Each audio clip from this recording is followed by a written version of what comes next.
against Ball State, or rather giving, but they'll cover. And Purdue, they beat Notre Dame straight up. All right, my go-for-dose pick.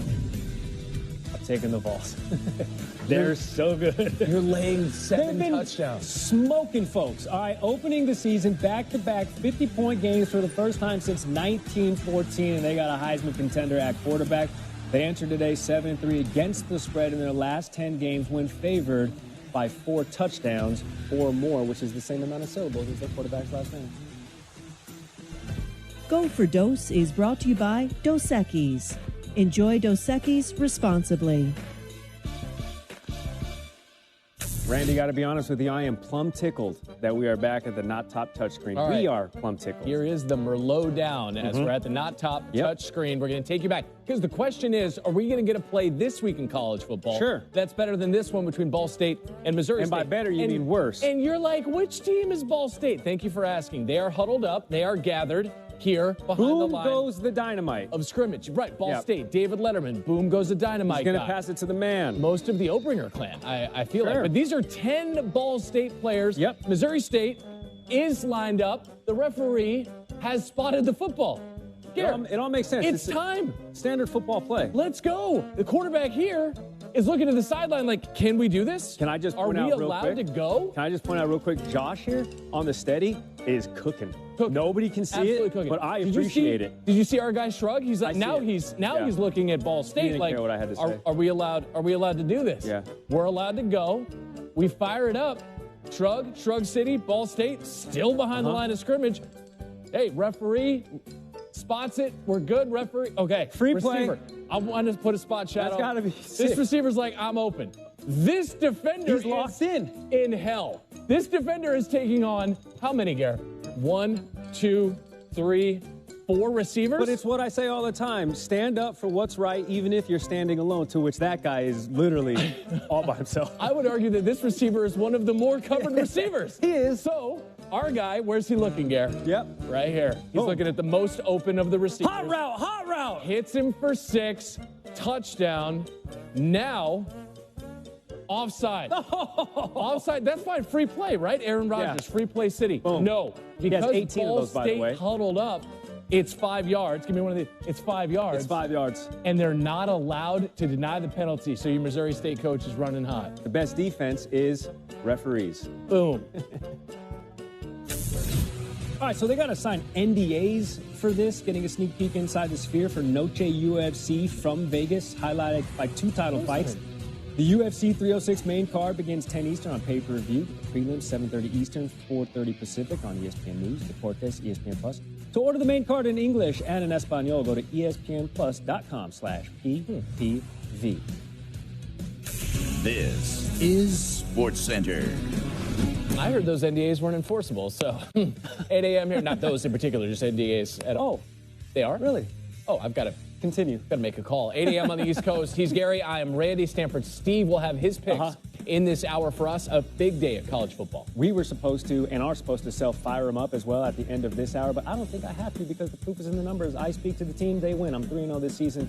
This week, Randy, will be no different. I am firing up South Carolina. Ahead on this live hour of SportsCenter with 3 SEC games on today's slate, why Tim Tebow says defense is the key in this Georgia-Kentucky tilt. Plus, game day back in Columbia for the first time in a decade. Randy calls it a decade. Kirk Herbstreit joining us live, how South Carolina can flip the script on LSU. And the latest on several NFL players facing injuries ahead of Week 2, why T. Higgins' status is a double-edged sword. Beginning to feel like fall, beginning to sound like it as well. Crispy out there this morning. In Major League Baseball, let's get to the Bronx. Let's get to the boogie down. We got the Red Sox. We got the Yankees. And Aaron Judge said it was an electric atmosphere. Felt like a postseason vibe. If he swings like this in the postseason, the Yankees are going to be done. He's on a 16-game homerless drought. Gary, speak of it in the past tense. That's one way to get off the schneid. It's a grand slam to take a lead on the Red Sox. Here's how it sounded. Apple TV+. Judge cranks one, deep left field, a grand slam, and the Yankees have the lead. Also coming into Friday, the Red Sox had won 112 straight games, winning by 4 or more in the 7th. That's the company on your screen that Judge now keeps. Aaron Boone on the grand slam. Jazz came up to me, after Judge hit the homer, and just to see our dugout erupt, to see Yankee Stadium erupt, and he was like, "This is pretty sick." I mean, it felt pretty turned up, as the kids like to say. Home run number 52. The kids do like to say that. Hey, we are turned up. Is the difference. Judge busted after snapping the drop. Oh, Riz. Was it 16 games? Yeah. Oh, I don't really know that, but it's just another day. I really don't focus on hitting homers, don't focus on any of that. I got a job to do, but 16 games, I guess, is that a lot or is that not? I don't know. The most you've ever had. It's the most? It'll probably be longer at some point in my career, so we'll definitely break that. Does he have that post-game aura? so Sigma right now. All right, it did take a while, but Aaron Judge finally hit that 52nd home run of the season. The 16-game home run drought is tied for the 4th longest all-time by a player in a 50-homer season. It's also the longest drought of his career. Sure, each, though, this is crazy, of his 4 longest single-season droughts of his career were snapped against the Red Sox. Randman, elsewhere in the division here, we got the Orioles trying to keep pace with those Yankees. They're taking on the Tigers, and I just wish it was more clear what city they reside in. It's Detroit, across the cap. Come on. And they were dealing. Grant Herter on in relief. We have a perfect game going collectively for Detroit, and that's saying something against these Orioles. He hasn't pitched, though, more than 6 innings this season. He enters the 8th, 5 2/3. Perfect game over. Adley Rutschman gets the free pass, so Herter went 5 2/3, 0 hits, 8 strikeouts, but the no-no still intact. Brendan Hanafy replacing Herter. 8th inning, 2 outs. Colton Cowser down swinging. Again, this is big. Orioles top 10 in the majors and batting average. They're number 2 in the majors in the long ball, 216, top of the 9th. Tyler Holton trying to close things out. Kobe Mayo, gross. 2 outs in the 9th. Mayo, gross. So is this. 2 outs in the 9th. Gunnar Henderson ripping the triple. So the no-no, Randy, is no-mo. Detroit's still going to hold on to get this win, 1-0, after he gets Anthony Santander swinging. So it's a combined 1-hitter. Tigers hang on to win 1-0. Matter of fact, it was the 3rd no-hit bid in Major League Baseball, broken up in the 9th inning. Winners of 3 straight, the Yankees have added some separation over the O's for first in the East. ESPN Analytics giving the Yankees a 90% chance to win the division. These 2 teams meet one more time before season's end in the second-to-last series of the year. I'd say this series a little bit later in the WNBA postseason. Caitlin Clark and the Fever hosting Asia Wilson and the Aces. Clark 5 dimes away from breaking the WNBA single-season record, so we put a counter on it. Let's count it down.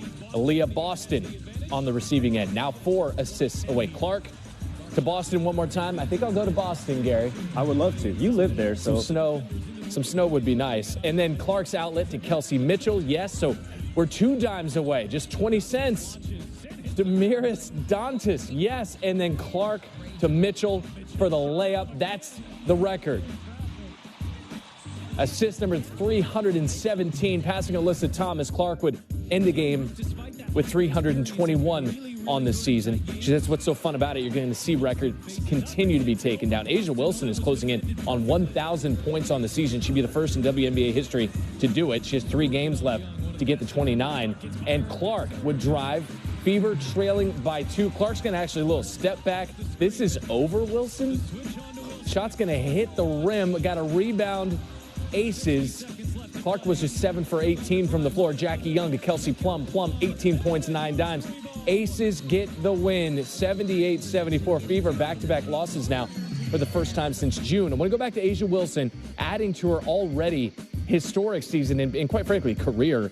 Friday marking career double-double number 99. It matches Sylvia Fowles for the second most by a player before their 30th birthday in WNBA history. She celebrated her 28th birthday just last month, so she will have 2 more seasons to catch Tina Charles. Question for the room. What do you call a fight between 2 Wildcats? When it's the Arizona Wildcats and the Kansas State Wildcats, that is called a non-conference game. Even though Arizona is in their first year in the Big 12, this game was scheduled years ago when these Cats were part of a different pack. That pack was the Pac-12. They met last night in the Little Apple. Here comes your 14 team in all the land, Kansas State. Arizona, number 20. Starting the second quarter off with a punt. Colorado transfer Dylan Edwards. He'll receive it, and he will do with what he please. Just like how you can watch your dog run away for 2 weeks in Kansas, you can watch Edwards run away. That's a 6 call. Now, Arizona's first drive to start the second quarter, Noah Fafita taking the snap, finding Titiroa McMillan. Remember, opening week, 10 catches, 300 yards, and 4 touchdowns. Last night, 11 catches, including that one for 138 yards. He had 400 receiving yards in his first 3 games. That was helping to keep Arizona in this game. Same drive, 3rd and 3 for Fafita. Looking for Malachi Riley, instead finds Keenan Garber. So Kansas State goes into the half 14-7. We're now in the second half. It's 3rd and 12 for K-State. Avery Johnson, no, not that one. Chase Brown, 48 yards. He's running. He's finding real estate. There's a ton of that in Kansas. It's a big gain. After a face mask, 1st and 10 from the Arizona 9. It's Johnson to Braden Lofton. K-State, 31-7 winners. Always great to talk ball with EJ Manuel on SportsCenter. And EJ, we have 8 ranked teams on the road against unranked teams today. So, danger's your middle name. Who's in the most danger today? What's up? Well, look, here's the thing, Randy. I first want to say the magenta colors that you guys have going on over there in SportsCenter AM is exquisite. Trying I love to get it, like guys. EJ. Keep it up. Very fresh, very clean. Appreciate you, man. But here's the thing. Look, this game is very interesting because I think the pass rush for South Carolina is going to get active against LSU. Now, LSU does have some amazing offensive linemen, Will Campbell being the left tackle, future first-round pick. But I look at Kyle Kennard coming over from Georgia Tech now, also Dylan Stewart, as you see here. These 2 guys accounted for 10 sacks already within 2 games of this season. Now Garrett Nussmeier has done a great job throwing the ball, getting it out of his hands quickly. Gone for over 300 yards passing in both of their 2 games. But if there ever is a moment here in the SEC for a team like South Carolina to make a stand, this is it. I was going to say, listen, that magenta that they got, that deep red that they got there in Columbia, South Carolina, that's going to be a problem for LSU. I want to talk about the ACC-SEC clash today as ranked BC visits a top 10 team in Mizzou, and BC's Thomas Castellanos is off to a strong start. Where does he specifically pose some problems here for that Tiger defense? Yeah, Randy, it's really 3 key areas. The big one is the RPO game, run pass option, and Thomas Castellanos really made a name for himself in that last year in 2023, but he's carried that over into the 2024 season. His ability to know when to hand the ball off, when to pull it and run, and also when to pull it and pass is going to be scary for this Mizzou defense, always keeping them on the edge. And also his deep ball accuracy, I think, is something that's really gotten better over the past 2 seasons. I mean, he's throwing to guys like Lewis Bond, giving them opportunities to make big catches and make big plays. Mm-hmm. And then the third piece, his ability to take off and run. If the play is dead, there's nobody open, he can allow receivers to uncover and find plays down the field as well with his legs. All right, let's open up the manual today. Who is in your spotlight? Yeah, we're going to go Mizzou quarterback Brady Cook in my spotlight today. And there's really 4 really nice plays. One where I actually want him to correct something, and he'll have to do that again against Boston College today. But right here, you call this formation in the boundary. We say FIB. You're going to bring your tight end across to add in the protection to just give you a little bit more comfort, a little bit more time here in the pocket. And you're going to watch Brady Cook do a great job with the fake here, dip his shoulders down, and move up in the pocket and throw a dime here to the corner route. Nice little high-low read. Very simple and something that if you give Theo Weiss and Luther Burton, depending on Luther Burton's status as far as his health, opportunities, they'll make the plays. Now, here's where I say he has to get better, Randy. You want to throw that ball right now, but he's open. Give it to him. Down here in the low red, you got to account for touchdowns here. You don't want to come away with just 3 points because BC's offense will make you pay. But this is the other part about his game. Nobody's open. I love the decision right here. You had your running back on a rail route, and there was a DB that ran with him. But look at the athleticism. Stays up on his feet, runs in there, and then also goes with a little front flip into the end zone. That is a big deal and certainly something that BC's defense will have to account for. And also the RPO game. Most people might think Thomas Castellanos is the runner. Well, I tell you what, Brady Cook also can take off and run and make some big plays with his feet. So I really think, even though this is a top 25 matchup game, this one's going to be a great duel between 2 great quarterbacks. You don't think of him as a runner. He has 3 rushing touchdowns and just 1 passing touchdown so far. We got more from this man, EJ Manuel, coming up on ACC Huddle, 11 a.m. Eastern on ACC Network. Thank you, sir. That compliment has taken me to the clouds. I know. From EJ. I'm up there. Still to come on SportsCenter, it's Herbie joining us live from Columbia's South Carolina hosts Game Day for the first time since 2014. Plus, Tim Tebow Back home in Gainesville, ahead of Texas A&M coming to town. Why we are making him talk about former Miami quarterbacks this morning.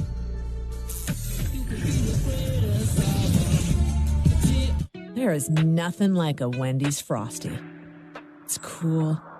It's creamy. It's only $1 right now. Wait, what? The one and only Frosty is $1? Gotta be Wendy's. People who come to Cricket stay with Cricket. I stay with Cricket because they tell it like it is. The price on my plan is the price I pay every month. That's it. Get what you expect, pay what you expect. Smile, you're on Cricket. With wet AMD, I worry I'm not only losing my sight, but my time to enjoy it. But now, I can open up my world with Vabysmo. Vabysmo is the first FDA-approved treatment for people with wet AMD that improves vision and delivers a chance for up to 4 months between treatments, so I can do more of what I love. Vabysmo works differently. It's the only treatment designed to block 2 causes of wet AMD. Vabysmo is an eye injection. Don't take it if you have an infection, active eye swelling, or are allergic to it. Treatments like Vabysmo can cause an eye infection or retinal detachment. Vabysmo may cause a temporary increase in eye pressure after receiving the injection. There is an uncommon risk of heart attack or stroke associated with blood clots. Severe swelling of blood vessels in the eye can occur. Most common eye side effects were cataract and broken blood vessels. Open up your world with Vabysmo. Also approved for diabetic macular edema and RVO. Ask your doctor. Yummo. Didn't pass the tissue test? Buckle up. There's toothpaste white, and there's Crest 3D White Strips white. Whitens like a $400 professional treatment. Prepare for a non-stop smile. Crest. Here we are driving down the road, and all of a sudden, bang! Oh! There was a crack in our windshield. You know what we can do now, though, right? Go to safelight.com. And we're good to go. Hey guys, I'll be replacing the windshield for you. Can we go in there with you? New cars come with cameras that can control your automatic braking systems and lane departures, which you do need to get recalibrated when you get your windshield replaced. When you get a crack in your windshield, there's only one choice. Safe Light Repair, Safe Light Replace. Safe Light Repair, Safe Light Replace. Woo! What Tractor Supply customers experience is personalized service made possible by T-Mobile for Business. With T-Mobile's reliable 5G business internet, employees get the information they need instantly. This is how business goes further with T-Mobile for Business. Hi, you might know me from my other job, but I'm a business owner too. Here at Once Upon a Farm, we chose the Capital One Venture X business card. With no preset spending limit, our purchasing power adapts to meet our business needs. Love it. And unlimited double miles means we earn more too. Sweet, right? And when we travel, we get access to over 1,300 airport lounges. I could get used to this. The Capital One Venture X business card. What's in your wallet? This season, there are 100 more of you. The floor just get a lot harder to conquer. We have some new twists. Let's do it. Cheetah. Go big or go home. Our journey to $250,000 begins now. Magician. Kickball. Light it up! The Floor premieres Wednesday, September 25th after The Masked Singer on Fox. Change can be scary, but when you add slow roasting to the mix, double the chicken, plus fresh purple cabbage, packed into a bowl, it can also be delicious. The Cantina Chicken Bowl, only at Taco Bell.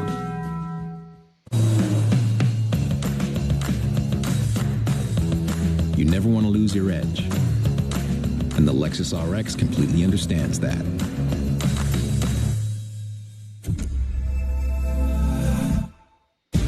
Right now, get 3 months of Disney Plus for just $1.99 a month. That's right. Great idea.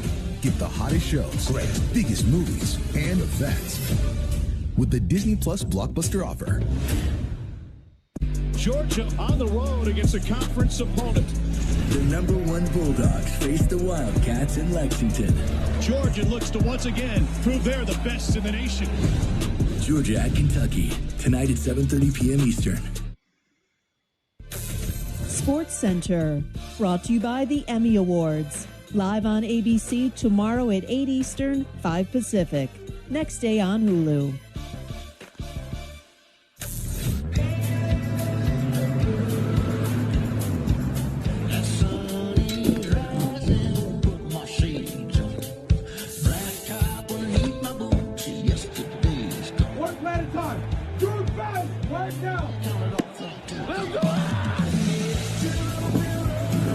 Fires it out wide. Touchdown.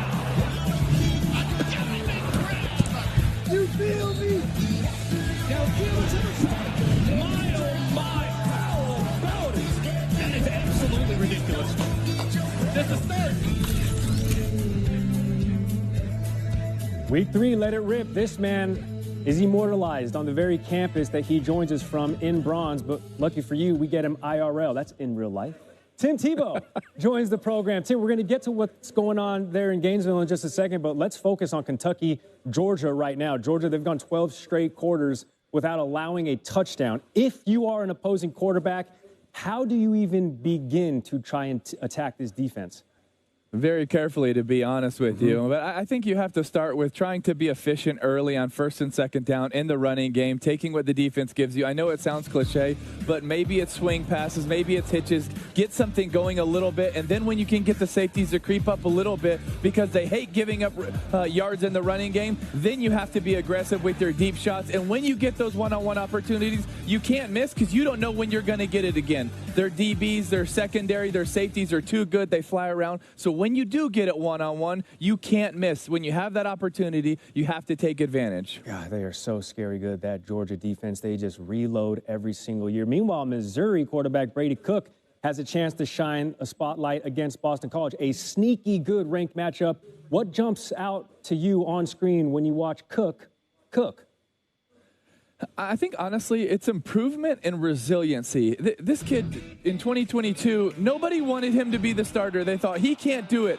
But they didn't realize one of the reasons he didn't have a lot of success was because he played the whole year with the torn up shoulder. So he got that fixed, had surgery, went and started rehabbing that, got a lot better, got his arm stronger, got prepared. Then last year led Missouri into one of the best seasons they've ever had. And now coming back with a receiving core that is one of the best in the country, led by Luther Burden.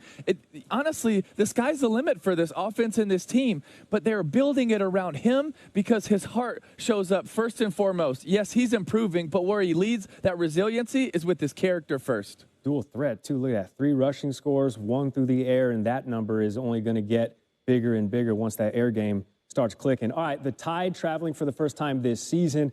Tim, they're taking on former Miami quarterback and Tyler Van Dyke and Wisconsin. What's the scouting report you have on him? Well, Tyler Van Dyke has an upside like very few. He can let it rip. This kid can absolutely sling it. He is it's so much fun to watch him play. Like, you look at that throw right there, very few quarterbacks can make that throw on the run.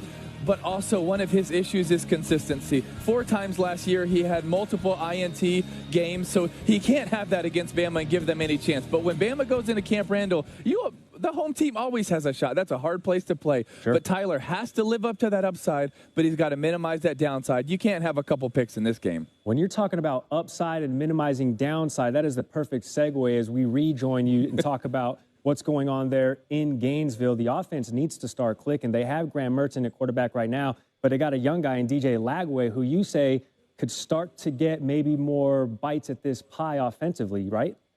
Yeah, I think you really will. Listen, DJ is the future of Florida football, and the future is bright with him. I'm so excited about this young man. DJ is an incredible young man, and he's an incredible player. But the issue for Florida has not been the quarterback position because Graham Mertz is a very good quarterback. The issue has been so many other areas around him. Offensive line protection, receivers getting open, play calling, defense being able to stop somebody. It has not been on Graham Mertz. So while DJ is exciting and while the future is bright with him, Graham has also been a really good quarterback, and sometimes it's very easy to just look and say, let's just change a quarterback. Let's find someone new. That's the easy thing for fans in the media to say, but that doesn't mean it's accurate. This kid has been doing extremely well at the quarterback position. Yes, DJ is incredible, but they have 2 good quarterbacks now, and I think it's important to really be honest about that versus just kind of point the finger and blame someone, because the blame doesn't rely at the quarterback position in Florida right now. When Tim says a certain player is the future of the program, we should probably listen to him. Tim, I know we have so much fun talking about football right now, but if you have the opportunity for the viewers watching, please go check out what Tim is doing with his foundation and the Renewed Hope Act. More Tim Tebow on SEC Nation, 10 a.m. Eastern on SEC Network. Tim, much appreciated. Appreciate you guys. It's one thing to call your shot. It's another to do it as a steep underdog, but that is what Edgar Berlanga is doing, saying he won't just beat Canelo Alvarez tonight. in Las Vegas. And he says he's going to knock him out in 6 rounds. Berlanga's 22-0, does have 17 knockouts to his name, but Alvarez is WBC and WBO super middleweight champion legend. And a few weeks before tonight's super middleweight championship bout, Canelo Alvarez had an emotional meeting with a teenage fan named Alejandro, who has a chronic respiratory condition. Their meeting, which you're about to see, is part of the My Wish, Mi Deseo series and done in conjunction between ESPN and the Make-A-Wish Foundation.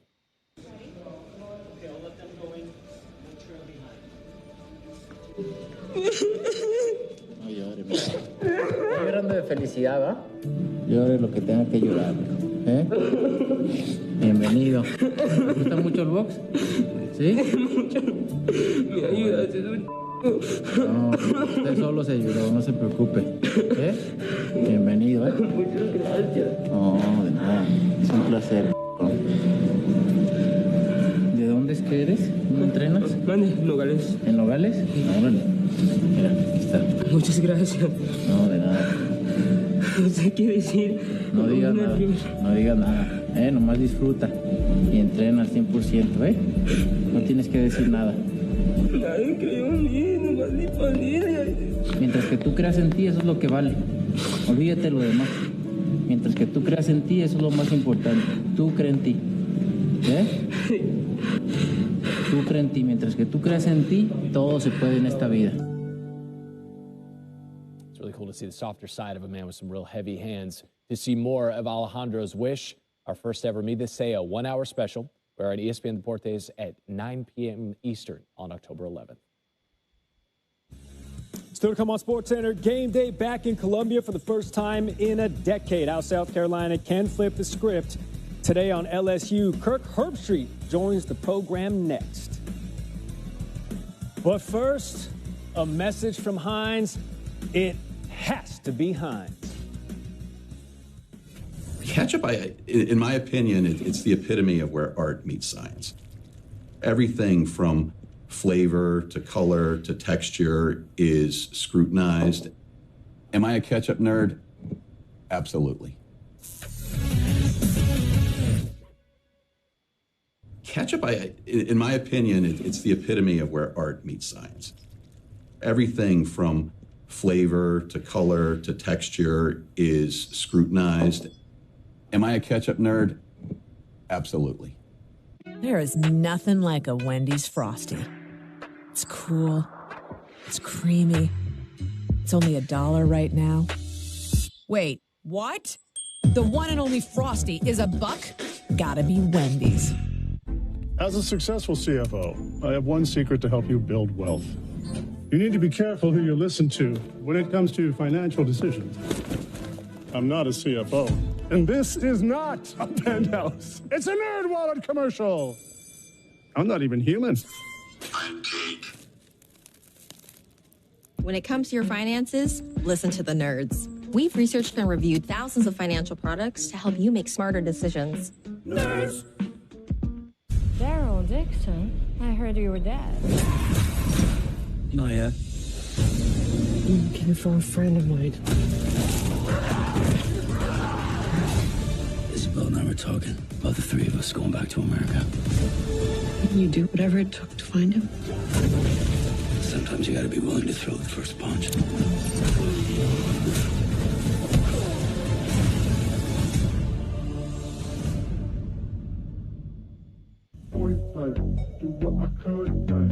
Man, I've seen things you wouldn't believe.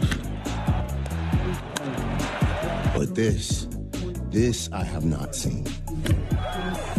You know, nothing phases me, man. Nothing. But these guys got me phased. Now, this game found another gear. Think you've seen this before? Keep watching. I'm your football-obsessed best man, and I think you having your big day during the big game is the worst. What, are you kidding me? Physically, I'm right here, but mentally, I'm here. Yeah, I do. Come on, speed it up. When all eyes are on you, my eyes are glued to the game. Touchdown, yeah. And if you didn't bundle your home and auto insurance, well, all of this could be tough to tackle. So get Allstate and be better protected from mayhem. like me. Looking for a reason to try the new $5 meal deal at McDonald's? Here's 1, 2, 3, 4, and the price makes 5. So much. That's everything you get with the new $5 meal deal at McDonald's. I own a lot of businesses, so I wear a lot of hats. My restaurant, my tattoo shop, and I also have a nonprofit. But no matter what business I'm in, my network and my tech need to keep up. Thank you, Verizon Business. Now our businesses get fast and reliable internet from the same network that powers our phones. All with the security features we need. Because my businesses are my life. Man, the fish tacos are blowing up. So whatever's next, we're cooking with fire. Let's make it happen! Switch to the partner businesses rely on. The ESPN app. It's a spot for all your sports. For the Saints and the Sinners. For hot takes and high stakes. For MLB, SVP, all on your TV. The ESPN app. One app, one tap. Get it up. This is a story about the one who keeps it all moving. He is measured, precise. He thinks ahead, stocks the right parts, and knows just where to find them. Because for the one, this facility is about more than business. The industrial-grade products you need delivered fast. Call, click Grainger.com, or stop by. Grainger, for the ones who get it done. You got your bag? Let's go, buddy. Let's go. Come on. Mom, all my friends can do it. Can you help me practice? First, we have to get the one little bunny air. Circle. Over. And under. Get one bunny. Keep, press, pull. Did you just do it? Yes. You did it. You did it. Let me see. I gotta look. If you don't have a creatine supplier, that's okay, because I got your flex check right here on a Saturday morning. That is Liz Loza here to help you win your fantasy league this week. Liz, the Steelers got 6 field goals last week, so assuming Chris Boswell's already in my lineup, you're telling us that we needed another Steeler in ours. Who could that be? Indeed, Najee Harris looked fresh and flourishing in Arthur Smith's offense. He carried the ball 20 times, even better. A quarter of those totes occurred in the red area of the field. He may cede touches to Jaylen Warren as Warren gets healthier, but for now, Harris looks to be locked in as the team's lead back. He has a fantastic matchup against Denver. The Broncos allowed the 3rd most fantasy points to opposing running backs in 2023. From one vet to another, it's early days, but Tony Pollard appears to be the Titans' clear RB1. The former Cowboy recorded a snap share of 61% and an opportunity share above 71%. He touched the ball 19 times for a delicious 94 scrimmage yards, as well as a rushing score in Week 1. I expect him to be heavily involved versus the Jets. Rounding things out with a wide receiver, yes, Terry McLaurin disappointed in Week 1, but I am buying the dip heading into Week 2. McLaurin is too talented not to produce with Jaden Daniels, who is also incredibly talented. The two have to get on the same page. And what better week than this one versus the Giants? This secondary in New York allowed the 5th most fantasy points to opposing wide receivers last year. I am staying positive moving forward. I also have a quarterback, by the way, if you're looking for one. It's Brock Purdy. With Brandon Ayuk more involved this week, I think he's going to let it rip against a generous Vikings defense. Consider him a low-end QB1 for fantasy purposes. People will certainly, Liz, be locked into that game as opposed to that barn burner that we're getting between New York and Washington. The Niners beat the Jets, of course, without CMC. Purdy had a lot to do with that. They also, though, got a lot of help from their kicker, 6 of them. That's Liz trying to help you out with some flex. The Morning Buzz is brought to you by One A Day.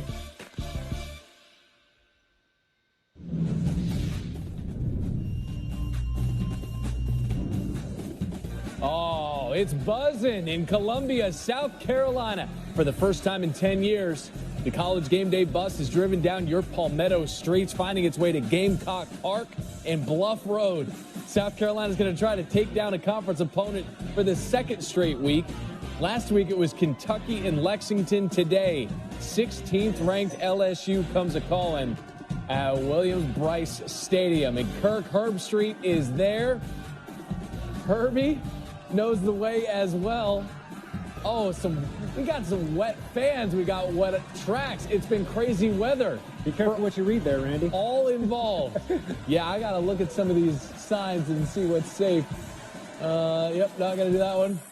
Okay, number What's one that in the red one SEC. say? What's that red one say? Number one in the SEC against LSU. I feel like that's pretty safe. Okay. Game day's back. Anytime there's a long wait, Herbie, I feel like it's a little more special. Set the scene for us. What's the atmosphere like? How's the greeting party been? Oh, it's been outstanding. I mean, look at this scene. Look at these guys. You got some potential weather concerns. It's not slowing these guys down. They were here spending the night. Who was spending the night last night? You guys are crazy. You're crazy, somebody.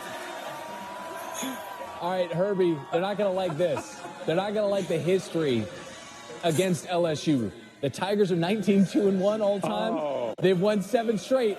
But, how do the Gamecocks flip that script today? They take advantage of this crowd right here. I mean, that's the key. Is they've got to be able to have their defense playing with their hair on fire, and they got to win special teams, which Shane Beamer is known for. I mean, it's got to be that kind of game for South Carolina where they play complementary football. They get turnovers. They get a short field. They run the football with Rocket Sanders. Their quarterback plays smart. But it is going to start with their defense. And I'll tell you what, man, like we talked about, get into the SEC, the defensive linemen, they can be game changers. And they've got 8 guys they rotate, try to stay fresh, allow this defense to do what they do, make it tough on Garrett Nussmeier and this LSU offense. You're asking me how they win the game. Yeah. That's what they have to do, is take advantage of being right here in Columbia, South Carolina. I mean, last week they were the underdogs in Lexington. It was nightmare fuel for that Stoops squad because that defensive line for South Carolina was as good as you will see. Meanwhile, for Alabama's on the road. We're going to hear some boos probably from both teams. Kalen DeBoer bringing his squad to Camp Randall. There's not an environment outside of the SEC that Alabama's going to be intimidated by. But you played there, Herbie. What specific challenges await this team here? Well, anybody who goes into Madison knows that it's always a hostile environment. And, you know, they do a great job. Barry Alvarez years ago when I was playing, they got their student body to really buy in. They have one of the best student sections. But you're going to get pelted by marshmallows. I got hit by a rotten tomato, hit me upside the back of the head. It's just part of the beauty of playing in that stadium. I'd say the beauty for them, for Wisconsin. So Alabama's used to hostile environments, but Madison will remind them of being in that typical SEC atmosphere. And I think the timing of this game's big for Alabama. They didn't look their best last week against USF. A little sloppy on the offensive side, turning the ball over, some penalties. So that can't continue this week on the road in Madison. Keep an eye on the headgear pick. I know everybody does when Coach Corso gets out there.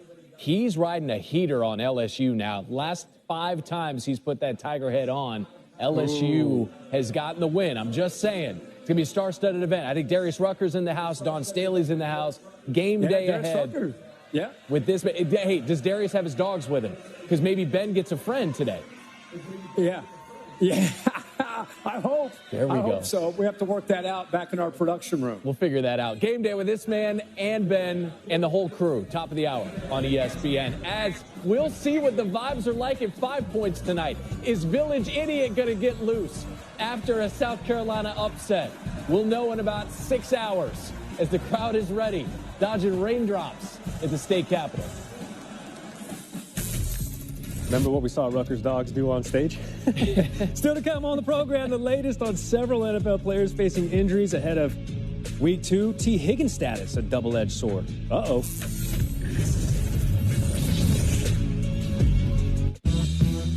It's time for a new era of chicken. A slow-roasted era. A quesadilla-shaped era. A cheesy, saucy, era. The Cantina Chicken Quesadilla, only at Taco Bell. So this is pickleball? It's basically tennis for babies, but for adults. It should be called wiffle tennis. Pickle! Yeah, These guys are intense. We got nothing to worry about. With E-Trade from Morgan Stanley, we're ready for whatever gets served up. Dude, you gotta work on your trash talk. I'd rather work on saving for retirement. Or college, since you like to get schooled. That's a pretty good burn, right? Got him. Game. Thanks for coming to our clinic. First one's free.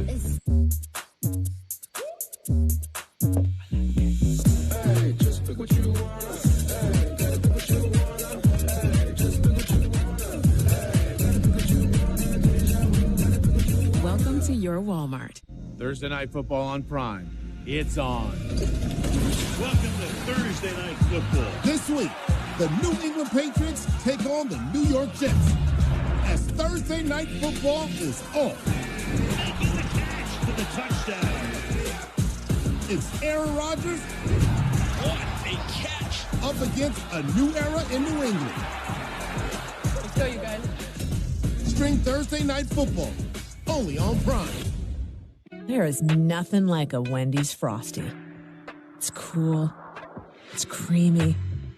It's only $1 right now. Wait, what? The one and only Frosty is $1? Gotta be Wendy's. With wet AMD, I worry I'm not only losing my sight, but my time to enjoy it. But now, I can open up my world with Vabysmo. Vabysmo is the first FDA-approved treatment for people with wet AMD that improves vision and delivers a chance for up to 4 months between treatments, so I can do more of what I love. Vabysmo works differently. It's the only treatment designed to block 2 causes of wet AMD. Vabysmo is an eye injection. Don't take it if you have an infection, active eye swelling, or are allergic to it. Treatments like Vabysmo can cause an eye infection or retinal detachment. Vabysmo may cause a temporary increase in eye pressure after receiving the injection. There is an uncommon risk of heart attack or stroke associated with blood clots. Severe swelling of blood vessels in the eye can occur. Most common eye side effects were cataract and broken blood vessels. Open up your world with Vabysmo. Also approved for diabetic macular edema and RVO. Ask your doctor. 2 undisputed titles on the line. There is bad blood attached to this fight. The trilogy fight to end the rivalry. Let's go, baby!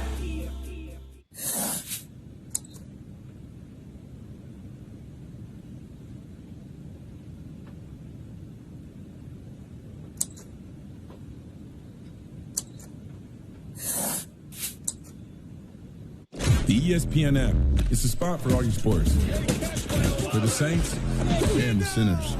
For hot takes and high stakes. For MLB, SVP, all on your TV. The ESPN app. One app, one tap. Giddy up.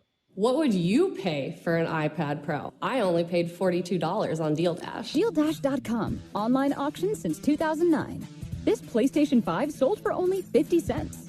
And this smart charcoal grill sold for $16. And this Nintendo Switch sold for less than $20. Deals like these and many more happen in the thousands of daily auctions on DealDash.com. All auctions start at $0. And remember, everything must go. I got this KitchenAid stand mixer for only $56. I got this barbecue smoker for $26. And you get a 90-day money-back guarantee with your first purchase. This brand new iPhone sold for less than $42. And this DJI drone sold for less than $21. And I got it for $16 on Deal Dash. And shipping is always free. Go to DealDash.com right now and see how much you can save. There are auctions going on right now. So what are you waiting for?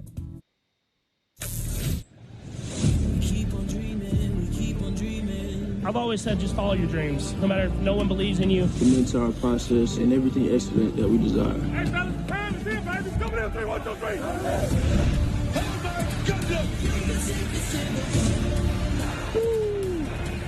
it up a notch. He's in. Unbelievable. Let's go.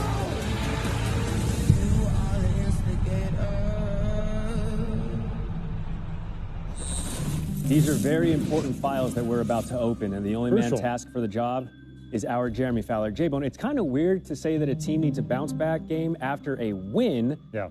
But after Caleb Williams' debut, yes, the Bears won. He's got a lot to improve upon. That might be very difficult, though, as the Bears travel down to Houston, right? Yeah, Caleb Williams looking for some extra yards after throwing for less than 90 yards last week against Tennessee, and he could be without some major firepower. Keenan Allen, questionable with a heel issue, did not practice all week, but he will be a game-time call. And then Roma Dunze with a knee issue, sprained knee. He was considered week to week, but he's actually perked up a little bit, practiced some. I'm told he wants to play. It will certainly be up to the Bears and the doctors to figure that out. They don't want to put him in jeopardy, but it's a pain tolerance thing.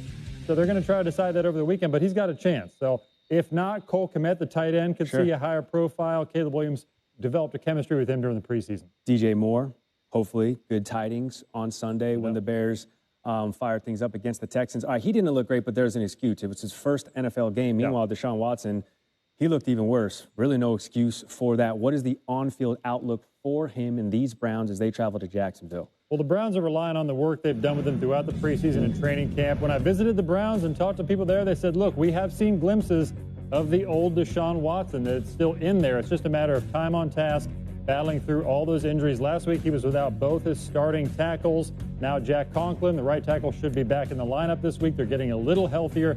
They're hoping an overall better performance for the entire offense will help Watson perform better. You got Russell Wilson still dealing with that calf issue, officially listed as questionable, but the outlook is not great here. Justin Fields the favorite to get his second straight start. I know Denver has been preparing largely for Justin Fields. They're not expecting any sort of revenge game for Russ against his old Broncos. So Russell Wilson's going to give it today to see how he feels in the Saturday walkthrough, but it would be a little bit of an uphill battle for him to get back. And you got T. Higgins, doubtful for the second straight game with that hamstring issue. This is interesting because he's on the franchise tag. Contract talks didn't go well, but he told our Ben Baby that, look, this is not a contract matter. I simply have a hamstring issue. I want to be out there for the full season. I'm told that he wanted to put together 17 games for a long profile to help his free agency case going into March. But now you have a situation where Jamar Chase didn't get his contract. Is he a little salty about that? T. Higgins not in the lineup. The Bengals got to find their mojo somehow. At least they have the Chiefs, their favorite team. Hey, at least you got to go play the team. That's awesome. If since he loses to KC, they would start 0-2 for the third straight season. Jeremy Fowler with the latest. All right, Noche UFC tonight at the Sphere in Las Vegas, highlighted by 2 title fights. UFC 306 main card begins at 10 Eastern on pay-per-view with the prelims at 7:30 Eastern time on ESPN News, ESPN Deportes, and ESPN Plus. To order the main card in English and Spanish, go to espnplus.com/PPV. Joe Fortenbaugh now with his best bet for the UFC slate tonight. Noche UFC main event bantamweight division. I like the dog here in Merab Dvalishvili. I agreed with the original pricing when he was in the neighborhood of -130, -140 as a favorite. So as a +110 dog, that's when I'm going to get involved. Prevailing wisdom is this. The deeper the fight goes, the better the chance Merab has. Well, let's look at the over-under in the fight. 5-round fight, over-under priced at 4.5 with the over at -120. That's the market telling you this fight could go deep. If it goes deep, it favors Merab. So in my opinion, let's play the dog here at +110. All right, Joe, appreciate you. Here are the odds for tonight's main event. He's got a healthy glow. Yeah, he does. Moisturizing. A little handsome there. Sugar Sean coming off a -135 on the money line at ESPN Bet, which would be tied for the closest odds in a bantamweight title fight in the division's 13-year history. Ahead on SportsCenter, this incredible high school football catch landed at number 2. We have a play that's better. That landed. See if you agree. Top plays are coming your way. Plus, if you're looking to win money, okay, you've come to the right place. It's just my 10 cents. Stanford Steve's 2 cents is free. He's handing out, well, his best bets for week 3. You know what 12 cents will get you? Yep, nothing. And as LSU and South Carolina prepare to face off in an SEC clash, we're going to go inside the locker room to get them fired up as only we can. Twitter loves it. It's coming up. Do the Ravens have it this year? Can Lamar get it done? They're trying to write us off. Y'all got it? Tell hard. Oh, you know we got it. That's right. Oh, you know we got it. That's all. Oh, you know we got it. That's right. Y'all ready? Oh, you know we got it. Let's get it. Let's get it. You ain't never gonna stop us, 'cause There is nothing like a Wendy's Frosty. It's cool. It's creamy. It's only $1 right now. Wait, what? The one and only Frosty is $1? Gotta be Wendy's. Well, the gang's all here. Let's hit the road. It's the Disney Plus Blockbuster offer. That's right. $1.99 a month for 3 months of Disney Plus. That's a great idea. Get the hottest shows. Great. Say that again. Biggest movies. Ready? Hit it! And most epic events. What happens next? For a limited time, get 3 months of Disney Plus for $1.99 a month. Join me. With the Disney Plus Blockbuster offer. People who come to Cricket stay with Cricket. I stay with Cricket because they tell it like it is. The price on my plan is the price I pay every month. That's it. Get what you expect, pay what you expect. Smile, you're on Cricket. Looking for a reason to try the new $5 meal deal at McDonald's? Here's 1, 2, 3, 4, and the price makes 5. So much. That's everything you get with the new $5 meal deal at McDonald's. Here we are driving down the road, and all of a sudden, bang! There is a crack in our windshield. You know what we can do now, though, right? Go to safelight.com. And we're good to go. Hey guys, I'll be replacing the windshield for you. Can we go in there with you? New cars come with cameras that could control your automatic braking systems and lane departures, which do need to get recalibrated when you get your windshield replaced. When you get a crack in your windshield, there's only one choice. Safe Light Repair, Safe Light Replace. Safe Light Repair, Safe Light Replace. T-Mobile's 5G network connects 100,000 Delta employees so they can make every customer feel like they've arrived before they've left the ground. This is how business goes further with T-Mobile for Business. At U.S. Bank, we know how good it feels to reach your milestones, but we also know what really goes into getting you there. That's why we introduced Co-Browse, which connects you to a real banker in real time to help you do anything from adding a new debit card, learning how to save smarter, even creating spending limits. Do you mind if I just grab the one? With Co-Browse, we're always there for you on your road to here, because there's nothing as powerful as the power of us. The SEC on ABC, all day today. At noon, LSU and South Carolina kick up a sandstorm. Then at 3:30, the Aggies enter the swamp to face Florida. And in prime time, top-ranked Georgia battles the Wildcats and Big Blue Nation. We sure are ready for an SEC Saturday. The SEC on ABC, all day today beginning at noon Eastern. You were hired to be a maintenance manager, but everyone really knows you as a repair expert, a procurement specialist, and a problem solver. No matter what you're called, you know who to call to help keep your operation running. Grainger has over 1 million products, including the one you need now, plus the scale to deliver next day on most orders, so you can focus on delivering for the ones who count on you. Call, click Grainger.com, or just stop by. Grainger, for the ones who get it done.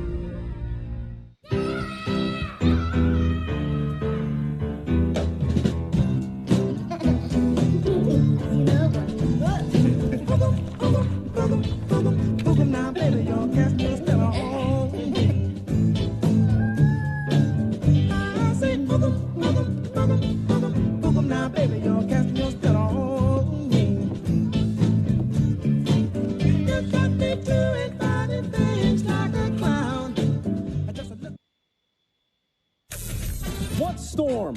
What rain? Game day is ready to go. You can't tell me to go back and drive the BMW when you let me borrow the Ferrari last weekend. Sometimes you get stuck with an Oldsmobile or a Pontiac, and that's what I grew up with, and that's totally fine. Just like how you can watch your dog run away for 2 weeks in Kansas, you can watch Edwards run away. This defender is locked in hell. That guy is literally all by himself. If he were smaller and purple, he'd be Grimace and he'd be selling hamburgers. Lucky for you, we get him IRL. That's in real life. I mean, look at his scene. Look at these guys. Who was spending the night last night? You guys are crazy.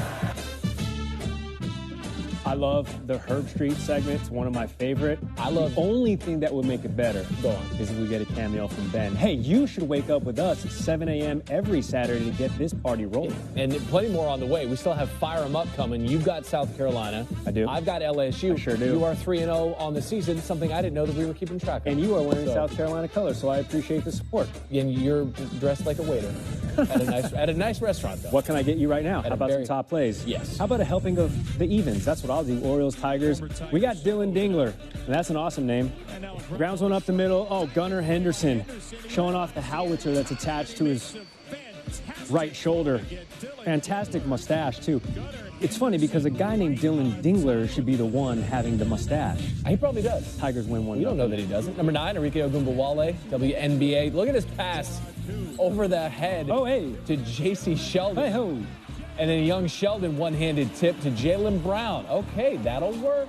That will work. Storm, 83-81 winners. We got Charleston Southern versus Georgia Southern. A lot of directionals going on here. Georgia Southern with the return. Reagan Barth with the dig to set up Kirsten Barrett.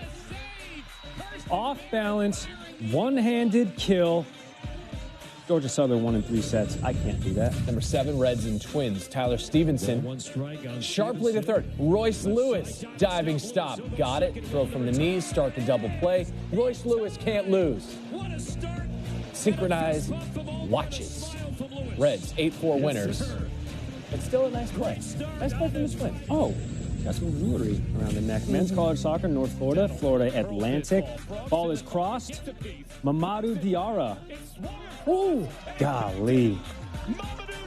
That's a beauty. Look, I count all of the defenders, and yet still, Diarra nets the goal. 2-0 winners, Florida Atlantic. Bicycle. North Carolina high school ball. Friday Night Lights, number 5. That was sick. Tavares Dunn Jr. to Charlie Thomas. Look at how high Thomas gets to make that. Jump man in the 2-3. Got the 2-3. Charlie bit me. Eastern Wayne, 20-14. YouTube original. Marlins, Nats, Connor Norby. That struck well, but Dylan Cruz paid handsomely to patrol that area. Wow. Showing off the bunnies. The movie was wrong. Nationals win 4-1. Number 3, Aces and Fever, Chelsea Gray. Behind the back bounce pass. Oh, from outside the 3-point line to Jackie Young. And 1. What was the plan there, Indiana? Well, we had concepts of the plan. 78-74, Aces get the win. This should be the top play. Millville, shout out Mike Trout. Mainland Regional, golly! Robbie O'Connor throwing it up to Lazier Brooks. And Randy, would it shock you to know that Lazier Brooks is committed to play at Alabama? It would not. We got one better than that? Okay. I doubt it. Men's college soccer, it's a diving save.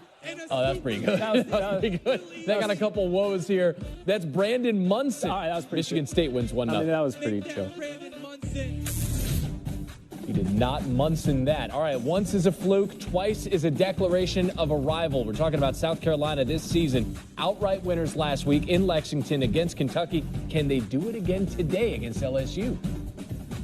Stanford Steve dodging raindrops for us. He's back with us after nailing his top bet again last week. So, Steve, what's your favorite play today? I'm going to the Apple Cup, Randy. Everybody will talk about the quarterback, Will Rogers, who came from Mississippi State to go to Washington. But I look at the guy on the other side for the Cougars. John Mateer is a guy that has come in, 6 touchdowns throwing, only 1 pick, 2 rushing touchdowns. He also set the record for rushing yards by a quarterback last week in their win against Texas Tech. I think Washington State can win the game. I'll take those 5.5 points. Oh, I like that. All right, a lot of heavy favorites out there. Not the 5.5, it's anything to bat your eyes at. But who's catching your attention, Steve? Besides Texas and Georgia, I believe Tennessee has been the most impressive team in the country with what they've done on both sides of the line of scrimmage. People here love that pick. But I don't. It's more about Kent State and what they've done. It has been bad. They lost to St. Francis of PA last week. I know it's a look-ahead spot, but Tennessee has the goods to cover this number with ease. Lay the 49 with the Vols. That's a big number. Okay, all right, 49. Lay it. Now, before you go, what is Stanford Steve's cardinal sin this week? Well, the great thing about today is we have rivalry games. We touched on the Apple Cup. We also have the Civil War out in Oregon. And I am not touching the game as Oregon goes to Oregon State. Desmond mentioned before, it's up to a 17-point spread. And the biggest thing about this is that where it is, people from Eugene really don't like to go to Corvallis. And now with all the conference realignment, how Oregon ditched Oregon State, a lot of motivation there. And Oregon hasn't played up to par, so I'm not touching that game. Feels like too many points, but we'll see. Somebody knows something. Game day ahead in just moments with that man, Stanford Steve on ESPN. Thank you, sir. And the game to follow, noon Eastern on ABC. It's South Carolina and LSU. The Tigers have dominated this series, which dates back to 1930. The Tigers, they've won 19 of their 22 meetings since then, including 7 straight, with the last matchup coming back in 2020. South Carolina, though, won that opener in 1930. History may not be on the side. The Gamecocks are coming in hot, winning their first 2 games of the season. South Carolina has not started 3-0 since 2012, when they finished with an 11-2 record. Meanwhile, LSU rebounded with a win in Week 2 after a tough Week 1 loss versus the other USC. If the Tigers lose today, it would be just the second time in the last 30 years they lost 2 of their first 3 games to begin a season. Coach Corso is a perfect 2-0 with his headgear picks so far this season.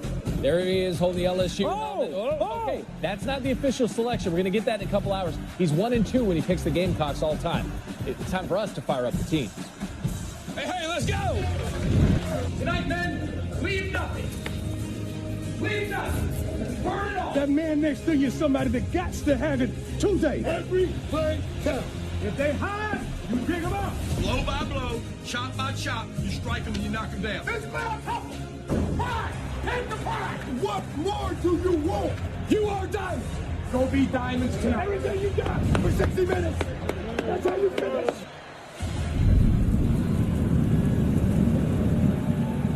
How are we first place in the SEC but not nationally ranked? This math ain't mathin', boys. How does this happen? This conference is stupid.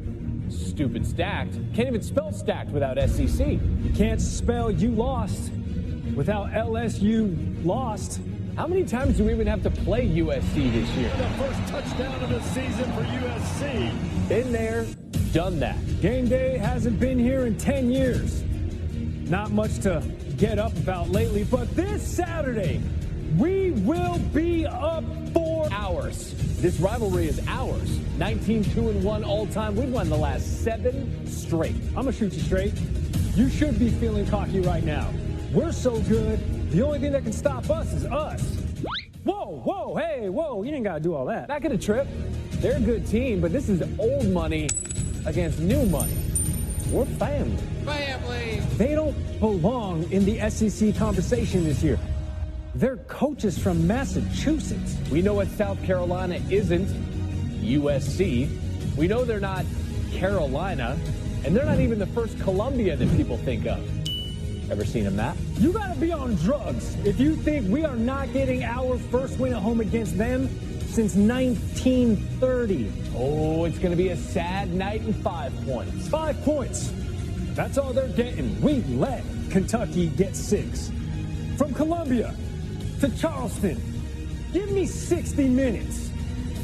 Go Cox. Now is not the time to shrivel up. It's time to rise up.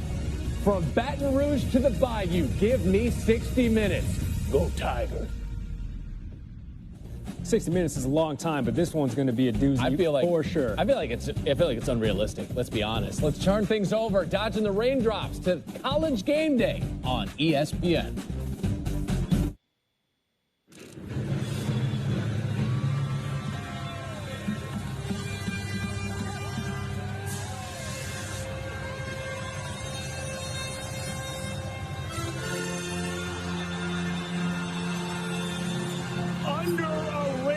Carolina sky we stand, and Cocky is kicking up a sandstorm. Crushing Kentucky built some confidence, but now ready to sharpen their big spurs for a much more dangerous breed of cat. LSU rolling in, hoping to make Cocky tiger bait. There's a taste of rivalry weekend across the country. There are some powers who are at risk today, but this crowd, this place needs fans. They call them underrated. They call them surprisingly loud. They call it sneaky dangerous. But before the cock crows, they'll have to deal with the Bayou Bengals. And trespassers beware. To enter is sacrifice, because it is Saturday in South Carolina. Forever to thee.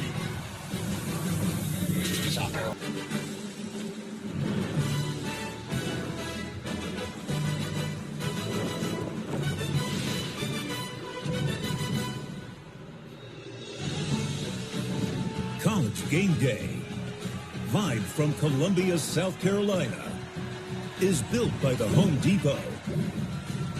Proud sponsor of college football's premier pregame show. Williams-Brice Stadium is empty and quiet now.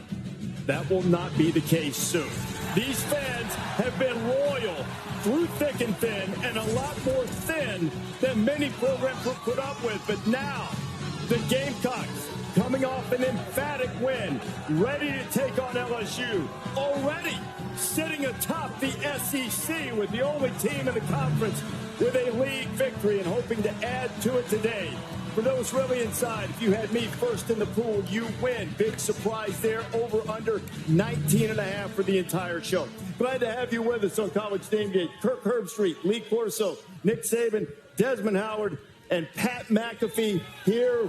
I know you love the mascot, Sir Big Spur, live mascot with some attitude. Yeah, so, first of all, it's my mother's birthday. Happy birthday, Sir McAfee. I love you, lady. You look younger than ever. It's been a decade since College Gameday has come to beautiful Columbia, South Carolina. These people have been out here since 4 a.m., 2 a.m., 3 a.m. I've been here for about 48 hours, and I'll tell you what, the Southern hospitality is very real. And there's one notion you need to understand. We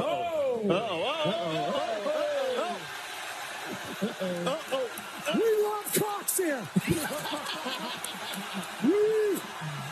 We love cocks around here. This is Sir Big Spur, the cock of the walk around here. And if you say, game, game, game, you can get all you can cock for around this town. And it is an absolute honor to be in Columbia, South Carolina. And it's one of the only towns and schools in the history of television where you can just get away with saying, I've been the mayor of Cocktown around here. And I love this place. And today's going to be a good one. Today's going to be a good one. I can't believe that every time that happens, we don't just pop up a little mascot head on the screen. You never know. Just keep a count for the whole show. That was good cock right there. You see how? All right, enough. All right. Pick your spots. Take it easy. There's a sign out there that calls me Pat McCockafee. I appreciate that. There it is. And there it is. It is an honor. It's an honor to be one of the Gamecocks for the last few days. And this town is beautiful. And they love Coach Saban here. They're pumped the College Gameday's here. And it's a big one today, Reese. It is going to be a huge one. Kicks off at noon just after that on ABC. But some other big ones. Last time Alabama went to Madison Kirk, Badgers were wary of Alabama's size because their tackles both weighed over 200 pounds. It was 1928. Had a big one today. I love that. Well, Alabama's got to get their offense line in order. Hopefully they're healthy. Allow Jalen Milroe and Ryan Williams to kind of be able to get into rhythm. If I'm Luke Fickell, I got to keep a lid on my defense because of the big playability. Jam Miller and company. They've got backs. They got Milroe. They got the receivers out wide. And Wisconsin, of course, you think of Wisconsin, you think about their defense, you think about their ability to create turnovers. They've got to do that today against Bama, who's been vulnerable to turnovers early in the year. Massive in-state rivalry. Oregon versus Oregon State. Used to be called the Civil War. First played in 1894, less than an hour apart from each other. Oregon's 2-0, but they've had two very close games. Haven't played how everybody has expected, although Dylan Gabriel has completed 84% of his passes and has gone bananas on the offensive side. Oregon State has new coach Trent Bray, who is an Oregon State legend leading the charge. They're 17-point dogs, but anything can happen in an in-state rivalry. Washington State, Washington, call it the Apple Cup. Jan Fish, first season as the head coach for the Huskies. Previous 3 in Arizona. The guy's quarterback, Will Rogers, transferred from Mississippi State, throwing the ball with 5 touchdown passes, no interceptions, but the Cougs defense allowed 470 yards a game. But to their credit, they have recorded 5 takeaways in 2 games. Bend but don't break philosophy. Boston College versus Missouri. One of the matchups today of 2 ranked teams. Bill O'Brien's done a great job with his quarterback, Thomas Castellano, who's a great dual-threat quarterback, runner and passer. But he's going to be challenged today by a Missouri defense that has not given up a point yet this season, and a very veteran team in Missouri. So this is going to be a great matchup to see how that turns out. And this one, LSU and South Carolina. Garrett Nussmeier looking for more explosive plays that rate down for LSU. Kyron Lacey can deliver that. And how about the birthday boy, Dylan Stewart, coming off the edge? Kyle Kennard can get pressure. You know the Gamecocks lead the nation, having forced 6 fumbles. And in the back, Nick Emanwari, the SEC Defensive Player of the Week, had the pick six against Kentucky. One of the 4 interceptions that South Carolina has this season. That, too, leads the SEC. You know, we've watched these teams, Nick, from the last couple of weeks, and no matter what you expect or what they do a previous week, it seems you just rarely get the same team from one week to the next. Well, what I see happening a lot in college football is people are playing to the competition. In other words, you're not playing to your standard, you're playing to the level of the team that you're playing against or the player that you're playing against. And, you know, one thing that I used to always tell our players is when I was in the NFL, they made me a cut-up of you. So I was only watching you play. I didn't know who you were playing against. I didn't know what the score was. So you need to play to your standard all the time if you're really going to create the kind of value that you want for yourself and for your team. That's great. So a lot of guys that heard that message from you played in the game last week against USF, Bama, Wisconsin, where you got the field named after you. Congratulations for that. That was a beautiful thing. I think there was a few hundred players that showed up for that. Obviously, $1 billion in contracts that you did. But this Bama team going to Wisconsin, they were only up 14-13 going into the fourth against USF. Jalen Milroe has been explosive. The offense has been able to create big plays with Jam. We'll look at that later. But have they been able to maintain and really come together around Kalen DeBoer? We'll see. In Wisconsin, they haven't really played anybody either. They've had 2 14-point wins. We get a big test to learn where both of these teams are. Luke Fickell's second year. They'll be jumping around. I'm looking forward to learning about these 2 teams, Des. I'm looking forward to learning about Oregon. Now, I picked them to win it all. Me too. They had Dylan Gabriel, right? Quarterback came over from Oklahoma, but they've struggled. Maybe it's the Idaho schools. I'm not sure. But now they travel, and they're going to play their in-state rival, Oregon State. A couple of weeks ago, we talked about the distractions that teams face when they're at home as opposed to when they're on the road, they can play free.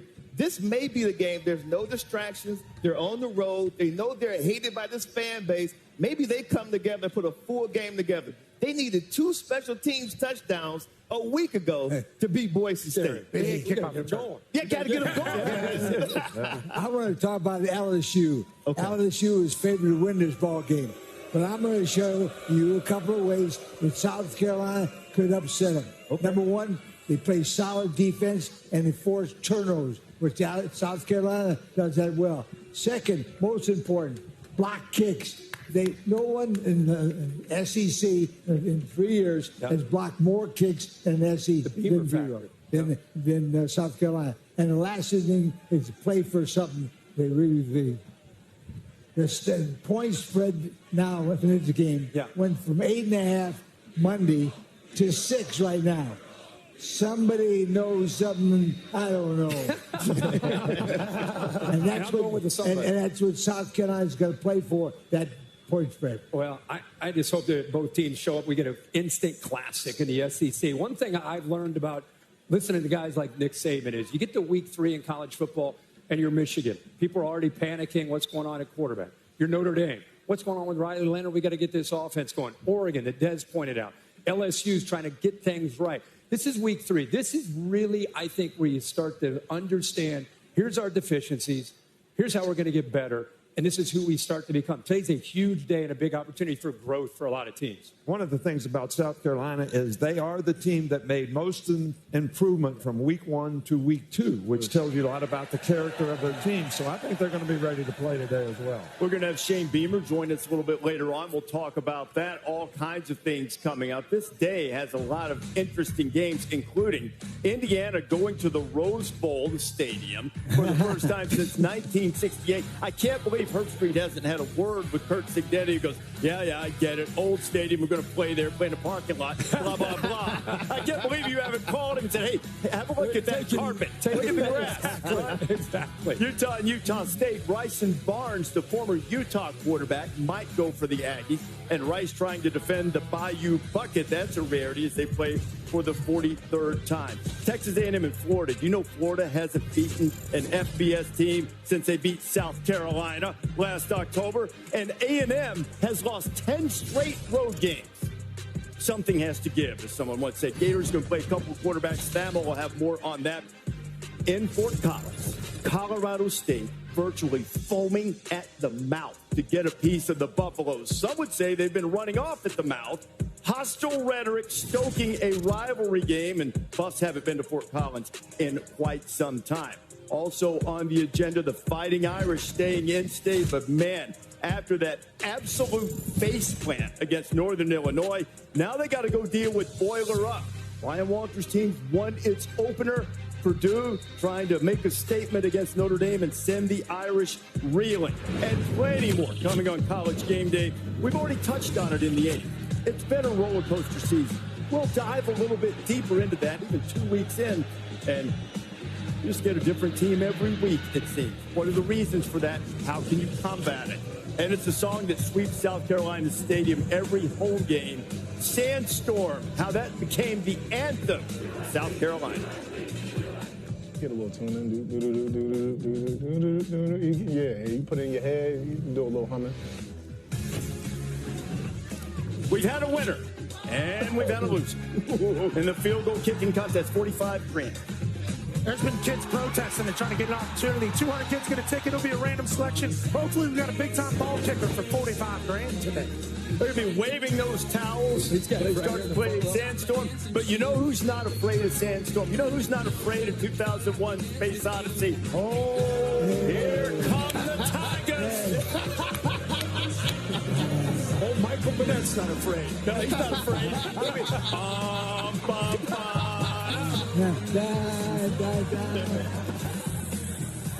The truth about DIY is you never really do it all by yourself. Because this setup took 2 videos and a quick demo. You can change your color here. And all of this started here, detoured here, and ended down here. And this pizza wasn't delivery. This was. I wonder if they do have it. We do. So whenever you start a project, Don't worry. you're not alone. We can do this together. So what are you working on? Hey, Lexus, show alternate routes. Technology that's ready for the road ahead. The Lexus NX. My name's Jorge Gaviria, and this is my business, Hacienda. We bring heirloom corn products from Mexico to every kitchen. I chose my Spark Cash Plus card from Capital One because I earn unlimited 2% cash back on everything I buy. With no preset spending limit, my purchasing power adapts to meet my business needs. And I reinvest my 2% cash back to help grow our business with new products, like our tabletop masa mill. My Spark card helps me fulfill my mission of bringing masa to the masses. What's in your wallet? You ever notice the more you try not eating the other half of your foot long, the more you end up eating the other half of your foot long? No one can resist juicy chicken, smoky bacon, and creamy ranch. Get the elite chicken and bacon ranch, now at Subway. USAA for the military community and their families. Cut. Sam, I really need to feel that USAA service. Gronkier. Grunkier. USAA. You could be eligible if your spouse, parent, or even your grandparents served. That was it. You're in. As a veteran, I'm already in. You? I wouldn't get your hopes up, son. USAA, are you eligible? On Season 7 of Fansville by Dr. Pepper, the new era of college football has arrived. What's it mean, Sheriff? The 12-team playoff. It's here. And it's getting stranger than ever. Someone's stealing our signs! Dad, is it true that I was born a Tech fan? No. The landscape is shifting. I hate Manu Conference. The cast is growing. I'm a new character. And the game is changing. They didn't put Dr. Pepper in this game? So unrealistic. We waited 11 years for nothing. College football, it's a Pepper thing.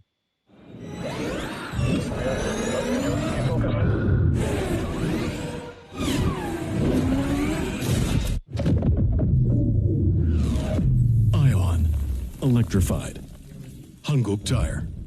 Are you looking at 4x4s on cars.com again? I honestly don't know what you're talking about. I was thinking of something more sophisticated. Fine. Keep the beard.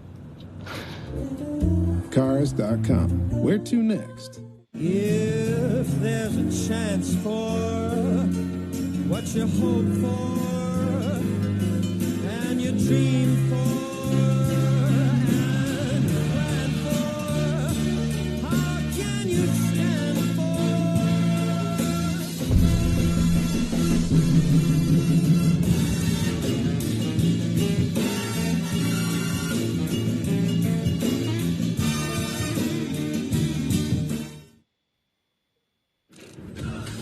College Game Day is built by the Home Depot. How doers get more done. And in part by Dunkin'. There's no play of the day like kicking your day off with coffee and breakfast at Dunkin'. Tradition at South Carolina, Cocky the mascot revealed himself by walking up on the graduation stage wearing those, it says here Cocky's shoes, but it's sort of, I mean, they're kind of like his claws or spurs or something. Right? They're the cock of the walk. Say it. There you go. Well, I don't have to. You just did. All right. All right. Kansas and UNLV last night. Now, last week against Illinois, Kansas didn't get on a loose ball. Just wouldn't come to them, and it hurt them. Well, history repeats that 1 jail, 2 jail, the 3 jail, and UNLV got the ball back. What about Vegas' quarterback? Well, let me say this, that turnovers had a huge impact on this game, not getting that turnover. UNLV's quarterback making big plays with his feet, but Jalen Daniels not being able to avoid the turnovers really hurt them in this game. He ran for 127 yards on the ground. The turnovers in the Illinois game hurt Kansas as well. Yeah, that's right. Matt Sluka is the guy from UNLV who gave them their second win over a Big 12 team. Arizona and Kansas State, Big 12 teams, not a conference game. Noah Fafita, he's got a man, and he just underthrew it, didn't get it out quite quick enough, and things went sideways from there. You start to look at Avery Johnson, what best dual threat quarterback in that discussion in college football. You look at their schedule. I'm not trying to get ahead of ourselves. Kansas State's going to be favored in most of the games they have remaining. That kid's good. Yep. He's learning every single quarter. 31-7, the final in Fort Collins tonight, 7:30 Eastern Time. Colorado and Colorado State. You remember what happened last year, and Colorado State has waited 28 years to get the Buffaloes in Fort Collins, and the last 363 days have been the longest of that wait. Festering resentment, mutual contempt, hating every wretched breath the other side sucks into their greedy lungs. Remember last year, it was a game that featured 27 penalties, many of the nasty variety, for almost 3 lengths of the football field. The Buffs pulled it out late with a drive to win the game. So you say, hey, look, last year, that doesn't have anything to do with this year. They might say that. The Rams aren't saying it. It has everything to do with tonight to them. Colorado takes on Colorado State this weekend. I don't care if they hear it in Boulder. When I talk to grown-ups, I take my hat and my glasses off. That's what my mother taught me. When they give us ammunition, they unmessed around and made it what? This is unique. I got goosebumps. You would too if you were here. Here's Horton looking to throw it. Got a man and touchdown. This is going to be a shootout. Intended for Hunter, who took a shot afterwards. Travis Hunter has been taken to a local hospital. The Buffaloes 98 yards away with 2:06 to play. Sanders downfield, got a man. Horn, touchdown. Sanders open, touchdown. Harrison steps up into the end zone, picked off by Woods, and it's over. Buffaloes win it. I don't feel like we left it all on the field because we should have murdered them guys. It's personal for real. It ain't no more time to talk. It's time to do. We'll find out who wants it more, and we'll see how far our Instagram followers gets them. You heard the words from Torrey Horton. We'll see if he's able to go tonight. He's been a little nicked up. Now, just a word for the officials in this game. Get the rotator cuffs loose. Probably going to be some of this, some of this tonight. I mean, it's going to be intense. Let's go ahead and throw these flags. And before we talk about this game any further, let's say DirecTV, welcome back, baby. Welcome back to the party. Hey. DirecTV, welcome back to the party. Now, right in time for a good conversation about Colorado. So I grew up as a massive fan of Deion Sanders. I think he's one of the greatest athletes to ever exist on this earth.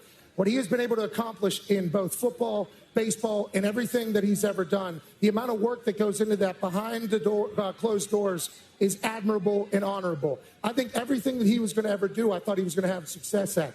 This has been an interesting little tale here at Colorado. I think he does have the ability to lead. I think he does have the ability to coach. But their team building and culture building seemingly has not really worked out thus far. Does that play into the favor of Colorado State? I think so. Double overtime game last year. And if you go back 1 year, what Colorado and Nebraska did, and take that year of development that Nebraska had and what Colorado had, I'm worried about the Buffaloes, even though I absolutely love them. And I think they have enough good players to be a great team, but nobody believes that they're a good team at this point. They think they just have superstars. Well, I really think that team chemistry is going to be the real key for them. That's players believing in themselves, players believing in each other, coaches believing in players, players believing in coaches. Because if you don't have that respect and trust on your team, you got a hard time building team chemistry. And when you play on the road in games like this, you need to have a lot of togetherness on your team. You know, one thing about Colorado and Nebraska, I want to flip it to Nebraska because a lot of people now are excited about Raiola and what this team can do. Just for people, the reason I think a lot of people like Nebraska early in the year is he's around a veteran team. Raiola is a young guy, he's a true freshman. But 17 of these guys played last year. They looked physical last week. Matt Rule, just for a history lesson, when he went to Temple in year 1, they were 2-10.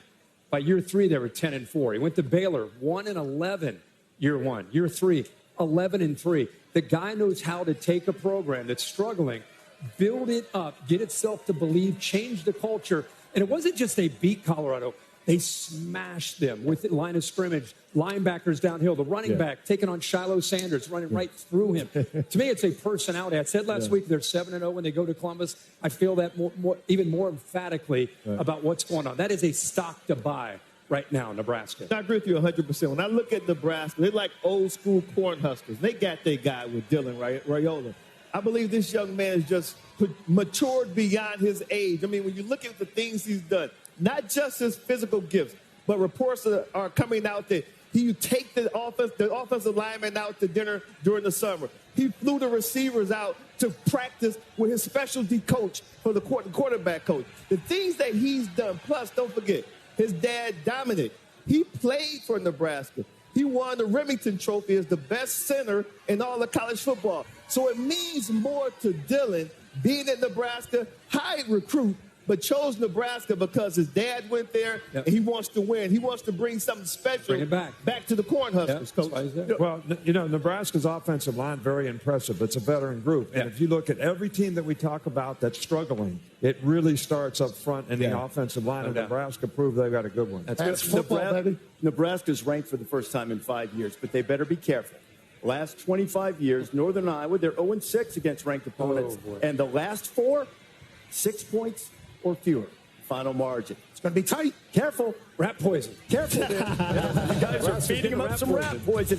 Finally, 2 Big 12 teams play, and it will actually count in the conference standings. UCF, what do you think about that? Against TCU, both teams 2-0, Def. Yeah, I tell you what, the nice offense, #1 in the conference, averaging 51 points per game, 596 yards. This group is 5th in the FBS. R.J. Harvey averages 9 yards per carry, but going up against the TCU's defense that's stout against the run.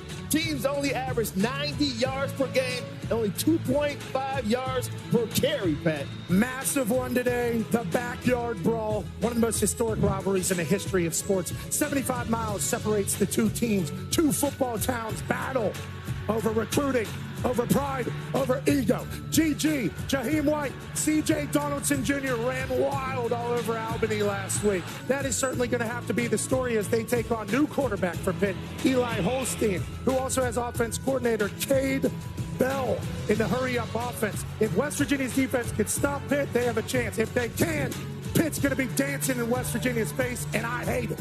I hate everything about it. This is the biggest event of the year if you're from West Virginia. Damn right. And I grew up chanting, beat the hell out of Pitt, and I'm not changing that today. Damn, baby, coach. Well, that may be, and you can chant that all you want, but you know who's not chanting it? Pittsburgh head coach Pat Narduzzi, who had this to say about the brawl. Not much needs to be said, guys. We know what we got to do. Okay, we talk about freaking effort and toughness. Okay, need everything you got tomorrow. Think about the confidence that we have in each other in this room, that you guys have in each other, we have in you, I have in the coaches back there to get it done and get the right calls out there, get everything adjusted out like there's confidence, okay? We're going to find out tomorrow where we are, okay?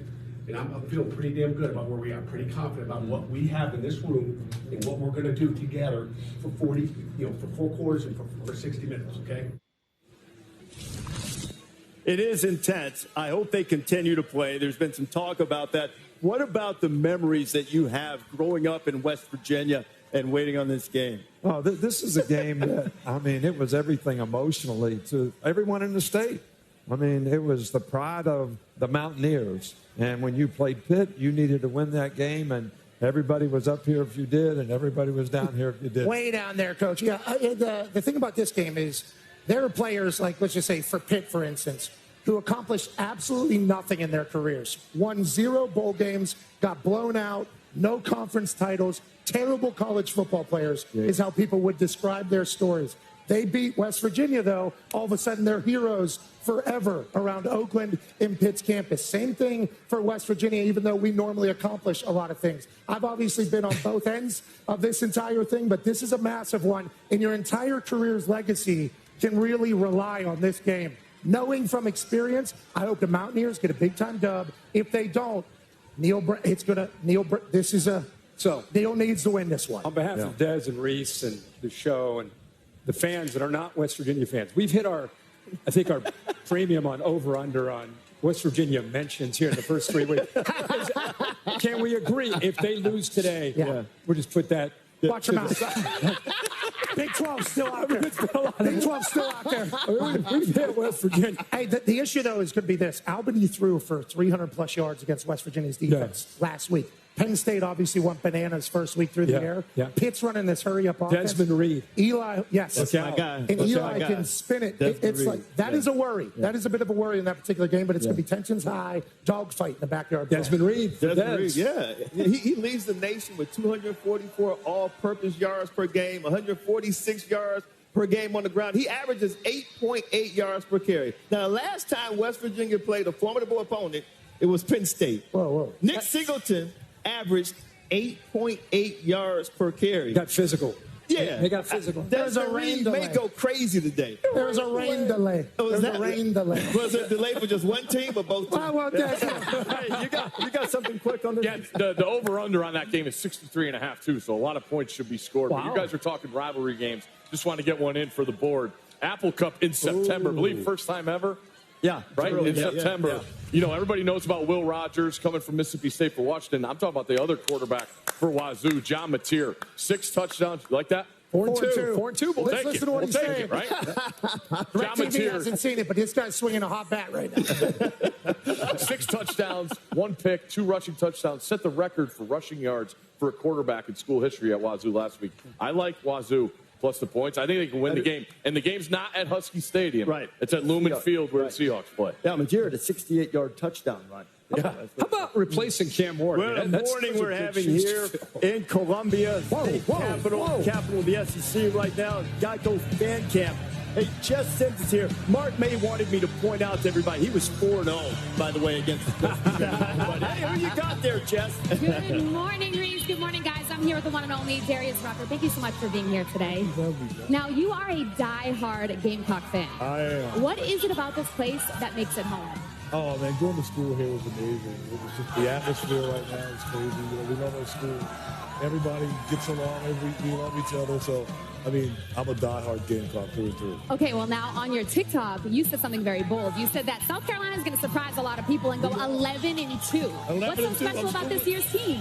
Coach Beamer, you know, he's a great coach. He's recruiting well, and you know, got Sellers at quarterback now, so we're pretty excited about this year. So what do you think the final score is going to be today? 27-20 Gamecocks. 27-20 Gamecocks. Okay, y'all agree? Y'all like that?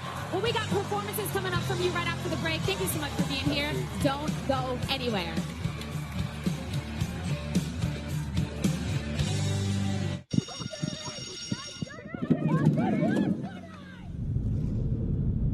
Another group project. It's due tomorrow. I hope I can get online tonight. I really need this to pass. The truth is, I can't do this on my own.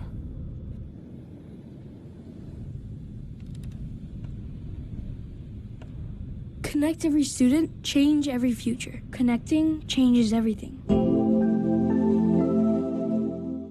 Tamara, Izzy, and Emma. They respond to emails with phone calls. And they don't circle back. They're already there. They wear business sneakers and pad their keyboards with something that makes their clickety-clacking clickety-clackier. But no one loves logistics as much as they do. You need Tamara, Izzy, and Emma. They need a retirement plan. Work with Principal so we can help you with a retirement and benefits plan that's right for your team. Let our expertise round out yours. Look at that Wendy's breakfast burrito.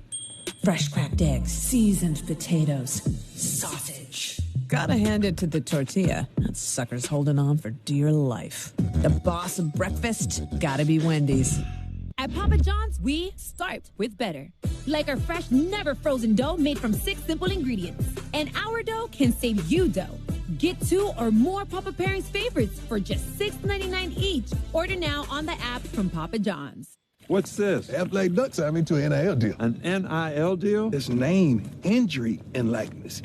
With a name like Prime, an injury like mine, and a likeness so fine, that's a triple threat. Couldn't we just tell people Aflac pays cash for expenses not covered by health insurance? If we want people to understand how Aflac helps close that gap, we got to get you to think bigger, Coach. You got to be kidding. Get help with expenses health insurance doesn't cover. Aflac is an official sponsor of ESPN College Game Day. Miss Terry's not going to like this. Trouble. You do what I do long enough, there's no going back.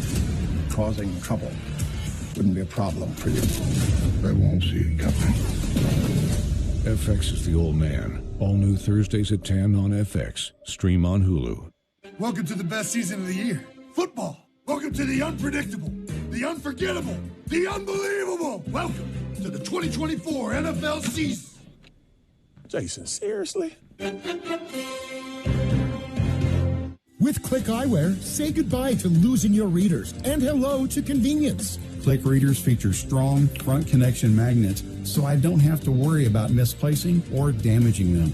Click glasses are always there when you need them. I got this $1,000 camera for only $41 on DealDash. DealDash.com. Online auctions since 2009. This PlayStation 5 sold for only 50 cents. This iPad Pro sold for less than $34. And this Nintendo Switch sold for less than $20. I got this KitchenAid stand mixer for only $56. I got this barbecue smoker for $26. And shipping is always free.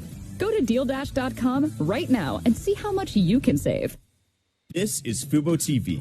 It's a better way to watch live news, shows, and sports without cable. Watch multiple games at once with Multiview. Start watching at FuboTV.com.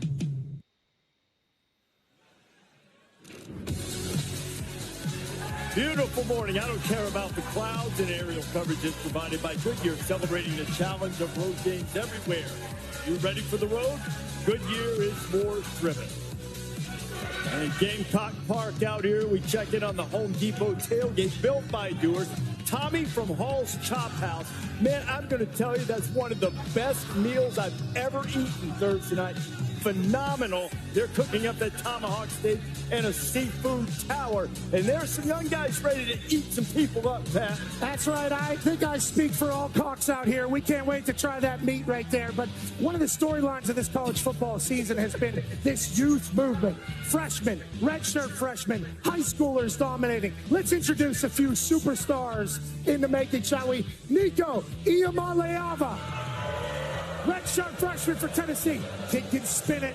Brad Heupel's offense is phenomenal. Dylan Raiola, Nebraska. True freshman. Absolute dog. Jeremiah Smith, cousin of Geno Smith. Geno says this is going to be the greatest of all time, Craig.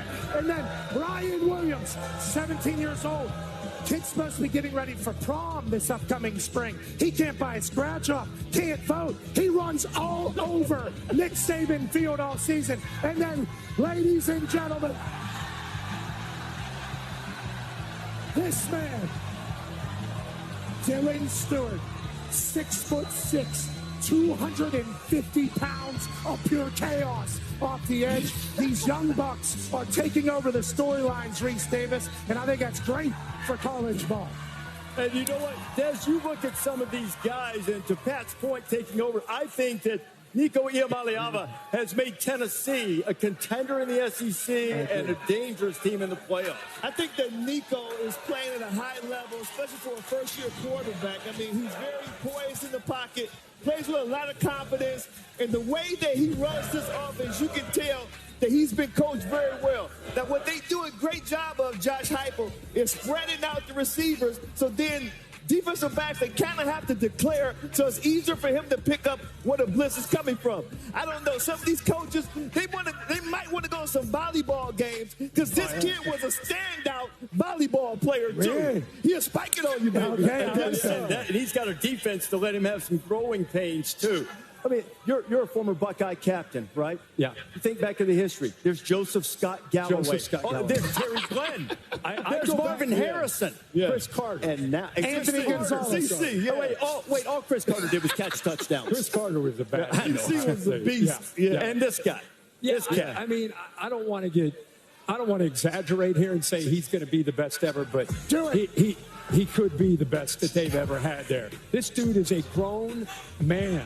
6'3", 215 pounds, and Ryan Day and Chip Kelly said he came in just so polished with his route running, his knowledge of the offense, the way he plays, the way he works, his humility, which is very rare for a high-profile wide receiver. But this guy, I think we'll find out in the coming weeks, Oregon, Iowa, that's when you're really going to learn how good he is. Wait, what are they saying? We want Saban. Do what? You know what? Of the many gifts that you gave Alabama, probably getting a commitment that they were able to hold from this dude, Ryan Williams, was big. Ryan Williams is a mature competitor, man. He's one of the most mature kids that I've ever recruited. As a freshman, he showed maturity. And what that really tells you when a guy's a mature competitor is he can focus on the things that matter. And for a 17-year-old guy, this guy is explosive. He's got great hands. He can run after the catch. I think this guy reminds me of Amari Cooper when he was a freshman. And I think this guy's got a great career. You see this week that he told Devontae Smith, I'm coming for you. He wants to win the Heisman Trophy like Devontae did as a wide receiver, too. And then there is a man celebrating his 19th birthday today and hoping to celebrate it by spending the entire day in the backfield of LSU, Dylan Stewart. So you obviously got to put the Spencer goggles on to really dissect this man. I said it earlier, 6'6", 248, lead.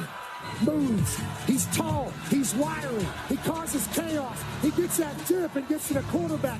He had 2.5 sacks, 2 forced fumbles against Kentucky. This dude is a game wrecker, game changer. His arm, his wingspan, they told me, 15 feet. It feels like it whenever you're watching the film. He's everywhere at the same time somehow. His work ethic, his grit, his motor is everything you're looking for. True freshman, this guy. Happy birthday to him. And obviously, Brian Kelly. Brian Kelly has been having nightmares of this man. I got to tell you, do you know Lenore Sellers today is going with the contacts? What? I'm telling you, he's tried the contacts. I love Lenoris. I love his moxie. He does whatever he needs to do. But these things could be an NIL deal worth millions. Just something to think about. Just something to think about, Sellers. But you can always change in the middle of the game. Certainly could. Know. This guy's really good, though. Yeah. Out in the midst of this crowd, the Washington State flag, Old Crimson, 306 in a row. Stanford Steve has already picked him to beat Washington in the Apple Cup today. And there's some conference news, Pete Thamel, for the 2-pack that's growing into a full 6-pack. Well, Reese, as a 6-pack, we know we'll have Pac-12 After Dark in some form come 2026. But the question about Pac-12 After Dark, well, what will it look like when the league comes to light? The one certainty that we know, Reese, is that this league will not have an automatic bid to the college football playoff. From there, 2 big questions loom. One is, what 2 teams will they add to make the 8-team league minimum? And the other is, how much money will they command from a media deal on the open market? As for targets, the dream scenario is Cal and Stanford come back west. That would necessitate some ACC uncertainty and is certainly not a guarantee. They'd go from there to target high-end American schools. Think Memphis, think South Florida. Obviously, think Tulane. Those schools, though, are making about $9 million a year in American, and there's no certainty that they'd make that much money in the Pac-12. And if they did, there's obviously extreme travel costs to play in a league like that. So for now, some questions loom as the six-pack needs to grow to an eight-pack. All right, Pete. We'll look for that coming up. A lot of realignment. Realignment never sleeps. Keep Pete Thamel up at night, trying to make sure everything is all squared away. Taking a look at the best fans anywhere on the Geico fan cam. They've been out since 3 a.m., camped out in the rain. Not only are we giving them a great show, but we are honored and privileged to give them a little entertainment along the line as well. You probably know that one of the greatest Gamecock fans of them all is Darius Rucker.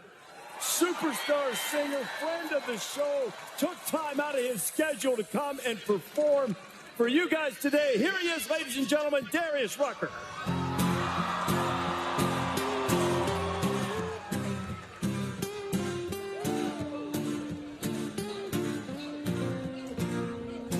Well, I ain't gonna work today. Just wanna sit around and play. I'm gonna hit balls off the dock, kick back in my flip-flops. Don't owe nothing to the lender, nothing spinning in the blender. The only thing on my agenda is beers and sunshine, bonfires in summertime, back porch nights in South Carolina. Ain't nothing finer than me and my girl striking up a little lighter. Everybody's down in the world going crazy. Don't know how to fix it, but I think maybe turn on the good times, turn off the TV. Yeah, the only BS I need is beers and sunshine.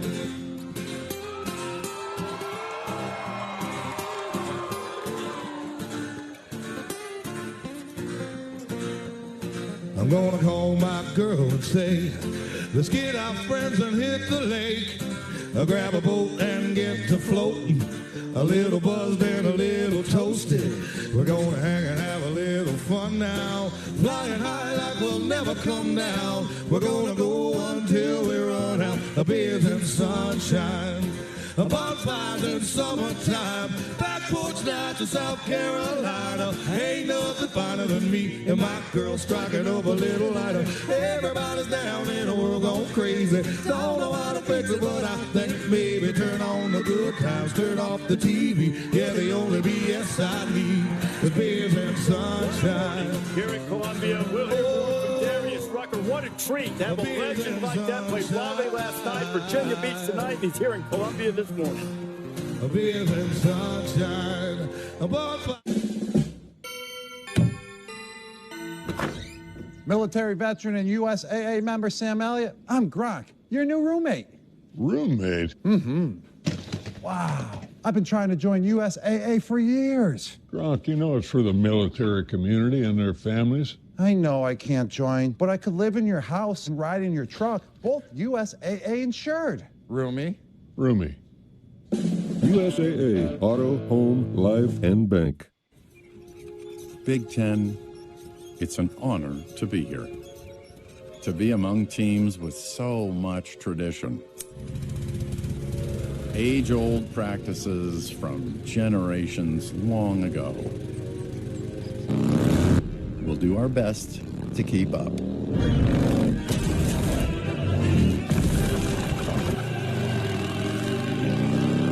With respect, Oregon. Being the best takes hard work. It takes early mornings, planning, precision, sweat, sacrifice, and teamwork. That's why Old Dominion Freight Line, the #1 national LTL carrier for quality, works hard to be the best in the game and is proud to support those striving to be the best in their game. Old Dominion Freight Line, helping the world keep promises. This is not a drill. Subway dropped the price on all their subs. 20% off any sub, any size. Subway did what? Any sub? Yep. For a limited time, you get 20% off when you order it now. Hurry and get your deal before it's gone. Yo, for $5, these are prime time deal. This, or this? Oh, for $5, legendary. These deals? Prime time? Only at KFC. Way back, baby. Listen, it's all about winning in the trenches. Come on, Bobby. You need a superstar quarterback. Superstar. Always with the superstar. Let me guess. You're one of those underdog guys. Everyone loves an underdog. I'm taking him straight up on ESPN Bet tonight. Good call, Bobby. Ground and pound, baby. Y'all lost your minds. Are we watching the same league? Yeah, let me get a Mad Dog. Mad Dog? When did he get his own sandwich? He's a local legend. I gotta find me a new deli. We'll see you tomorrow. Georgia on the road against a conference opponent. The #1 Bulldogs face the Wildcats in Lexington. Georgia looks to once again prove they're the best in the nation. Georgia at Kentucky, tonight at 7:30 p.m. Eastern. I'm not alone on this mountain. I've got friends, teammates, and some doubters too. That's okay. Don't let the world tell you who you are. This will be the last moment you ever think of soda as being a dirty word. Soda! Because this is Poppy, and Poppy is soda. It tastes like soda, even better than others. It looks like soda, smells like soda, and fizzes like soda. Because it is soda. It will be the soda your kids and grandkids think of when they think of soda. And that's because this soda has none of the bad stuff. Instead, it has all of the flavor. The future of soda is now, and it's called Poppy. Whatever life throws your way, just click through your day.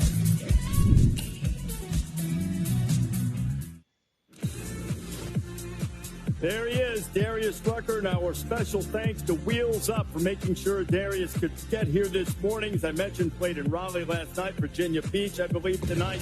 And here it is beloved South Carolina, where Brian Kelly walking into Williams-Brice Stadium. Bayou Bengals have dominated the Gamecocks. Good man. That's good ball, coach. On ABC. Just over 2 hours. One of the games in the SEC today. Hotty Toddy hitting the road for the first time at Wake Forest. Rebels have scored more points than anyone in the country, and Jackson Dart is thrown for more yards than anyone. He also is a dynamic guy on the ground. Texas, after beating Michigan, they've got to deal with UTSA. By the way, former UTSA edge rusher Trey Moore plays against his old team, looking for his first sack as a Longhorn. And tonight, Georgia and Kentucky. Carson Beck has been strong. This little bit of subplot here. Kentucky quarterback Brock Vandegrift and their defensive leader, Jamon Dumas-Johnson, former Georgia players. Pop Johnson was a star, and he was a Butkus Award finalist and an All-American type guy. What do you expect here tonight from the Gamecock, or rather from the Wildcats and the Dogs? I think first, if you look at all those games, one of the big things Nick Saban talked about early in the show was about playing to a standard. Not going up and down and up and down. I know Sark actually showed some video of Notre Dame, their loss last week, to remind his team, hey, don't look past any opponent. I think some of these games are that kind of game. Maybe the name on the other side, you look at that helmet, you're not necessarily fired up about it. But, man, it's a real test to me of the maturity of how these teams handle these kind of games. Yeah, but I think that's what Georgia really has. Yeah. You know, Georgia's established an identity as a team. They're physical up front on both sides of the ball. They can make explosive plays that have a good quarterback. They were concerned about the running back situation. Well, Nate Frazier solved that as a freshman. All right, so, and they play the same kind of defense that they've always played. So if you've ever seen them play in the past, they've created the same identity now. That's what Kentucky has not been able to do. You know, they couldn't run the ball. The quarterback struggled. They struggled in protection. They couldn't stop the run. So I think Georgia right now, to me, is a team that has the best identity of any team in the country. Well, don't look now, Coach. Ole Miss and Lane Kiffin are kind of doing their thing. 72-zip first week, 52-3 second week. Now, obviously, it's far inferior opponents, but them being able to put people away that they're supposed to put away maybe is a sign of maturity. Jackson Dart obviously singing it. He's averaging over 400 yards a game, 8 touchdowns. They get a transfer from South Carolina and Juice Wells, who's their number 2 wide receiver behind Trey. Are they saying June? Yeah, they still got a lot of love for him. He's great at football, and Lane Kiffin is certainly finding him the rock. They got 2 transfers on the offensive line from Washington that won the Joe Moore Award trophy last year for best offensive line in football. So the line's solid. The D-line has 2 transfers in, one from Texas A&M and one from Florida. They're playing well. This might be the year for Lane Kiffin, Coach Saban, and I'm thankful that you were on the game day set while it all happens. Hey, Kirk, you mentioned the Longhorns. Now, when they were in Ann Arbor a week ago, coming into that game, don't forget, come out of camp, they got their 2 starting running backs hurt. They bring in this kid, Blue. Yeah. He has a fantastic game. They get Isaiah Bond in the transfer portal. We think he's going to be like their go-to guy. Tight end Gunnar Ham had almost 100 yards receiving against Michigan. They got weapons all over the field. October 19th, Coach, when they play Georgia, I think those 2 rosters, they match up kind of evenly. That's when we're going to see where both teams are. You mentioned Sark showing them Notre Dame. You could just show them Texas from last year. They played Wyoming the week after they beat Alabama. Fourth quarter, 10-10, after they allowed the Cowboys to hold the ball for the entire third quarter. Yeah. So they have a little bit of experience on their own. Texas A&M and Florida, both with some quarterback questions. Pete Thamel, what do you got on what's going on there today? Well, with Connor Wegman, Reese, I've been told he's a legitimate game-time decision in the swamp today. Wegman's in dealing with an upper body injury. He's been limited in practice. He's going to go out there and warm up, and the coaching staff and the medical staff are going to make a decision on whether or not he plays today. Marcel Reed, a redshirt freshman, would get his first career start if he doesn't go. For Florida, Graham Mertz will be out there first, but we're going to see plenty of DJ Lagway as well. You guys saw Marcel Reed in the bowl game last year. Yeah. I mean, that might be an interesting opportunity for him. He's a great player. His dad, Rod, former coach of Tennessee State, was there right before Eddie George took over. Montgomery Bell Academy, young man. Yeah, there you go. It's no Avon Old Farms, but it's not bad. Get it in. I know, I got to get it in. Last stand here with the Gators. This is it. Both quarterbacks are playing. This is it. This is it for me. This is it. Home dog. I'm with you. It's like, give me the Gators. I mean, you got to get it here. And then you guys touched on Texas and Georgia. The third most impressive team to me is Tennessee. I don't care. They're giving 49 points today. I didn't do a good enough sell on Ole Miss. I didn't give good enough. I broke down every position. They played a road game today. We see a little bit more. All right. Tennessee's right up there. All right. Hey, we talk about that Georgia-Texas game. Georgia's got to go to Oxford, too. It's in November, long way away. Here's what we have in store. Triple header from the SEC today. LSU, South Carolina on ABC. A&M, Florida after that, and the nightcap. Number 1 team in the land taking on the Wildcats, 7:30 Eastern time. And now we're going to move inside the stadium later on today, so we got to have an early breakfast. Okay. Hey, that's the first. This is real. That's the first. Reese, we got a Hall's Chop House, and we all went here on Thursday night. The only thing better than the food was the hospitality. Yeah, they're fantastic. We got seafood tomahawk steak. What do you have here? How are you? The pepper jack. Hey, Mr. Hall, I'm Pat McAfee. What type of cake do you have here? Got good meat, sir. Cream corn. Caramel cake? I don't mess with foul. I don't do this for you. But it looks great. I'll try it. Come on, try it. Get it, Biff. I heard you hooked the crew up Thursday night. That's awesome. I need a fork. Hey, what's up? Can I get a knife and a fork? Hey, let me do it. Oh, yeah. Jess was doing work on these Thursdays. I was. Wow, when you brought me out in front of everyone, I had like 5. I know. Can I get a... Man, look at your cake. I know, but they didn't cut it. I got to get a piece over here. That's good news. Sorry, buddy. That's good news. Sorry. That was all. Don't make it happen, Captain. Mr. Hall, that's just some good meat you got here, sir. All right, listen up. Your fire defense isn't cutting it, and it's almost game time. Hey, you need killer alarms in every room. We're playing zone defense. I mean, fires can happen anywhere. Like here. Here, too. Des, you can't handle the heat.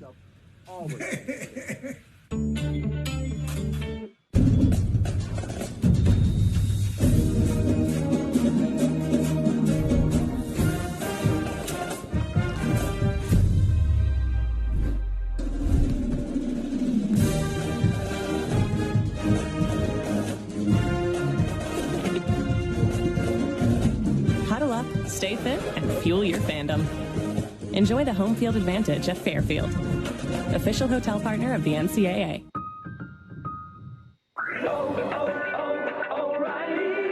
check engine light on? There's an O'Reilly Auto Parts. Turn left, Tyler.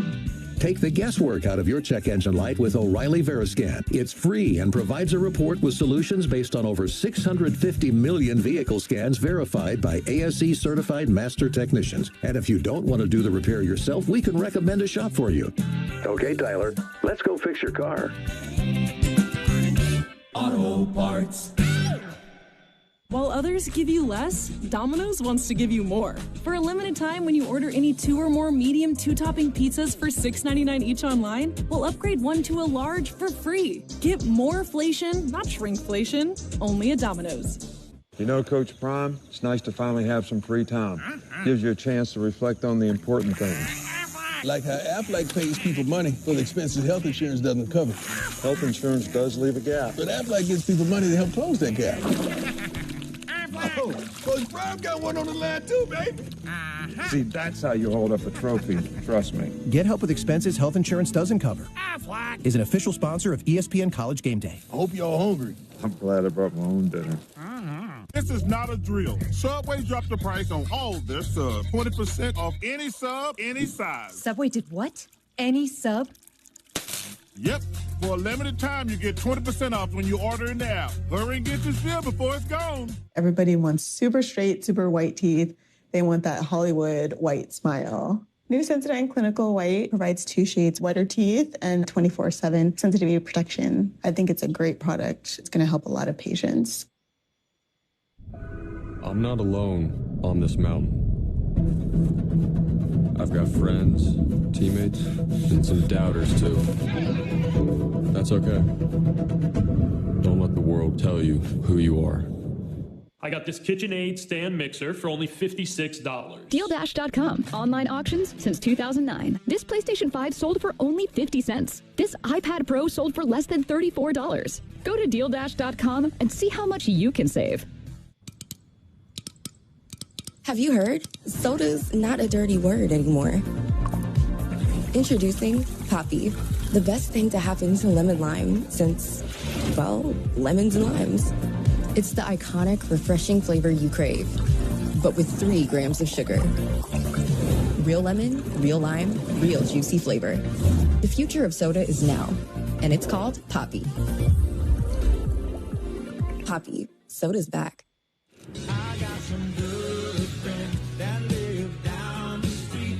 Got a good-looking woman with her arms round me. Here in a small town, where it feels like home. I got everything I need. And nothing that I don't. Man, what a morning here in Columbia. As we've hit the top of the hour, as we've told you, glad to have our friends from DirecTV back here.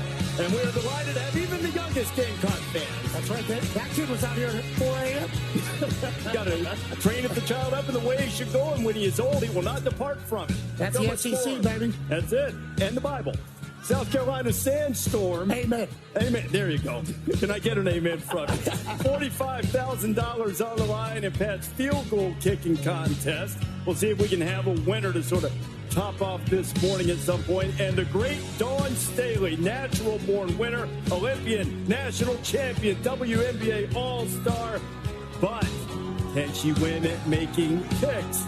And Jess, who do you have with you this morning? Brice, I am here with Columbia's Mayor, Daniel Rickman. Thank you so much for having us. We hear you have a very special announcement about today. I do, and welcome to Columbia, South Carolina. We love having ESPN College Game Day here. Come on, let's get it going. Hell yeah, Mr. Mayor. It's so unbelievable, but you know what College Game Day does for our athletes, our communities, our colleges is unbelievable. So we wanted to take it up another level. So today, on behalf of myself and all of City Council, we are declaring this ESPN College Game Day in Columbia, South Carolina, and here's a proclamation. Wow. Okay. Come on, let's hear it, crowd. We got a ding. Ultimate honor, and I hear you have one more surprise for a special person. Well, we do. You know, we love the coach here. And we know he's going to do the right thing today, and he's going to put the right hat on today. But we don't want you to wait 10 years to come visit us again. So we want to present you the key to the city and know that you are welcome anytime, Coach. Oh, thank you, Mr. Mayor. Thank you very much. That is absolutely beautiful. Brice, I think that's a good bribe. Do you think that he's going to choose that headgear or what? He'll give him the old okey-doke, maybe. We'll see. You think that's his first key to the city, huh? I wonder how many keys to cities LC has. Thank you, Mr. Mayor. Thank you, Mr. Mayor. Hey, look who's here, the head coach of the Gamecock, Shane Beamer. He will join us coming up in just a little bit here on College Game Day as he tries to continue to have his team improve week to week, which they certainly did from week 1 to week 2, and now coming in with a difficult challenge. A high-powered LSU team coming in with an improved defense, young quarterback that has been terrific. LSU coming in 1-1 record. Gamecocks are headed in to Williams-Brice Stadium for this showdown on ABC at the top of the hour. It's been a theme through the first few weeks of the season. Inconsistent starts. You look at Notre Dame after the big win at College Station. 4-touchdown favorite against the Huskies of Northern Illinois. Couldn't get it done. Riley Leonard also a little banged up. Michigan, totally rebuilt offense, and they faced against the team that might win the national championship in Texas. But they were overwhelmed, and the offense didn't really look good in week 1 either. The Penn State defense was pretty good against West Virginia in a hostile environment, but then last week against Bowling Green had to pull one out of the fire late. Oklahoma's offense was dreadful against Houston, fewest yards in a home game since 2005. Sooners have Tennessee coming up in a couple of weeks. And Alabama, first 3 quarters against USF, it was a penalty fest. They turned the ball over a lot. 1-point lead on the Bulls. Now, to their credit, they did have explosive plays and ended up winning comfortably. The number of teams that have been ranked to lose, already 11 through week 2 of the season. There have been a dozen more one-score games.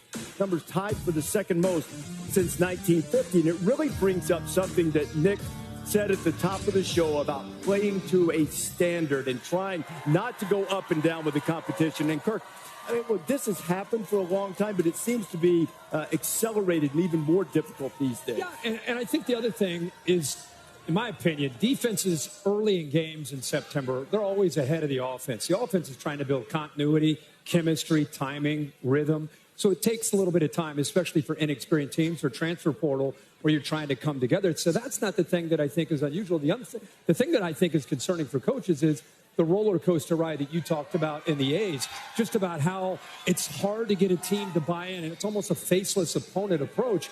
Your teams were very good at that, but we're seeing a lot of, we're playing a good team, let's get up. We're playing these guys, let's just show up and go through the motions. How do you guard against that? Well, I think the biggest thing is how do you have a consistent mindset on your team? You know, I talked yesterday a little bit about relief syndrome. You have a big win, everybody's relieved. It creates a little complacency. You don't prepare the right way. Complacency creates a blatant disregard for doing what's right. And then on the other hand, you have these teams that have these tremendous expectations, which our 2022 team with Bryce Young and Will Anderson, great expectation. They were so anxious that their preparation did not always equate to good performance in the game. They worked hard, they had the right focus, but they had so much anxiety about being afraid to make a mistake and not doing the right things that I think it affected their performance. So I felt like I did a poor job of maintaining that balance on the team, because you got to go out there and just let it loose and play and compete and have fun. So I know it's very new for college, and everything you're saying is obviously incredibly valid. You're the greatest of all time. But there's been free agency in the NFL for a long time. It's obviously happening at a rapid rate now in college football. There's an old adage in the NFL where you have to build your team through your guys. You have to make your culture. And then you find free agents to come in and they assimilate to your culture. Anytime your free agents become your culture, when push comes to shove, when there's a close one, when you need it at the end, normally those teams are going to buckle because the foundation isn't as solid. I'm excited to see how college in the transfer portal and how many players get brought in and what positions continue to happen and evolve as the free agency of college football catches up to what the NFL has had for a long time. Yeah, you guys talk about playing to a standard. That's what Coach talked about earlier. And as a former player, I completely understand, because that was our mantra. Let's play to our standard no matter who the team is. But with free agency in college football now, the issue is you're bringing in these big pieces that's supposed to complete the puzzle, and they might not know what the standard is, or especially early in the season, They may not have bought into the standard, so I think that's the issue. What I love, Coach, any team that I was on that was a fantastic or a great team, even the team that won a Super Bowl, we had great veteran leadership in the locker room. There's only so much you and your staff can do, but then we have to police ourselves, and we have to make the new guys understand this is how we do things here. If you're going to be a part of it, you got to get the hell out. Yeah. I don't think that teams are like that nowadays. Right. Yeah. Player-led is dangerous. It's like a secret weapon. His teams used to always have that. Yeah. And I think you helped create that, right? The players. That was the whole goal. But, you know, what makes it more difficult now is all the external factors. There's a lot of noise in these guys' ears from their family, from the fans, from the internet. I mean, and they're affected by that.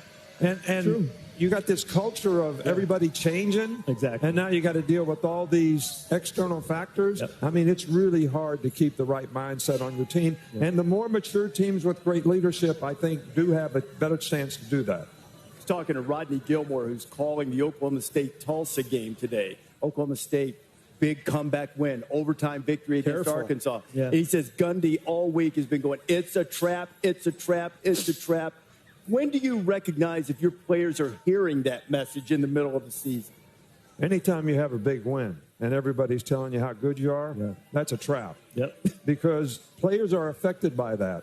And then they don't pay attention to detail. They don't prepare the right way. They develop bad habits, and they start showing up in the game, which costs you games, especially in critical situations when you can't be your best when your best is needed. To be clear, he said on my show yesterday, he won a national championship, and then by 1 a.m., he was already trying to figure out how to recruit the next class, what they were going to do to repeat and recycle. Not everybody's built that way. We'll see if there's enough people in this younger generation, not that our generation had it figured out. I liked enjoying wins as much as the next guy. Let's not get that crazy, but it does feel as if there's an instant gratification. Can we stay focused? Are we still hungry? We can move away from adversity. It's a wild time, but I think the true programs with the true coaches are going to show up in the end. The cultures could show up. The warnings have been signaled.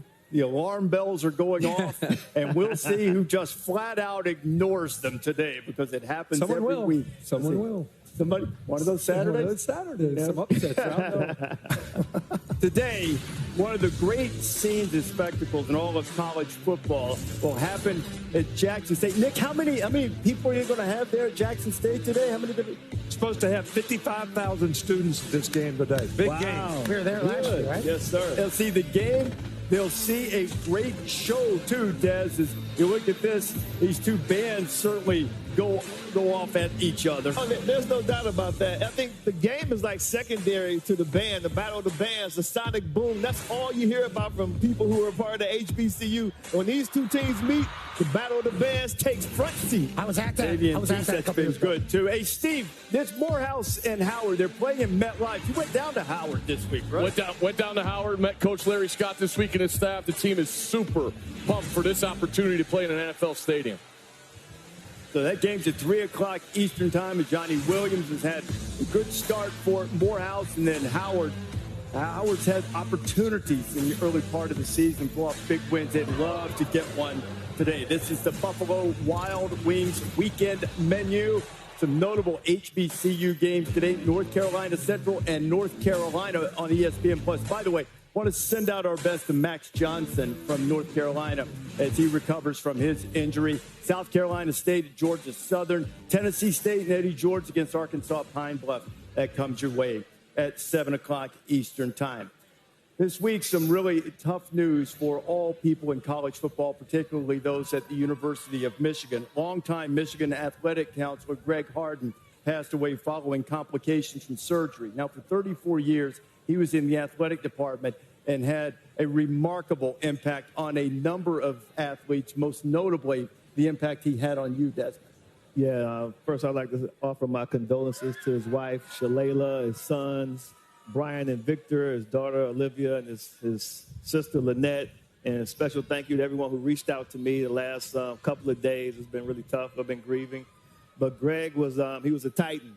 Greg was a person who he just wanted to build people up. He believed in self-mastery, and he believed that he wanted to get the best version out of you. And that's what he taught. That's what he preached. Coach Harbaugh said that his mission, Greg's mission, was to help people find their purpose. And he was very selfless in that mission.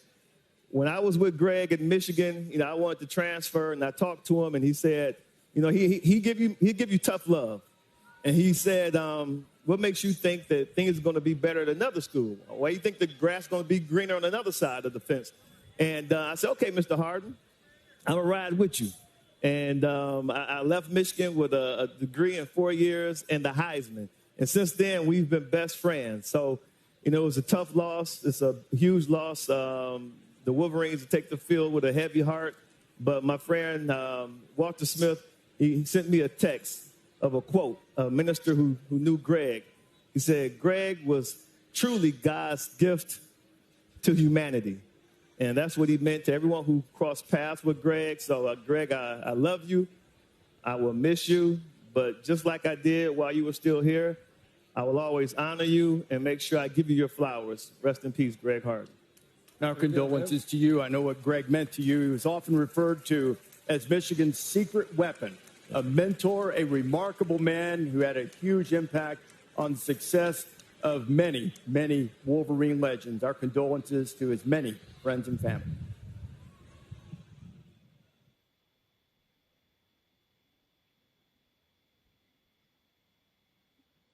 Coach Gecko. Coach G. Laura, Dan. I didn't realize the media would be here. No, this isn't for work. We're just really big fans. And we're scouting for our fantasy insurance teams. Geico has all the top prospects and 97% satisfaction rating. That's unreal. Oh my gosh, it's true. True! Smells like insurance. Suppose Geico does have devoted fans. It's not weird. Jade, sign my arm. For savings and service, get more with Geico. She only signs claims checks. The best AI assistant isn't one that knows the whole world. It's one that knows your world. A custom assistant built on Watson X with IBM's Granite models can leverage your trusted data, be easily trained on your workflows, and integrate with your apps. It can be tuned to do just what you need, because the more AI knows about your world, the more it can help you do. IBM, let's create. Look at that Wendy's breakfast burrito. Fresh cracked eggs, seasoned potatoes, sausage. Gotta hand it to the tortilla. That sucker's holding on for dear life. The boss of breakfast, gotta be Wendy's. What does an opportunity economy look like? Tax cuts for working families. Billionaires and big corporations pay their fair share. It increases stability and security, gives people a true opportunity to get ahead. It's a very different vision than Donald Trump's. His plans will raise costs and taxes on the vast majority of Americans. We need to be thinking about the future and how we make it better for families like yours. I'm Kamala Harris, and I approve this message. Order Pizza Hut now and get a free large pizza later. That's a free pizza on your next order. So you can pizza now, then pizza again. Free pizza means your next dinner is covered. Your future self will thank you. Get it while it's hot. Only at Pizza Hut. My blood pressure is borderline. I can worry about it or do something about it. Garlic Healthy Blood Pressure Formula works safely and naturally with a custom blend of garlic, vitamins, and minerals. And it's odor-free. I'm taking charge with Garlic. Love your phone, but not the cost of your current plan? No problem with Straight Talk. Bring the phone you love and get one line for $25 a month when you switch to Straight Talk. That's up to half off the price of the competition. Plus, the best part of all, get a $200 credit for a new phone after 12 months. With Straight Savings, you save now and later. It just makes sense. Straight Talk. Real unlimited data. Less dollars, more cents. We've never spoken, but you've told us many things. That you love stargazing, hate parallel parking, and occasionally your right foot gets a little heavy. The Lexus ES didn't begin in the studio. It began with you.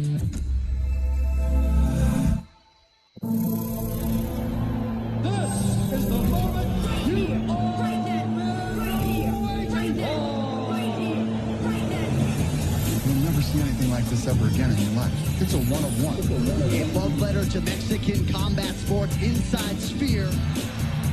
There is bad blood attached to this fight. The trilogy fight to end the rivalry. On September 14th at Sphere, the greatest live sporting event of all time. Let's go, baby!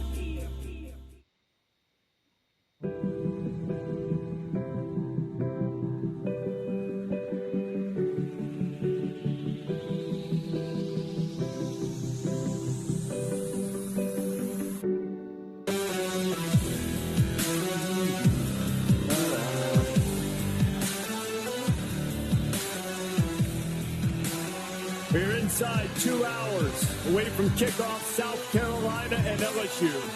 College game day. Back at the home of the Gamecocks for the first time in more than a decade. Dawn Staley, they do love her here. She'll be our celebrity guest picker. Look at DJ Griffin there, waving the towel as they will when Sandstorm plays today in Williams, Brice. And they did right at the beginning, too. Oh, there you go. They're making fun of Brian Kelly's accent. Lenore Sanders is going to go with the contacts. Look at PK knockdown. They got some really interesting signs here, too. Well, yes, they do. No, they do. They took their time. They did their homework. I saw the one where they beat us in 2010 after we'd won 19 games in a row. That one's pretty prevalent out there. I remember. See what I'm saying? They did their homework. These guys are on top of their game. Freight Beamer's in town, too.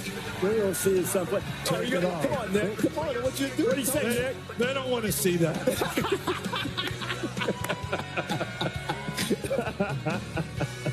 Shout out to Angel Reese at LSU. LSU and South Carolina have had some battles. No, it's not. It's a Darius Rucker concert. He'll play again for us later on. That's right. Can't wait. That's the proper way on the Bayou to spell Corso. Man, you remember back in the day, option football. That when football is real football, the true triple with Oklahoma. Yeah. J.C. Watts. You know, we played them when I was at West Virginia, and the field was so tilted so that they could stretch the field horizontally downhill with speed. You couldn't even see the other sidelines. Hey, look at this. Mickey Joseph, the Grambling coach, running option at Nebraska, too. Hey, you know what? You think that this is a relic of days gone by in the service academies? No, Nick tells you differently in the film room. Offenses are always looking for new ways to attack, different twists. And in the case of the triple option, it's really just old school stuff with a new look. Well, you know, people used to run the wishbone, dive, quarterback pitch, used to run split back veer, same thing. Now it doesn't appear to be that way, but you can move the point of attack on the run when you run options. So we're going to have a dive, we're going to have a quarterback fake, keep the ball, and then number 81 is going to come over and be the pitch man. So the big thing is we can move the point of attack on the run, which forces the defense to play disciplined football. Who has the dive, who has the quarterback, who has the pitch. Now, in this case right here, 81, somebody takes him, so he just blocks the guy, and Jalen runs for a touchdown. So explosive play. So you got 81, not just a quarterback, he's also reading too. He can read, and you can also block the guy that has the quarterback. Now, same situation here. You're going to see this guy come down the field. This guy now is going to run an arc pop pass. This guy is going to become the pitch man. Here's the dive. Here's the quarterback coming out. Now, on this particular play, nobody takes the pop pass. Quarterback hands off the dive, but you're going to see in the press box that guy is really open. All right, so somebody's telling the quarterback, next time we run that play, make sure you check the pop pass. And so here comes the play again. Here comes the very same play again. We'll just let it run. Nobody, flat defender doesn't take the guy running a wheel route, which is the pop pass. See somebody not farming their own territory, and you give up an explosive play. And by farming your own territory, you mean the defensive guys have to take their assignment no matter what else happens, right? Play their responsibility, be disciplined. All right, now on this one, let's pause this. You're going to have dive. Here comes your pitch guy. This guy can be your run-out pop pass guy. Quarterback's going to pull the ball this time. Bring it on out. They got a guy taking the pitch like he's supposed to. Again, undisciplined, comes off the pitch. All right, takes the quarterback. Quarterback pitches the ball. Another explosive play on the pitch. And in the old school option, the pitch, when people think of it, was a lateral backward. So it really very similar, except now down the field attack with the third option. Yeah, it's a built-in sort of RPO that goes with the option that adds another element, which makes it even more difficult for the defense to play with discipline. Is this cheating by the offense against the defense? No, it's all legal. I didn't say that. I said, was it cheating your defenses? Well, you know, that's why you hire these offensive guys, so they figure out ways to beat the defense. You'll see a lot of that, no matter which game you watch in college football today. And if defenses don't farm their own territory. There are no need for field goals. You just score touchdowns. But there are opportunities to make field goals for money, Pat. Okay, welcome. Let's go. Beautiful Columbia. This is Joshua Watson, sophomore business major. He's going to be attempting the $45,000 kick today. Joshua, before we introduce the legend here, have you ever said anything terrible about kickers before? All the time. Wait, why? It's just so easy. They aren't a real kick. Like, it's not a sport. Okay, have you ever kicked a football before? No. Are you going to make this? Have you ever had a beer before? Because it seems like it. No, I haven't. No, completely sober? Yes, sir. You never kicked a football before? No, sir. But I'm going to make it because it's easy. Okay, relax, dude. Darius Rucker is obviously here, one of the biggest Gamecocks fans on earth. I know you're nervous to meet him. Darius, you have anything to say to Joshua here? Joshua, $45,000. I'm gonna do this for you. I'm gonna put 15 more this week, $60,000. Oh! Let's go! Can I get some even if I don't make it? No! It's America. You got to earn that thing, brother. All right. Joshua, 33 yards. It's $60,000 with another 15 from Hootie. And for the walk-on for Jake, Dad Stevenson, he's going to donate $2,500 to this fountain. We'll donate $60 to this as well. So if you end up making a kick. Okay. Let's get some live. $120,000. There's kids climbing in trees. There's people going bananas. There's booze everywhere, and you can change some lives. Let's have a morning. Let's go.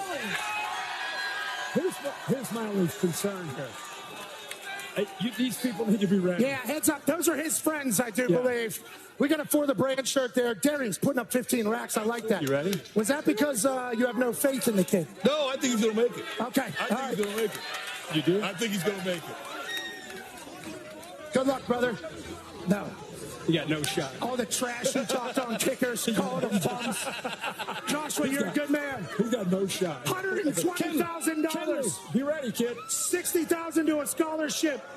$60,000 in your pocket. I told you. He lost his worst kick of all time. Worst kick than the ball. Worst kick of all time. Shoes over there. Ball is here. This guy sucks.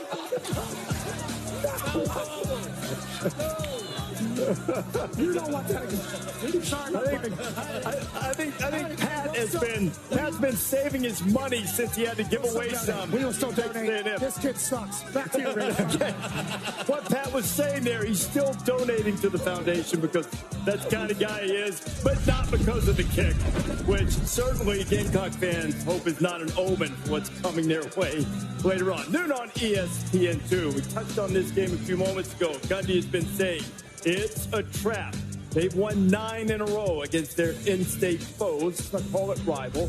Call it a foe. An hour and a half and change away from kickoff there. Ollie Gordon averaging less than 3 yards per carry after contact, trying to get him loose. Florida State trying to avoid an 0-3 start for the third time in 5 seasons under Mike Norvell. They face his former employer, Memphis. Memphis following this transfer portal model, too. They brought in 29 new guys. Wow. They're off to a better start. This feels like season on the brink for Florida State. Absolutely. For this one. Yes. Great teachers can change lives, and ESPN supports the College Football Foundation's Extra Yard for Teachers Week each year to celebrate great teachers across the country. They've inspired so many. Nominate a great teacher in your community. Visit cfpfoundation.org. We've got a lot more to come on College Game Day. Bama versus the Badgers. And the Tide play a little more consistently. Can Wisconsin find some explosive plays? They haven't been able to do that very well. And Sandstorm. How did this EDM song come to be an anthem here in Columbia for South Carolina? Probably wouldn't be a hum. It's more like a doodle-doo, doodle-doo, doodle-doo, doodle-doo, doodle-doo. I'm not going to do the rest of it. Don't go anywhere. We got a lot more to come on College Game Day. But first, please join me in hearing a quick word from Buffalo Wild Wings. So, I like honey barbecue, you like honey barbecue. I like football, I think you like football. We're like the brothers we never had. No, I have a brother. But does he have time for you? I guess he doesn't. Yeah, because I feel like he'd be here if he did. What's up with your dad, Chloe? Ever since he got AT&T's best deal on the new Samsung Galaxy, he's been up on his high horse. Best deal got me feeling like a big old cowboy. That's a very high horse. Perhaps you can wait in the waiting room? I'll just go wait in the waiting room. Ride high with AT&T's best deal on the new Samsung Galaxy Z Flip 6. USAA. You could be eligible if your spouse, parents, or even your grandparents served. That was it. You're in. As a veteran, I'm already in. USAA. Are you eligible? There's nothing chill about a hot, sweaty line. Unless you add mountain cold refreshment. Coors Light. Choose chill. Sis? Is this dog food in your fridge? It's not dog food. It's Fresh Pet. Real meat, real veggies. Seems like a lot of space to waste on a dog. You're all the family I need. Your record label is taking off, but so is your sound engineer. You need to hire. I need Indeed. Indeed you do. Our advanced matching helps find talented candidates so you can connect with them fast. Visit Indeed.com/hire. This is not a drill. Subway dropped the price on all their subs. 20% off any sub, any size. Subway did what? Any sub? Yep. For a limited time, you get 20% off when you order it now. Hurry and get this deal before it's gone.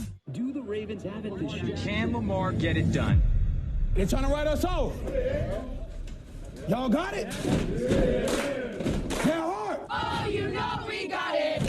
That's right. Oh, you know we got it. Oh, you know we got it. That's right. Y'all ready? Oh, you know we got it. Let's get it. Let's get it.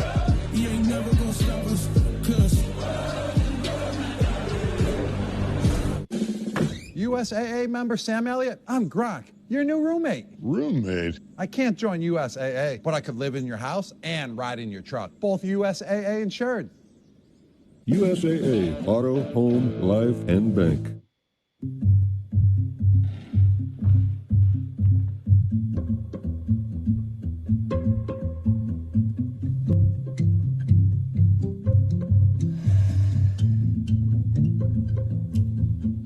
No, hold on. Use this. Okay, ready?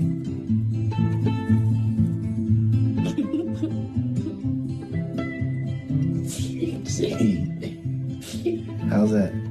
Pretty good. I got this $1,000 camera for only $41 on DealDash. DealDash.com. Online auctions since 2009. This PlayStation 5 sold for only 50 cents. This iPad Pro sold for less than $34. And this Nintendo Switch sold for less than $20. I got this KitchenAid stand mixer for only $56. I got this barbecue smoker for $26. And shipping is always free. Go to DealDash.com right now and see how much you can save. College Game Day is brought to you by Geico. Check out College Game Day on social to get more fan cam action. We wanted to contribute to the atmosphere when Sandstorm plays, so some custom College Game Day rally towels created for everyone here on site. You'll see them in Williams-Brice Stadium today. You're seeing them right now here in Gamecock Park just outside. Great crowd this morning before South Carolina and LSU. Aerial coverage provided by Goodyear, road tested, game ready.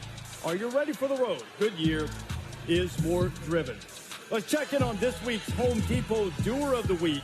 Jonathan and Keena Robinette from Charlotte, North Carolina, just an hour or so away from where we are in Columbia. They are our Home Depot Doers of the Week. Do you have any idea who this guy is? I mean, he's as big a part of South Carolina football lore as Steve Tannehill, Sterling Sharp, George Rogers.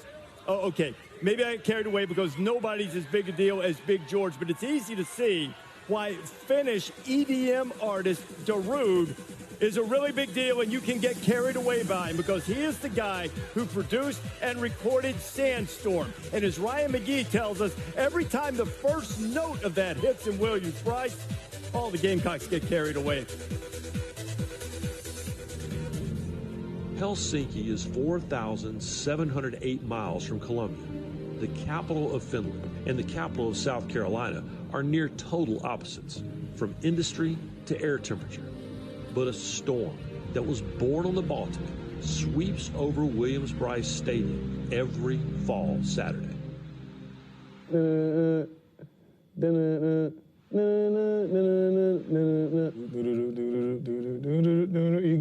It's more like a doodaloo, doodaloo, doodaloo, doodaloo, doodaloo. I'm not going to do the rest of it. The Gamecocks take the field as underdogs against the Ole Miss Rebels. You're producing a game from that position. You're trying to give your team the best chance to win. And we had a list of what we call hot songs when you play when there's a momentum shift in a game. And Sandstorm was on there. You kind of felt that moment coming. That moment happened 15 years ago. 4th-ranked Ole Miss, unranked South Carolina. Clinging to a 6-point lead, the Gamecocks sought some sort of, yes, spur.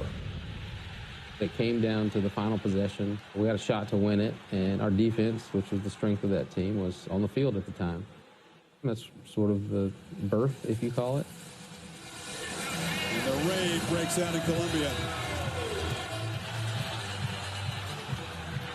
Can't put it in words. I was coaching with Coach Spurrier when they played Sandstorm the first time. It got pretty loud, and then I think they had to call a timeout, get a play in. We played it right back over again, which was the unusual part, and the crowd just took it even to another level. 4th down, upcoming with 1:22 to go. I kind of got a little frightened because the press box started shaking a little bit, and we win the game. The Gamecocks with the biggest upset in the history of Williams-Brice Stadium. Over the next decade, that Scandinavian sand danced its way into every corner of Gamecocks country. We may. It's funny. I go to a South Carolina wedding, I hear Sandstorm. It's just kind of, it is what it is. A techno beat that reverberated from the Atlantic to the Appalachians, finally reaching a former South Carolina assistant coach. I was coaching at Oklahoma, and I really wanted this job. I would walk in the kitchen in our house, and my wife and kids would immediately start playing Sandstorm. Marcus Lattimore committed to play for South Carolina. It was at a church, and he announced he was going to South Carolina, and then Sandstorm started playing. And I just looked at my wife, and I was like, that's not normal. Like, this is kind of a thing now. I remember my first time, it was like my heart was just beating, the crowd was going crazy, the towels and stuff. It's really just something as a team where we all come together. This is our last chance. Let's really dominate. Since that day in 2009, the Gamecocks have stormed their way to a home record of 72-30. All that was missing from that home was the creator himself, Darude. Last fall, a Finnish DJ once again ruled the place they call Willie B, but this time in person. I got to go and play the track. I also got to experience it from the sideline. And yes, South Carolina won. I think he was blown away by it. I don't think he had any idea, really, the magnitude of the song that he created here in Columbia, South Carolina, and in Williams-Brice Stadium. Great Ryan McGee on that story. And now, here he comes, in his 4th year, the head coach of the South Carolina Gamecocks, here's Shea Beamer.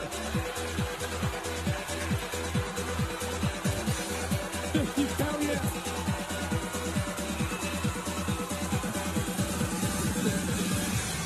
Hell yeah. You know what? It's a real shame that you can't get them into football here. What are you going to do about that? I told Pat yesterday, you just wait. And we've got the most amazing fans in the entire world. We knew they would show up today, and this is going to become a regular occurrence around here, you guys coming to Columbia. Shane, I see your dad over there, Frank, who's one of the greatest coaches of all times until we're building the program. Yep. And I guess the question I had for you, having such a successful dad as a coach, what did you learn the most that's helped you the most become a head coach? Yeah, no, I appreciate you saying that, Coach. You're absolutely right. You know, we rode over here from the stadium, and everybody's yelling Coach and Beamer, and I still don't know which one they're talking about, whether him or me. But probably just the consistency. Week to week, and knowing what a tough profession this is in a lot of ways, but don't get too high, don't get too low. He has said that a million times, and just try and stay steady and consistent. One of the things about your dad that we always would talk about, everybody would talk about Beamer ball, defense, special teams. I know that's a mantra that you've always had. If you played there, you've been a coach, and now as your team. Growing offensively, you're kind of relying more on that than ever. And let's talk a little bit about a few of these plays. Let's go to the tape. Yeah, we're going to go to the tape and talk about this is maybe just a game. Last week you had 5 sacks. Yeah. Really got after these guys. Just talk a little bit about this play.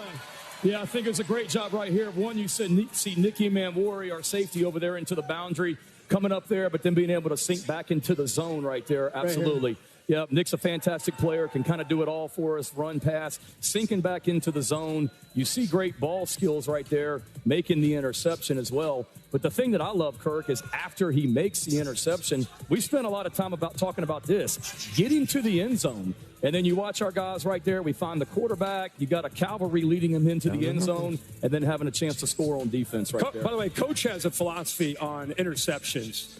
You want to, because it looked like they followed. And you just did it. Yeah. We used to teach our guy when you intercepted the ball, run right down the numbers. Everybody run to the numbers that's going to block for him, and you know the guy's coming down the numbers, so you can block them out or you can block them in. And that's how you score on defense. But your guys just did a great job of that. Yeah, you talk about scoring on defense. How about scoring on special teams? Obviously, Beamer ball as a special teamer. Desmond just went over and shook the hand of the father of Beamer ball because he's a returner. Absolutely. A lot of time focused on this aspect of football, right? Yeah, it's a huge aspect of it, and we spent a lot of time working on blocking kicks. But the thing that I love about this is get up in there. You get up in there if you want. This is an extra point. You know, so I think you can tell a lot about the character and the culture of a football team, how you play an extra point, because you just gave up a touchdown. And you can go out there and feel sorry for yourselves, or you can go out there and try and block an extra point, which our guys just did. And then the thing that I love is how excited we are. We're not happy that we just gave up a touchdown, but that's an opportunity. Anytime offense, defense, special teams is on the field, that's one thing I learned from my dad. We want to try and score and attack, and that's an opportunity right there to block a kick and go back for get 2 points. Yeah. Coach, I wanted to ask you about your quarterback Sellers. Now, week 1, completed 43% of his passes, no touchdowns, no interceptions. But week 2, on the road, completed 73% of his passes and 2 touchdowns. What changed from week 1 to week 2 outside of the opponent? I think, one, he just played within himself instead of maybe going out there week 1 and trying to be perfect. Just go cut it loose. And he's a great young man. He's extremely poised. He's extremely confident. And he's a gamer. Like, the bigger the moment, the better he plays. And this is the biggest moment he's played in. Is he going, God goes today at contacts? What is he doing? We may have something new for you. Stay tuned. Okay, good. Hey, there he is warming up. Real quick thing. We talked earlier about controlling your emotions, avoiding the roller coaster. Last week, no one believed. You showed them. Now, a lot of pats on the back this week. Game day's here. Center of the universe of college football. What are you telling your guys this week about just kind of play 60 minutes, control, take this crowd in, but don't be up and down? Yeah, just be who we say we are. We talked about it at the hotel before we came over. You guys are going to fuel us today with the energy you guys bring in the stadium, but also making sure that we don't get out there and lose our minds. Like every single play, blinders on, you have a job to do. They've handled distractions pretty well. Other than yesterday when Coach Saban came to our walkthrough, we're pretty loose and confident. He walked out on the field, the whole team shut up. And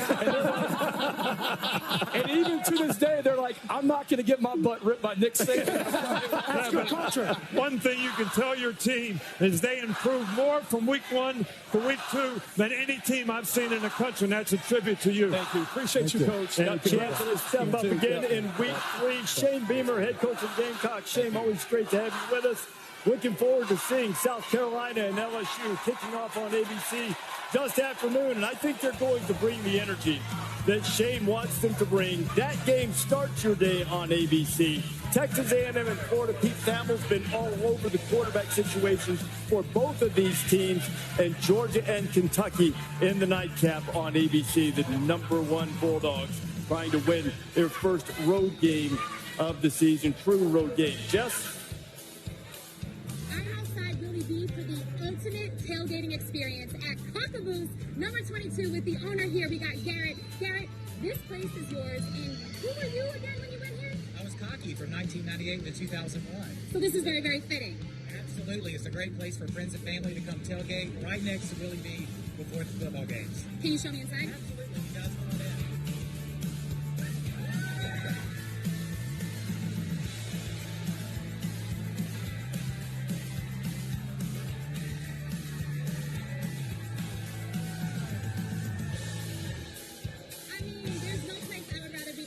Because guess what? There's not a lot of space, but there's cold beer, there's air conditioning, and there's a bathroom. So they got me. You'll only find this right here in South Carolina.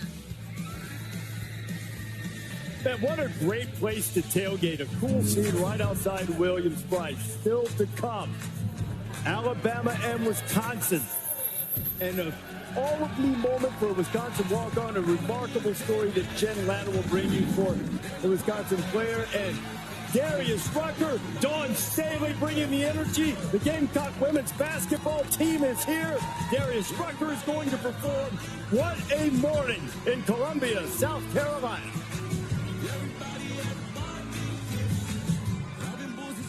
The truth about DIY is you never really do it all by yourself. Because this setup took 2 videos and a quick demo. You can change your color here. And all of this started here, detoured here, and ended down here. And this pizza wasn't delivery. This was. I wonder if they do have it. We do. So whenever you start a project, don't worry. You're not alone. We can do this together. So what are you working on? The thing about favorites is they're only your favorite until a new favorite tells your old favorite to beat it. Introducing the all-new Sonic Smasher. So good, it's about to be your next new favorite. Yo, I'm not a big fan of change, but I'm willing to try it. I gotta tell people about this.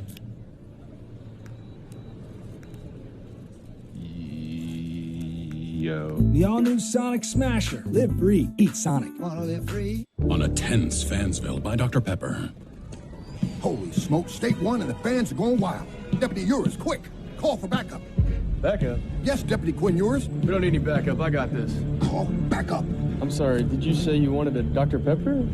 I said backup. Look, we don't need any backup, even if he has great hair and famous relatives.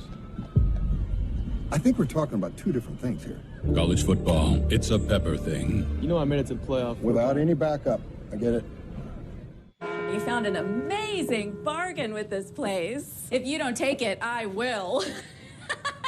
The listing mentioned ocean views? Yes, it's ocean view adjacent. See that place? If you look through it, you'll see a gorgeous ocean view. If it's important, it's not worth compromising, which is why with Farmers, you don't have to compromise quality to get great savings on your insurance. Oh, look, a seagull.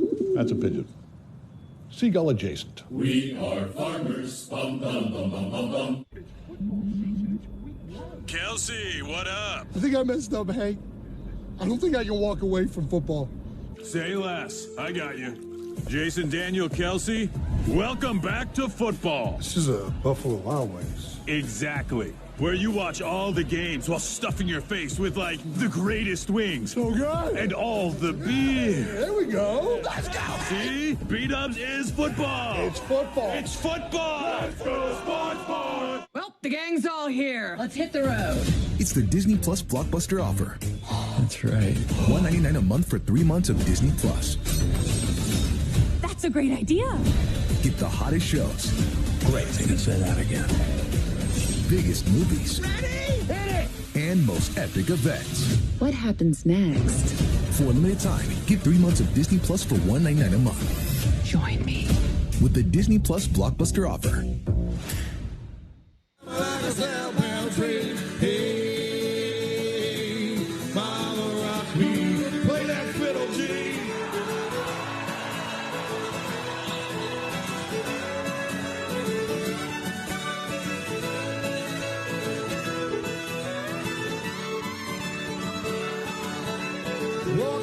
south out of Roanoke. I got a trucker out of Philly and a nice long tote. But he's headed west from the Cumberland Gap to Johnston City. I gotta get a move on me for the sun. I hear my baby calling about it, and I know that he's the only one. If I die in Raleigh, at least I will die free. So rock me, mama, like a wagon wheel. Rock me, mama, any way you feel. Hey, mama, rock me. Yeah, rock me, mama, like the wind and the rain. Rock me, mama, like a southbound train. Hey, yeah, mama, rock me, yeah.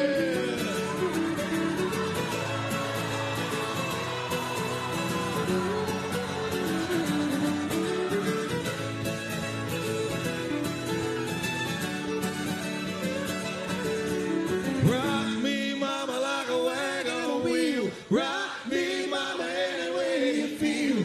Hey, mama, rock me, yeah.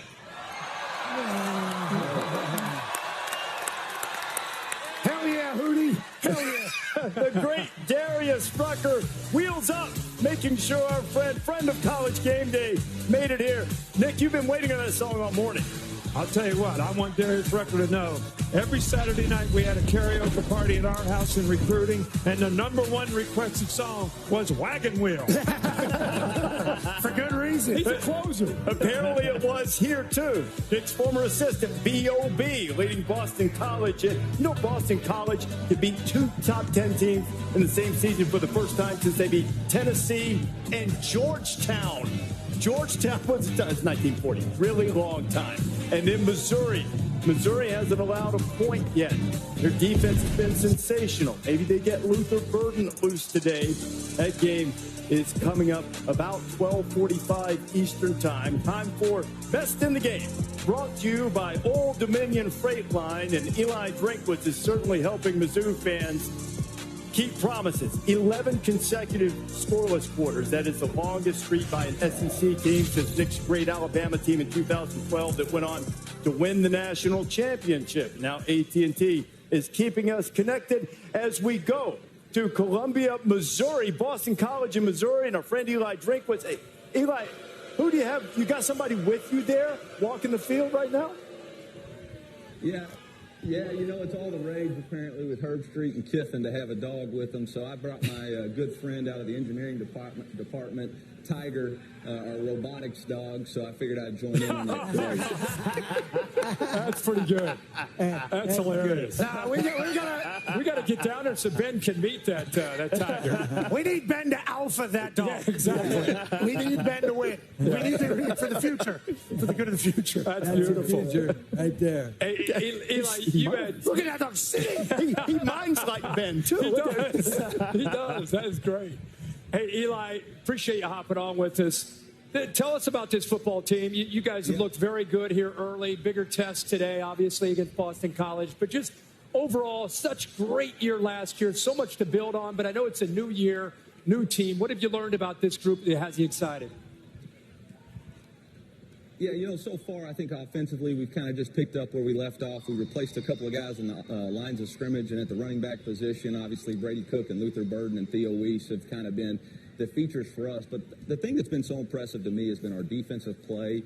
It's really not about any one player. I mean, we're rotating a lot of guys. We're playing 22 to 24 guys, and they're playing to a standard. They're playing with relentless effort. Now, they're going to be tested today, unlike they've been tested so far. I mean, Thomas Castellanos and that offensive line, combined with their rushing attack, is really going to put our guys at the test today. But I feel like, you know, we've built the lines of scrimmage the way you need to in this league, and so that's going to be where this game's battled at. Eli, the mindset of your team, challenges from having success last year, new year. How's the mindset been? You guys have been dominant in your first 2 performances. What's the challenges to being able to maintain that kind of focus as we move on in the season? Yeah, well, the first thing is, you know, they let me listen in to you make jokes and stuff on game day, and I'm jealous as crap because I'm nervous, sick to my stomach, and you're telling jokes about karaoke. But, you know, I think the mindset for our team is This is a new thing. This is a new team. We've got 46 new players. We got new guys on the defensive staff, and we don't want to be compared to last year. We want to be compared to this year. We want to be our team, this team, and a new thing. And so for us, it's about finding that identity each and every week. You know, the only thing that can separate you from your goals is yourself and how you prepare each week. And so our team has been focused in on not being arrogant about whether or not we play in the SEC or anything like that. It's about proving this week that we can play consistent football for 60 minutes. I just want to make sure you're not using that dog to steal signals or anything during the game. See? Cracking jokes again. Cracking jokes again. No, this dog's not a signal stealer. Little Connor Stallion's a little robotic dog. Go ahead, Dad. Sorry. Coach, I wanted to ask you about your wideout, Luther Burden. I can see what he's doing on the field. He's an exceptional talent, but talk about what type of leader he is off the field for your receiving group and for the offense. Yeah, you know, Desmond, we actually use you as an example. I think one of the things when you have elite players is you have to identify team goals and personal goals and mesh them together. And Luther wants to identify himself as one of the best players in the country, and the only way to do that is to be a dominant player in special teams. So, you know, I went back and pulled all the great guys who have returned punts for touchdowns, because that's really the only way as a wideout you're going to have an opportunity to compete to be the best player in the country. And so I showed him clips of you, Devontae Smith, Reggie Bush, Charles Woodson, and that's the kind of thing that motivates him. And so he's had a whole new approach to his game and to his demeanor and his practice, which I think elevates the rest of the team. When they see a player who's got all the accolades and all the talk, but when they see him out there on Toughness Tuesday and Winning Wednesday, playing hard, practicing hard, then I think the rest of your team raises their level. Coach, I wanted to ask about losing Cody Schrader, but to be honest, this dog is too damn distracting. Who's controlling that thing? How many of those are there? And when did you meet this particular robotic dog? You know, I had the privilege, you know, when you're the head coach of the university, you get a chance to meet a lot of different people. I met this dog last year, and it's just an awesome thing for our university, our engineering department. It's about a $125,000 machine, and it's used all around the country. So we're impressed here by the University of Missouri about what we can do for the rest of the country. We've got one of the largest nuclear research medical reactors in the country on our campus. So there's a lot of really cool things here. Now, about losing Cody Schrader, you don't replace Cody Schrader. You don't replace heart and toughness and daily demonstration of leadership. But what you do try to do is you try to get other guys to emulate those things. And Marcus Carroll, Nate Noel, those guys have really stepped in. They've adopted this low ego, high output approach. And it ain't really about who's getting the carries. It's about getting our offense in the end zone. Dogs everywhere down there. There's one of them, Brady Cook, hoping to have a big game against Boston College. Drink, thanks a lot for being with us. Always a pleasure to have you, my friend. Thank you, M-I-Z. Z-O-U, bud. Don't pet that dog. Now we've got to get to the other Columbia, too, because Ben has to meet this dog. Yes. I mean, so it's on the Tigers to make sure it gets done. Alabama ventures into Madtown, only the third time the Crimson Tide and the Badgers have played Kalen DeBoer's first road game as the head coach of the Crimson Tide. And Alabama hasn't been to Madison since 1928, but one member of the Tide staff has lived through jump around. Wide receivers coach DeMarcus Shepard lost there twice as a Purdue assistant, and he warned his team this week that they're going to go in and face a bunch of grizzly bears, guys with grown man beards coming out from the chin strap, and they have to be ready to embrace the fight. So he showed them some clips from the movie Troy and said, like Achilles, you have to invite the fight and take it. Well, the first thing for Alabama is making sure that they stop fighting themselves and making mistakes, their Achilles heel. It was very ugly for Alabama, but they find a way to get it done. It's frustrating to not perform at your best ability. It was just us not playing to the Bama standard. The number one thing we have to do is acknowledge where we need to grow at, and then reflect and build off of that. A Big Ten SEC showdown, Alabama Crimson Tide traveling to Wisconsin. Obviously, it's a great opportunity for us to show on a national stage who we are. We can't get out of the framework of the preparation. The challenge that lies ahead with Wisconsin. They pride themselves on being tough guys. They play hard, physical. Right now we're 2-0. The morale in the locker room is very good. Everybody's confident in each other and what we're doing. We really, really get to see where we are and who we are. If you want to be the best, you've got to play the best. And this just gives you that opportunity. Game will kick off a little bit after noon as we take a look at today's Goodyear road test, and it certainly will be one for the Crimson Tide against unranked non-conference opponents. They've been really good. Probably worth noting here that both teams will be missing a linebacker in the first half. Jake Chaney from Wisconsin, Justin Jefferson from Alabama, both ejected in the second half of last week's game for targeting, so they'll be in the second half. A rare matchup between these two shades of red, LC. It definitely is. This Alabama's game, first time in 96 years. And Madison, listen to this. Wisconsin won that game 15-0. Just thought I'd mention it. Yeah, Wisconsin is a type team that gives Alabama trouble. They can run the ball. They control the clock. They can kick it. And if you're a great field goal kicker, they play solid defense. I'm telling you right now, this game is going to be much closer than the experts say. No question about it. If Wisconsin does that, they're going to have to contain the big playability of Jam Miller, Justice Haynes, Ryan Williams, who we talked about earlier, of course, Jalen Milroe. The Alabama fans got to be a little bit concerned about the injuries that Reese touched on earlier up front. They were very sloppy last week. 13 penalties on offense, 3 fumbles that they lost. They've had 6 fumbles in their first 2 games. So if that happens, that trend has to continue to keep them in this football game, because contain the big playability and win the turnover margin. And the Badgers always have a shot if they can do that at home. I think a trend of a Luke Fickell team is normally going to be very sound on defense. Well, you're going to have to be, because this Alabama team is very capable of explosive plays. Hey, Coach Saban, let's go to the tape. Okay, I got some tape on this Alabama team, and I'll tell you, Jalen Milroe's quarterback is always going to be awesome. Now, this is an incredible blocking scheme. Obviously, they go down, and then the center and guard come around, and Jam goes to the crib. Now, he's going to make 2 people miss, but utilizing the leverage from the tackle, able to get down the sideline. And you thought he was done breaking tackles? This guy's special. He's able to throw people through the dirt. He's got the power and the speed. Ryan Williams, this is a 17-year-old. Now, listen, they run a little slide protection here. Jalen has nothing but time. And Ryan Williams, a 17-year-old, able to find a spot in the middle of the field, go up and get it at the high point, break a couple tackles. Once again, 17 years old, dancing in the end zone. And then Jalen Milroe. We learned about him last year. Let a naysayer know is how Reese Davis delivered it all. There's a bunch of those still for Jalen Milroe because Coach Saban isn't there. He's a dog. He's a beast. He's a freight train, and he's obviously able to throw the ball incredibly well. He's a leader of that team. You know that better than anybody. Yeah. And on the field, they've gotten better. They're able to hit the home runs. They're able to do things close. They got to continue to build the intermediate game, I think is what Coach Saban said the entire time. No, he's right about that. And you know that Alabama's going to want to hit the home run ball. When you look at a Luke Fickell defense, they're going to be fundamentally sound, very disciplined. They're going to keep everything in front of them.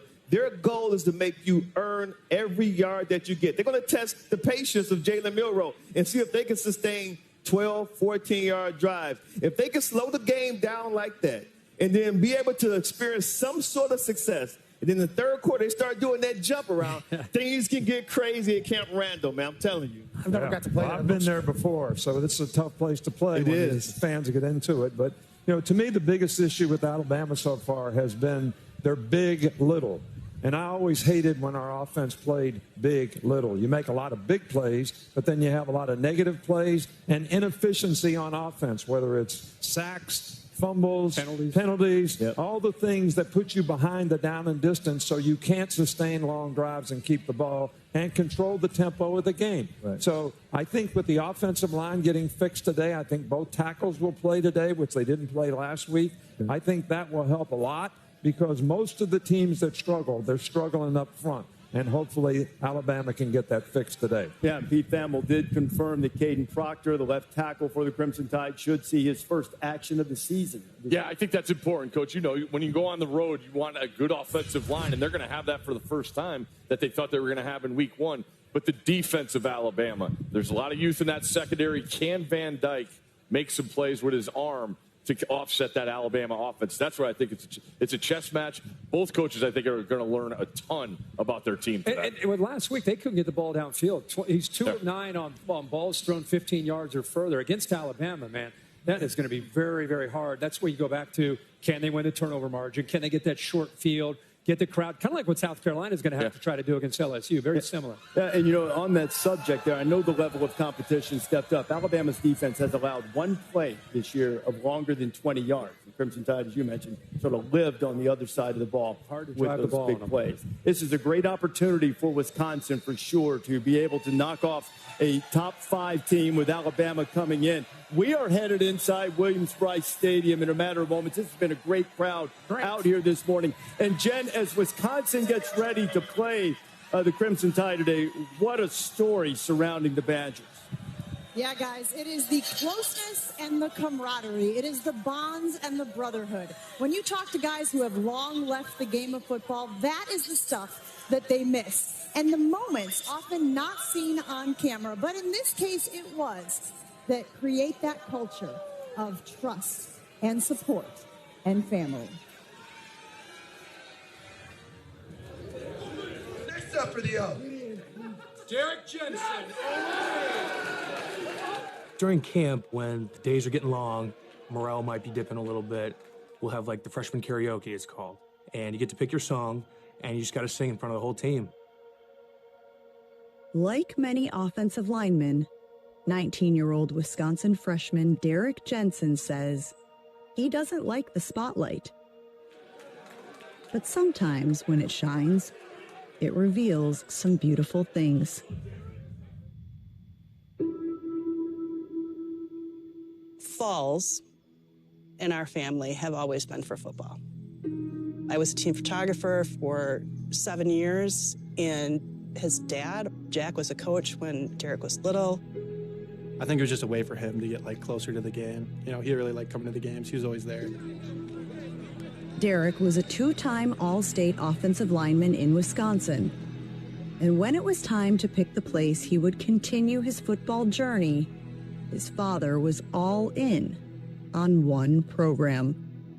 He loved the Badgers when I committed. I just knew it was the right choice to make.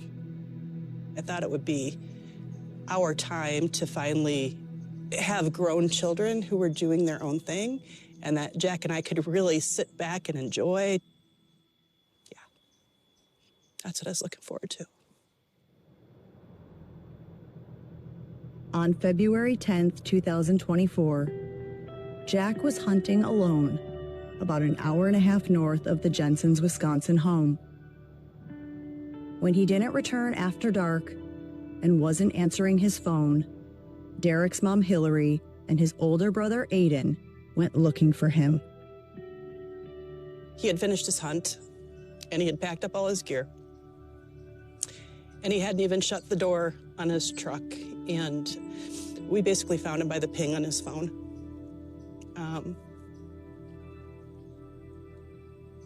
Just gone. Just gone. My mom and my brother woke me up. They were just crying, and they just like tried to hug me, and it was just, I don't know. It doesn't really feel real when it first happens. That's kind of how I describe it. Jack Jensen died of a suspected heart attack at the age of 54. A few months later, Derek made his way to Madison to begin his college football career. When you lose someone that's such a big fixture in your lives, I don't even think we realized right away what a hole he had left. It's difficult in ways that I didn't really expect.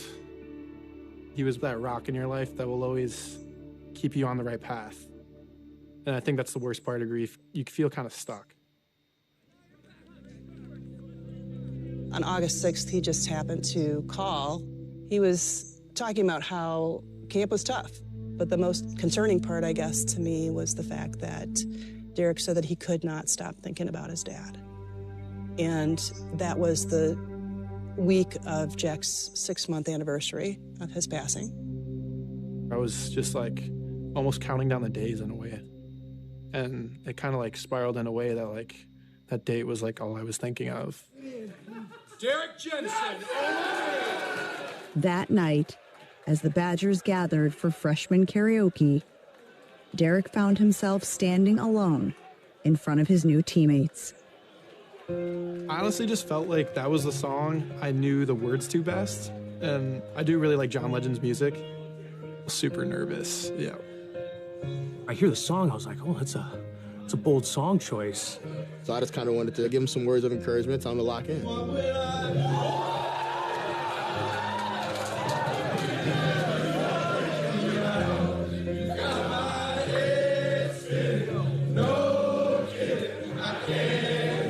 Everyone was shocked. I mean, he rocked it.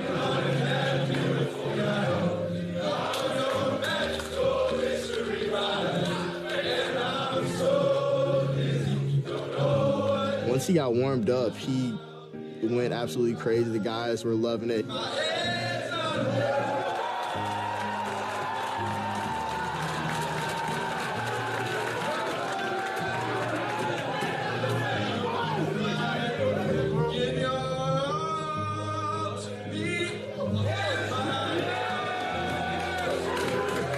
heart was hurting for him when I found out, because obviously I have a father. I know how much he means to me, so I can only imagine what Derek was actually going through. You just never know what people are going through. You never know what's on people's plate. After that moment, he's seen a weight lifted off his shoulders. When a group like that embraces you, I think it's really, really powerful for young guys. It's really reassuring to see a bunch of young men like that who are just truly supporting. That says a lot to me. You just know somebody next to you has always got your back. And I think that's really what makes football special. Head coach Luke Fickell told me he was hesitant to have Derek perform that day, given everything he had been through over the last 6 months. But he said he doesn't need to protect his guys from the uncomfortable because he knows they have each other's back. As you know, that clip went viral, seen by hundreds of thousands of people, including one very important and very relevant superstar, Mr. John Legend himself, who said, "I love it." Just a really incredible moment with the Badgers family. Let's go over to Jess Sims, who is with another very important person here in South Carolina. I sure am. Jen, that was absolutely beautiful. Don hit me and said, we have to go after that. I said, come on, we're fine. We got this. Now, Coach, South Carolina is known as a women's basketball school, but now College Gameday is here for football. Your ladies behind us are being honored at halftime. How big is this for your program? I mean, this is not just huge for our program, but the state of South Carolina, the city of Columbia. There is no better place, there's no better fans that show up and show out like our Gamecocks. Well, I was going to say, you have a special name for them. They're not just the Gamecock fans, they're the fams. They're the fans because we consider them family. They show up. Look, it's cloudy, it's raining, but yet we got thousands of fans right here supporting our Gamecocks. It's incredible. And I was at practice yesterday, so thanks so much for letting me come and watch this magic happen. Your girls were up here doing TikTok dances. They're connected. They're strong. What are you most looking forward to with this crew this year? What I'm most looking forward to right now, though, Jess, I didn't get my workout in, but because you and I are standing here, I feel like I'm okay. All right? Y'all know who Jess is, right? Peloton, right? I was going to say, you want to get some do push-ups your in? class. No, I don't want to do any classes yet. now, but excited for this group, for this team to, what we call it, Raven? What's the repeat tour? Let's go. I absolutely love that. I mean, you've had a huge summer, a huge week, and now you're finishing off as the Game Day guest picker. Did you do your research? I did my research, okay, but the Alabama-Wisconsin, it might have swayed me a little bit. Because of the story. Y'all did a great job. I don't know if I'm going to roll Tide roll, but the Badgers have my heart right now. I heard some boos. I'm not sure, but you still got about 45 minutes to figure it out. The guys are going into the stadium right now. They're headed into Willie B. You're about to head in. Thank you so much for your time, Coach. There's so much more coming up on College Game Day. Don't go anywhere.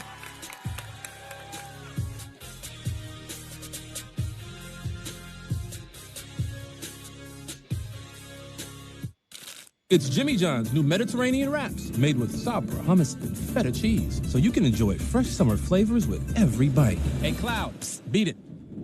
Much better. Now at Jimmy John's. What's wrong? My travel rewards card didn't earn enough miles for my vacation. Are you crying? No. Are you crying because of that other card? No. There's no crying in baseball. Or with the Capital One Venture Card, because it lets you earn unlimited double miles on every purchase every day. And you can use those miles on any travel purchase. And you know why? There's no crying with the Venture Card. What's in your wallet? Let's play ball! I had 20 years of experience as an HR professional, and I had reached a ceiling, so I enrolled in UMGC. I would not be the person that I am today had it not been for the partnership with UMGC. Litter Robot has now solved the litter box problem for over 1 million pet parents around the world. Hi, I'm Brad Baxter, founder of Whisker and Litter Robot. You'll never scoop again, and your cat will always have a clean bed of litter. Try Litter Robot today. Your record label is taking off, but so is your sound engineer. You need to hire. I need Indeed. Indeed you do. Our advanced matching helps find talented candidates so you can connect with them fast. Visit Indeed.com/hire. Should we sell the car and get something bigger? Yeah, we can do both on Cars.com. But what if it's twins? What if it's quadruplets? Are you freaking out? I got this. Cars.com. Where to next? It's got an NFL offer. Don't play with me. I think I'm going to take it. Aren't you a little too old to be playing football? Wait, what? They want somebody that can run at 40, not somebody that is 40. When the coach calls your number, you going to say G56. Bingo. How you going to celebrate a win? You going to give everybody butterscotch candy? Probably out your pocket with no wrappers on it. Just going to give them raw candy. That's nasty, by the way. With DraftKings, new customers bet $5 to get $250 instantly in bonus bets and a month of NFL Plus Premium. The crown is yours. What's this? Aflac Duck signed me to an NIL deal. An NIL deal? It's name, injury, and likeness. Aflac. With a name like Prime, an injury like mine, and a likeness so fine, that's a triple threat. Couldn't we just tell people Aflac pays cash for expenses not covered by health insurance? If we want people to understand how Aflac helps close that gap, we got to get you to think bigger, Coach. You got to be kidding. Get help with expenses health insurance doesn't cover. Aflac is an official sponsor of ESPN College Game Day. Miss Terry's not going to like this. Trouble. The $6 meal deal is here. It starts with Dunkin's legendary coffee, a toasty, melty bacon, egg, and cheese sandwich, and a crispy, crumbly order of hash browns. It's kind of the biggest deal in breakfast. The $6 meal deal, available now. It's officially Taco Bell Live Más student section season. Join Taco Bell Rewards. Vote for the top student section in the app.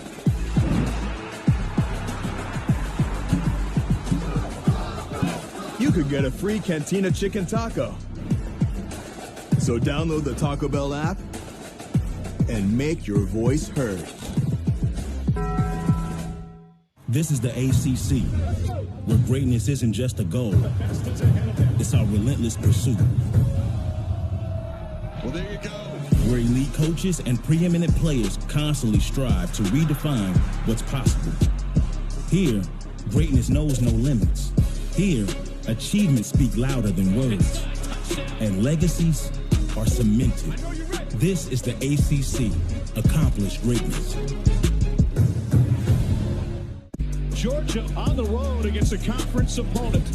The #1 Bulldogs face the Wildcats in Lexington. Georgia looks to once again prove they're the best in the nation. Georgia at Kentucky, tonight at 7:30 p.m. Eastern.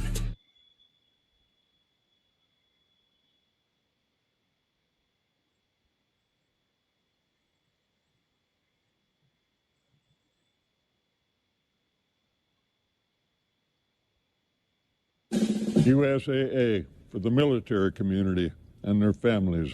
Cut. Sam, I really need to feel that USAA service. Gronkier. Grunkier. USAA. You could be eligible if your spouse, parent, or even your grandparents served. That was it. You're in. As a veteran, I'm already in. You? I wouldn't get your hopes up, son.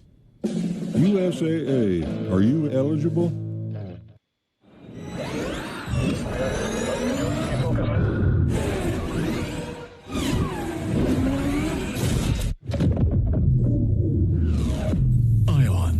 Electrified. Hanguk Tire. And when I got there, they have the sushi like... This is Clem. They're about like sushi, classy. So Clem's not a morning person. I'm tasting it. Or a night person.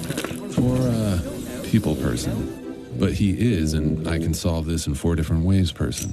And that person is impossible to replace. You need Clem. Clem needs benefits. Work with Principal so we can help you help Clem with a retirement and benefits plan that's right for him. Sure, but I'm confident, you know. Let our expertise round out yours. People always say, it is what it is. Until it isn't. Remember before AI when you had to type to search? And when you couldn't ask your phone to do this? Put these restaurants on a map. Huh. What about taking a photo and reimagining it? Man, remember when all phones pretty much did the same stuff? Until they didn't. Get the all-new Google Pixel 9 Pro phones at googlestore.com.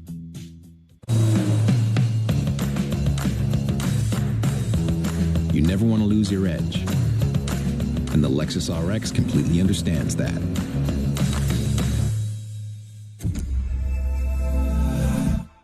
The thing about favorites is they're only your favorite until a new favorite tells your old favorite to beat it. Introducing the all-new Sonic Smasher. So good, it's about to be your next new favorite. Yo, I'm not a big fan of change, but I'm willing to try it. I gotta tell people about this.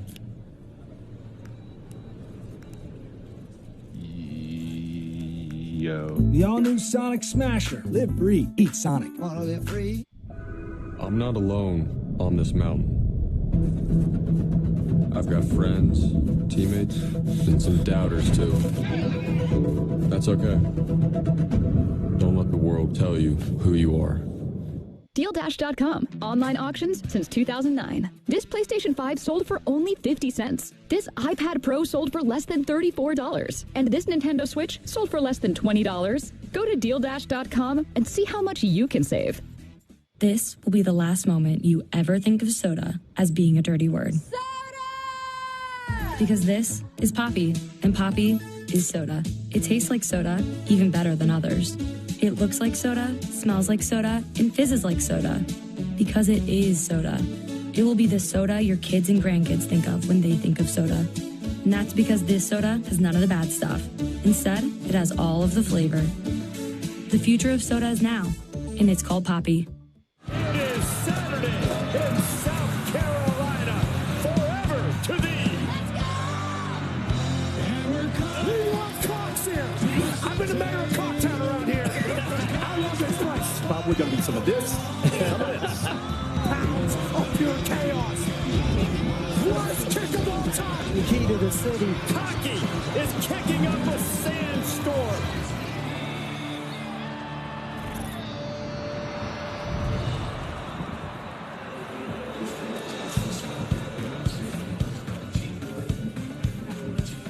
Aerial coverage provided by Goodyear, celebrating the challenge of road games everywhere. Are you ready for the road? Goodyear is more driven. It's been a sensational morning outside of Williams-Brice Stadium, but now 51 minutes, 39 seconds till kickoff, and we have come inside what will be a cauldron of intensity and noise for the Gamecocks 2-0 atop the SEC standings, taking on LSU. Much more on that game. This is an extended play segment for your Saturday in college football, and a game that will be played 3:30 Eastern time. Washington State and Washington, couple of undefeated teams. Typically we see this in the snow at the end of the season, and also Oregon State and Corvallis. Home teams have won this game in the last 5 meetings. Ryan McGee on keeping rivalries from becoming collateral damage of realignment.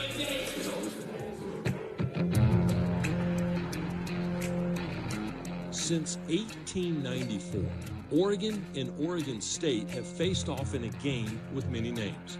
And they call it the Civil War of Oregon. 6 years later, Washington and Washington State kicked off what became the Apple Cup. The Apple's not bragging rights are at stake and anything can happen. Throughout the largest chunks of that time, the Beavers and Cougars proudly played the part of the have-nots versus the haves. I ain't ever lost no coup. Now, not rivalry weekend, but week 3. These games are that times 10. A Big 10. Strolls into the end zone. Dylan Gabriel. Might these now non-conference matchups be even more venomous? Do the abandoned two-pack teams represent even more than before? An entire time zone, the way it used to be versus the way it is now. The Rebels versus the Death Star.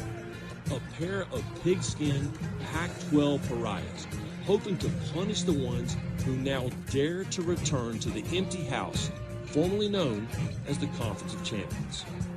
New chapter, new era, but still as old school emotion as it's ever been.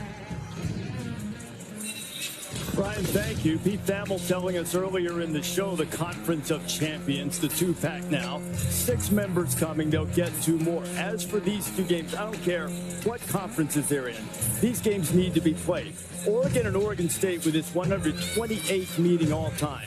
Second most played rivalry in FBS history. Washington State and Washington certainly have great history as well. Now, let's talk about Oregon and Oregon State first. And the Ducks have been rough on both lines of scrimmage, Nick. They've already given up more sacks than they did last year. And Boise State's Ashton Jeanty ran wild on them.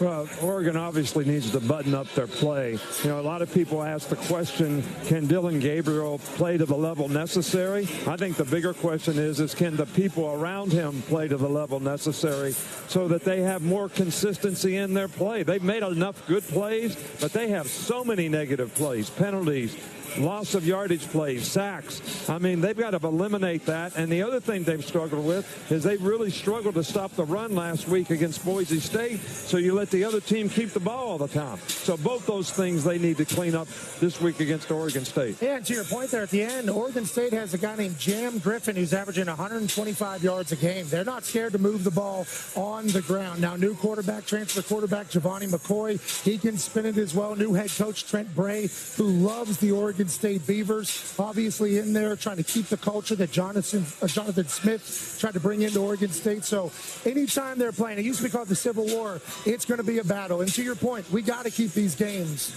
in the slate every single college football year. Both of these 2 teams that got left behind, Oregon State and Washington State, are going to have the massive proverbial chips on their shoulder today. They're going to want to prove a point. Even last year, Washington played the national championship game. They had to convert on 4th and 1 from their own territory to win the game by 3 points. This will be a hotly contested game with Wazoo trying to make a statement. It really would. I like Wazoo. What I like about them is their quarterback, John Mateer. He ran for 197 yards against Texas Tech. That's a school record for rushing yards by a quarterback. You know, they're going to come out here to make a statement against Washington. I think it's going to be a low-scoring, hard-fought game today, Kirk. Think about that. They go from Cam Ward and that style of offense to Mateer, now more of a dual threat, and it's been very, very effective. And Washington, we haven't talked a lot about them. These guys played in the national championship last year. Kalen DeBoer goes to replace coach at Alabama. Jed Fish steps in. 59 new players when you add all the players. They only have 2 guys that were in that national championship game that are playing, and yet they have a veteran quarterback at Mississippi State and Will Rogers, 40 career starts. You know all about Will Rogers. I think he can give them some confidence to be able to win a game like this, a rivalry game. But I'm with you, man. There's something about this Mateer running, throwing, making plays, rivalry game. I like the Cougars now. 197 yards. 197. Yeah.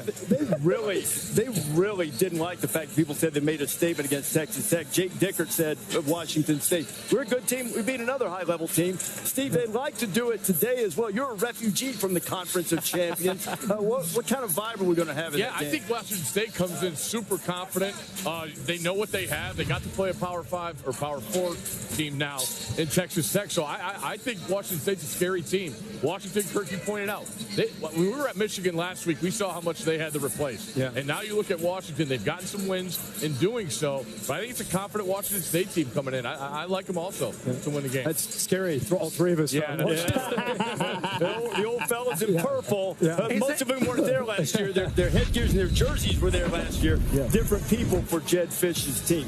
Coming up in about an hour or so, 12:45 on the SEC Network. Boston College and Missouri. Now, this is ranked versus ranked matchup. In the preseason, we said, oh, look at Missouri's easy SEC schedule. They don't play anybody in the non-conference. They're going to cruise. Now they got to deal with Castellanos, no shirt. You can't tackle him when you get to him in the rush. And then Brady Cook will be spinning the beam for Mizzou. Yeah, Brady Cook, man, he has like probably the best receiving core, at least one of the best receiving cores in all of college football. Luther Burden is like wide receiver number one at this point. He's a hell of a competitor. Eli was telling us earlier today about how he prepares and how he makes everyone around him better. When you have your best player on the team, and this guy is the hardest worker, and that's infectious. Everyone feels it, and everyone thrives off of that. So let's talk about Luther Bird. I'm going to show you what he's going to bring to this game today. Okay. I'm talking to his OC, Kirby Moore. He said, Desmond, he's very physical. Now, right here, normally a wide receiver would turn this into a race to the pylon. But not Lou. Lou said, listen, I'm going to plant this left foot, drop this right shoulder, and take you into the end zone with me. I admire his physicality. And then the willingness to block. He's right there in the slot to your left. He's going to run an over route. Now, the ball's going to go to Theo. And watch where he is and how long he has to take this block. He holds the block for 4 seconds. Coach Kirby said, if you don't have the ball in your hand, I want you to go out there and find work. And he found some work. But this is what he does best. It's going to turn to double coverage, just a post route. Coach Saban, I want you to rate this catch. Okay, I'm going to rewind it. I want you to check this catch out. He got 2 guys draped on him. From 1 to 10, watch him catch the ball. And you got arms, limbs everywhere. What do you rate that catch, Coach? Yeah, well, those kind of catches, being a secondary guy, is what makes me shake my leg. There are a lot of things that do that. There are a lot of things that do that. That's it. Yeah, Luther Well, you is a know, weapon. I think Bill O'Brien has done, to this point in the season, as good a job as a head coach as anybody in the country. Because nobody really thought BC was going to be 2-0 going into this game. And they have a legitimate shot. And I think he's done best is taken Thomas Castellanos and done what he can do offensively and made him a very effective player. And they have been tough to stop offensively so far this season. And what's unique in a situation like this, they don't have the athletes to match up with Missouri. But to your point, I think, number one, they're starting to believe in a new philosophy in Bill O'Brien. And what he does a great job of is he's got a quarterback that can run the football, and he makes the defense account for that, uses a lot of different personnel groupings and formations, just confuses the defense, slows them down, and allows that big guy to make a lot of plays. Mizzou favored by a couple of touchdowns. Burden only has 9 touches all year. Yeah. He might have 9 in this game if he can. Pete Thamel is back with us now. Pete, people keeping an eye on quarterbacks a lot of different places. What else do you haven't checked out? Well, Reese, the big story of the day today, injury-wise, is Connor Wegman. We'll know in pregame warm-ups whether he can play. He's battling an upper body injury. He's been limited in practice. Marcel Reed ready to go for his first career start if Wegman can't go in the swamp. Out here for LSU, Chris Hillen Jr. is not dressed. He will not go for the 3rd consecutive week for LSU. For Bama, some good news against Wisconsin at noon here. Caden Proctor, their star left tackle, will be back. Remember, he got injured in warm-ups before the Western Kentucky game. And then for Colorado, bad news. Torrey Horton, he caught 16 balls against them last year in that overtime thriller. He was questionable this week.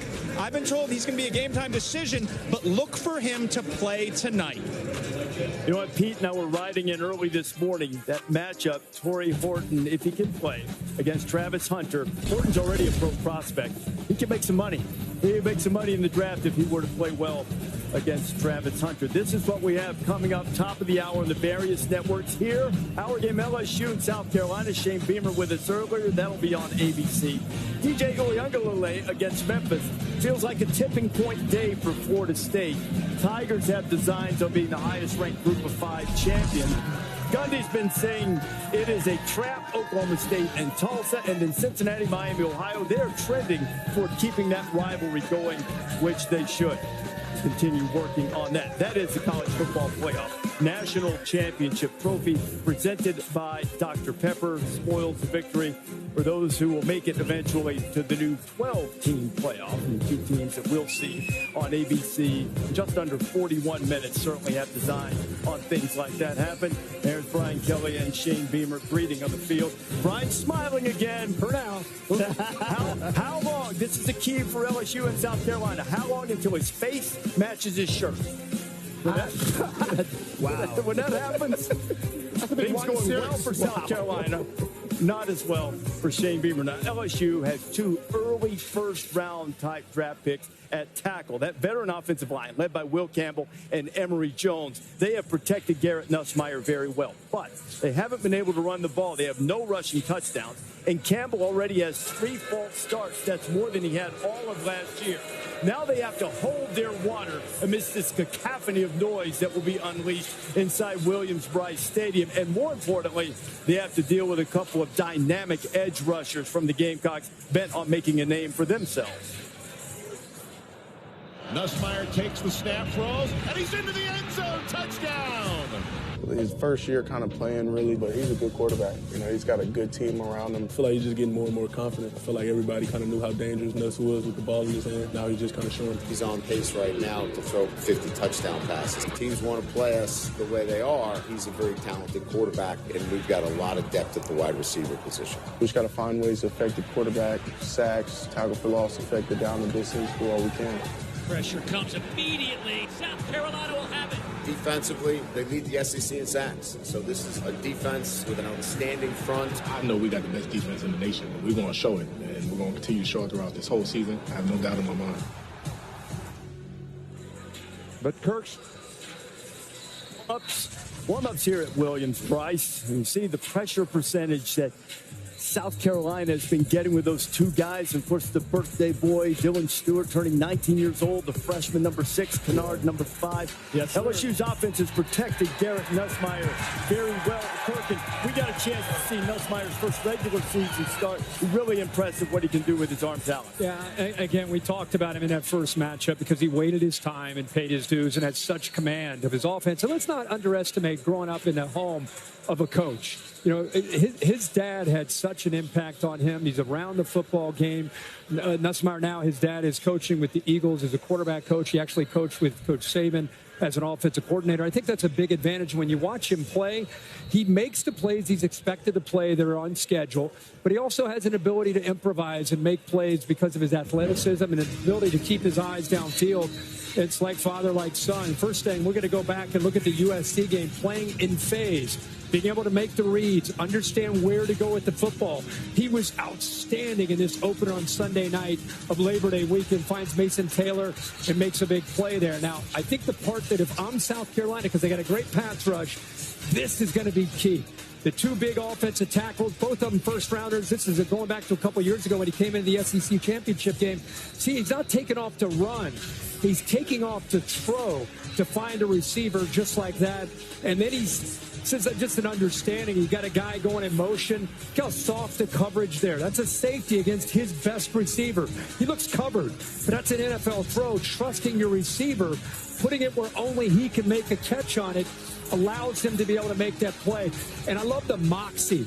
The way he plays this game, I think he plays with a great deal of confidence for a guy that doesn't have a ton of experience waiting behind Jaden Daniels. Coach, I know you know all about his game, and I really think he has a chance to be pressured today, but really take a big step in his maturation.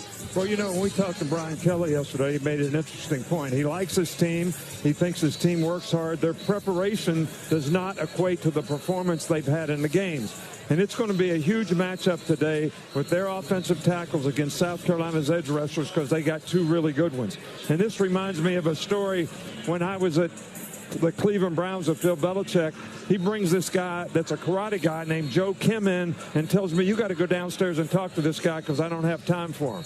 Well, Joe Kim teaches players how to attack a source, how to use and read a body position for weakness and strength, and works and develops our pass rushers and becomes the pass rush guru in the NFL.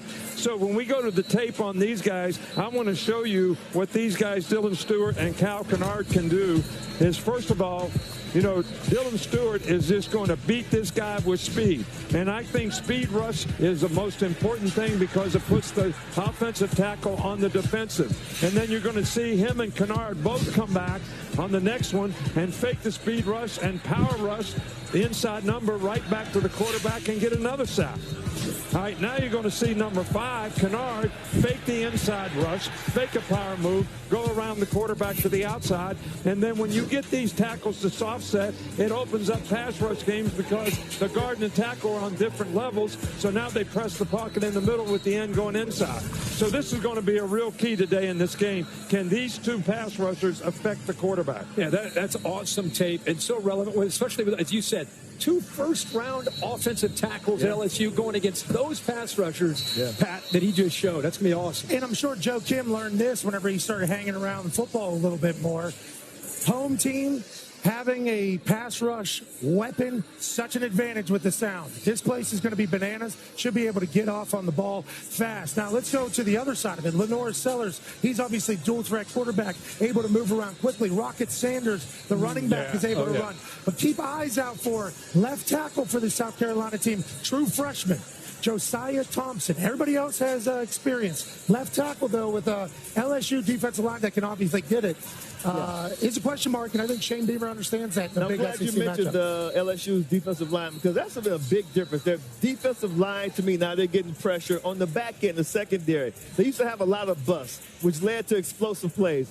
But through simplification, now these guys can just go out there and react as opposed to thinking. That's a winning formula. Think less, react more, they can go out there and make plays. They're rotating guys in their defensive line, keeping those guys fresh. And now Harold Perkins, when you get those guys in front of Harold Perkins, now he can flow left to right. He can go and make plays. This defense is going to be tested today because the Gamecocks will run the ball, plus they got a dual-threat quarterback in Sellers, gives them an extra blocker in the running game. But I'm curious to see how Blake is going to defend the running game for the Gamecocks. Yeah, Blake Baker, when he was at Missouri, kind of took South Carolina apart the last 3 meetings. And how Perkins is used is interesting.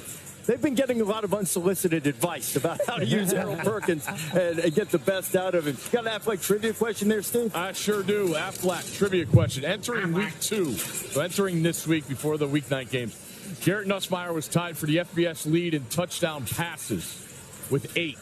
Who is he tied with? Tom McCord. Bang! Come on now, stop it. Stop it. Stop it. Yes, sir. Desmond Howard, ladies and gentlemen. All right, Dan. Poor Kyle McCord. Yes, sir. Poor Kyle McCord. Ship him off to Syracuse. That's worked out okay. Here are the Superdog standings. I don't like how that 0 looks there at the bottom, Pat. Yeah, I was in the penthouse, now I'm in the outhouse. I'm the champion with no points, and it doesn't look like I'm getting any closer. Look at Coach, though. Maybe this is the day. Who you got, LC? I got Wyoming plus 9.5 versus BFC. Wyoming was 7-0 at home last year and returned 19 of 22 defensive players. They play excellent defense. The game is in Laramie, Wyoming. Laramie, Wyoming. Wyoming wins. Tough game there for BYU. Oregon and Oregon State, it's up to 17. I texted Jimmy last night. I said, I'm getting 16 in Corvallis. I'll take this one. He said it's at 16.5. Now it's at 17. So I'm loving that. Give me Oregon State. Well, since my first head coaching job was at the University of Toledo, and they're big dogs today, I'm taking the University of Toledo. I'm a MAC guy, all right, so I love the MAC in this matchup, so I'm hoping that Toledo can come out slinging it. Rockets. Now we pulling for Mississippi State. I got 20.5 points over NC State. Listen, NC State will probably win this game. I got a new algorithm. I got some points last week, so I'm going to stick with it. Come on, let's go, Louisiana Tech. I don't have an algorithm. I'm just going back to the well with Kennesaw State. San Jose State, for the first time in school history, beat Air Force. Coach Ken's doing his job. 18.5 is a lot. It's a long travel spot for Kennesaw. They're looking for that big FBS win. I'll take it. Let's talk algorithms. As soon as I saw that dog with Eli Drinkwitz there, I picked Boston College. I said, give me Boston College. And obviously Castellanos was shirtless. This Boston College team obviously surprised the world with the Florida State win. I think they're much more signed than people think, getting 14.5. I'm going to go with the mean green of North Texas. They're getting double digits in Lubbock. Texas Tech hasn't been able to stop anybody yet. So we'll swing for the fence. They've got a great library sciences program there at North Texas, so hopefully they can turn that into a victory. Here are the super. If you're such a Mac guy, how come you didn't take the 50 or whatever the alma mater Kent State's getting today? Kent State couldn't beat St. Francis last week or something. I'm not going against Tennessee. Superdog recap, our celebrity guest picker, the head coach of the Gamecock women's basketball team. Oh, look, there are two of your friends, Pat. Dawn Staley and Sir Big Sir. That is the only thing that me and Dawn Staley have in common. She's incredibly accomplished professional and an absolute, I assume, greatest celebrity guest picker of all time. She's going to whip up the crowd, see if they can get Sandstorm rolling early for the Gamecock. Sir Big Sir. The truth about DIY is you never really do it all by yourself. Because this setup took 2 videos and a quick demo. You can change your color here. And all of this started here, detoured here, and ended down here. And this pizza wasn't delivery. This was. I wonder if they do have it. We do. So whenever you start a project, don't worry. You're not alone. We can do this together. So what are you working on? New Dunkin' Latte is perfect. Made with coffee milk, which is hard to explain. I'll say. Is that Kristen Wiig? All we need now is a famous person to say how rich and creamy it is. And delicious. And explain it. The Dunkin' way to latte. When you automate sales tax with Avalara, you don't have to worry about things like changing tax rates or filing returns. Avalara.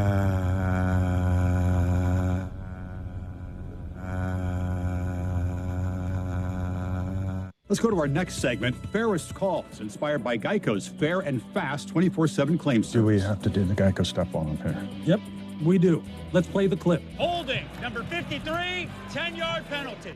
This literally happens every game. Can we just skip to the action? Nope, nothing but fair and fast claims, just like Geico. Here's the next clip. But I don't play the clip. Pass interference, number 34. Wow, doesn't get any fairer than this, boys. For savings and service, get more with Geico. It's Jimmy John's new Mediterranean wraps, made with Sabra, hummus, and feta cheese, so you can enjoy fresh summer flavors with every bite. Hey, Cloud, beat it. Much better. Now at Jimmy John's. There's nothing chill about a hot, sweaty line. Unless you add mountain cold refreshment. Coors Light, choose chill. I got this KitchenAid stand mixer for only $56. DealDash.com. Online auctions since 2009. This PlayStation 5 sold for only 50 cents. This iPad Pro sold for less than $34. Go to DealDash.com and see how much you can save. Why pay too much for cable TV when it costs less for Fubo TV? Get all the channels you want with all the entertainment you love for the price that cable can't beat. Start watching at FuboTV.com. Throughout humanity's existence, there have been ideas, strides, and accomplishments. Simple changes that redefine everything. For example, this will be the last moment you ever think of soda as being a dirty word. Soda! And that's because this soda, Poppy, has none of the bad stuff. Instead, it has all of the flavor. The future of soda is now, and it's called Poppy.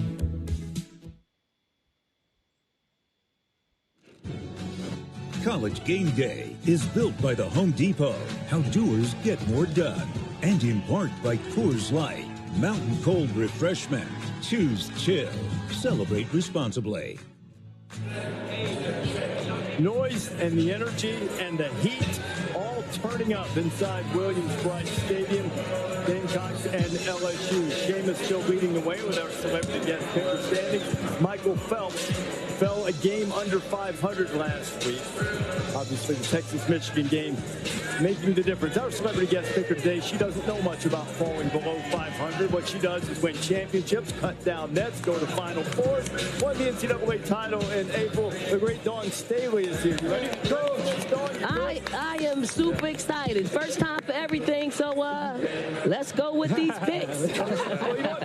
Before we start the picks, we've got a UFC fight tonight. I know that's that's right your wheelhouse. Massive one on ESPN Plus, 10 p.m. start. Noche happening at the Sphere in Las Vegas. A love letter to Mexican combat sports from the UFC to celebrate Mexican Independence Day weekend. In the main event, Sugar Sean will be utilizing the Sphere to his advantage. He will get a massive win, but it's about to be a spectacle and entertainment and sports. I can't wait to watch it in at like 3 a.m. tomorrow morning. As we get to these Coors Light Saturday selections, Don, it's a good idea to have a strategy. I understand you have a new strategy now for making picks. I do, but first of all, I wanted to congratulate Don. I mean, winning a championship, I know how hard it is, and you've done it 3 times. Fantastic respect for you. Great job. I appreciate that. But yeah, I haven't been picking so well. So we were coming back from the Alabama game, and my granddaughter was in the back on Saturday night, and somebody else that I picked lost. And she said, Papo, you're not picking very well. And I said, I know, honey. And she said, well, I know what you should do. Whatever team you think is going to win, pick the other guy. No. And you'll be fine. Too early to be fading yourself, Coach. This is too early to be fading yourself, but if it works, it works. So we're going to see what Nick thinks is the opposite of what will happen. We'll start with Boston College in Missouri coming up in less than an hour. I think Boston College will keep it close early, but Missouri, too many weapons on the perimeter. Missouri runs away with this game late. Missouri's been one of the most consistent, dominant teams at this point in the season. I have to go with Missouri. You know what? I'll take Boston College. They're my super dog, but also, why not? They seem to be playing better football than ever. They believe. Bill O'Brien, they called him Tea Kettle. Bill O'Brien, when he's with the Belichick, seems to be completely cool with Boston College. I see them winning. The only tigers that I like are the ones that's in the zoo and the safaris. Right? I'm going with Boston College. Fly, Eagles, fly. Oh, man, I know you're a legendary basketball coach. I can see why. Terrible pick. Missouri's defense has improved. They are now a complete team. Missouri, big.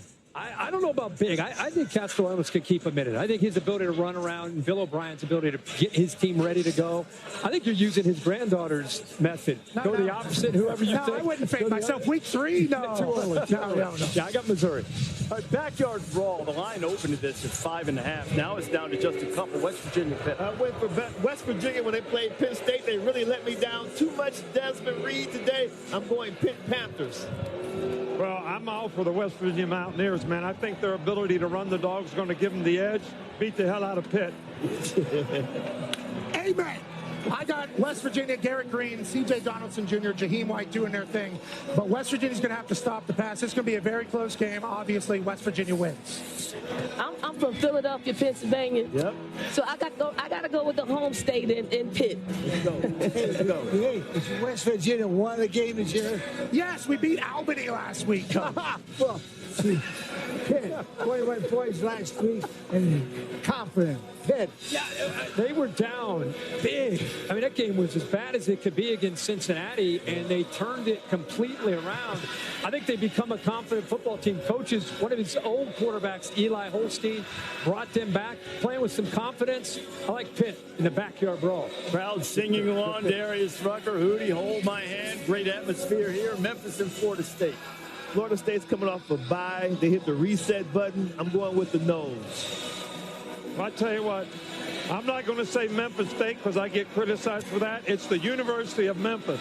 And Florida State hadn't showed much this year. I know they're coming off a bye, but sometimes that's good, sometimes that's bad. So I'm going with the University of Memphis. Oh, wow. It feels so good. It feels like I'm walking in Beale Street right now with Hootie jamming through this stadium right now. It is 1,000 degrees, and I think Memphis gets a big-time win over Florida State alongside you, Coach. Florida State not. I saw the Boston College game. I'm going to go with Memphis. And sentimental St. Jude's is there. So Memphis and St. Jude. There you go. Memphis, not so fast, not so fast. If I didn't go to Florida State, I wouldn't pick them. Florida State. Don't forget, this is Mike Norvell's former team, Memphis, before he came to Tallahassee. I can't believe all the disrespect towards Florida State. I apologize for that. Florida State. No, there's no disrespect. We're celebrating. Victory Bell, Cincinnati and Miami, Ohio. Mike Garrett went to Miami, Ohio, right? Matt Garrett. I'm going to Miami, Ohio. Yeah. Mike Garrett probably did too. He went to USC. Actually, I know this is kind of a rivalry game, but I'm going to stick with the MAC and go with Miami. They've been pretty consistent lately. Cincy bouncing back after that giveaway to Pitt last week. I think they play well. Give me Cincy. I'm going to go with Cincy. I've been to their zoo. Great zoo. Miami of Ohio plays Notre Dame last week. That's right. You're looking at Notre Dame, Cincinnati. They beat them, Cincinnati. I like that logic, Coach. I'm going to go. I'm going with Cincinnati. I've been to the zoo too. It's a great. They have white Bengal tigers. Wow. I'm going to go with the Cincinnati Bearcats in this one. Learned something new. I didn't know Dawn was such an animal aficionado there. I appreciate that. Tulane and Oklahoma. Tulane keeps this game close, but Oklahoma takes it late. I'm going Oklahoma by a field goal. Yeah, I think Oklahoma's going to bounce back. They've been one of those teams that's been a little up and down, so consistency and performance is going to be a key for them. Sorry, oh, you're taking Oklahoma. I thought you were going to do Tulane there. That's because of the whole Pawpaw thing. I'm going Oklahoma. College game day implications on the line. I do believe everybody can sense it. Everybody can feel it. I got Oklahoma doing their thing. Welcome to the SEC. It just means more. Oklahoma. It's a nice pick. Way to go. It's Tulane's first road opener. So go with Tulane. Man, this one, you wonder if Oklahoma got their wake-up call last week against a kind of an inferior opponent in Houston. And now they get Willie Fritz's former team, Tulane, and Coach Summerall takes over. I think this is a close game. Be careful of Oklahoma looking ahead to next week that Pat's talking about. Tennessee, all the hype. They better be focused on this game. This could be a tough one.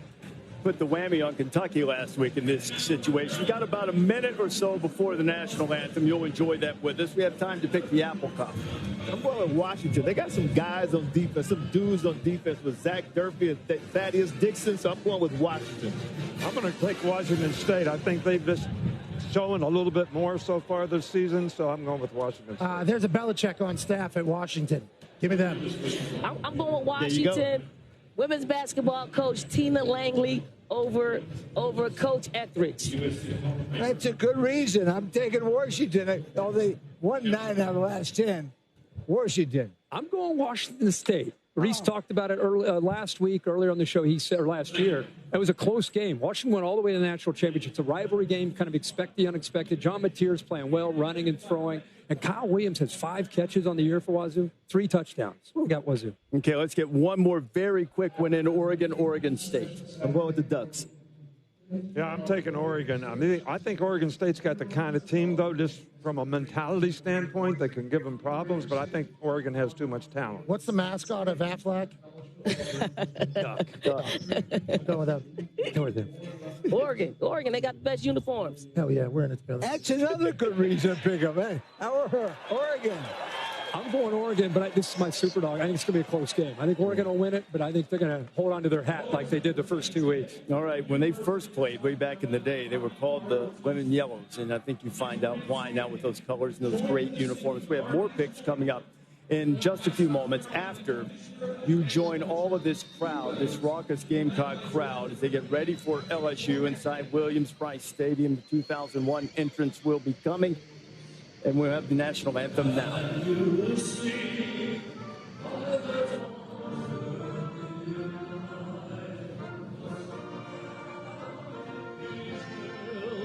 At the twilight's last gleaming, whose broad stripes and bright stars through the perilous fight for the ramparts we watched were so gallantly streaming, and the rockets' red glare, the bombs bursting in air, gave proof through the night that our flag was still there.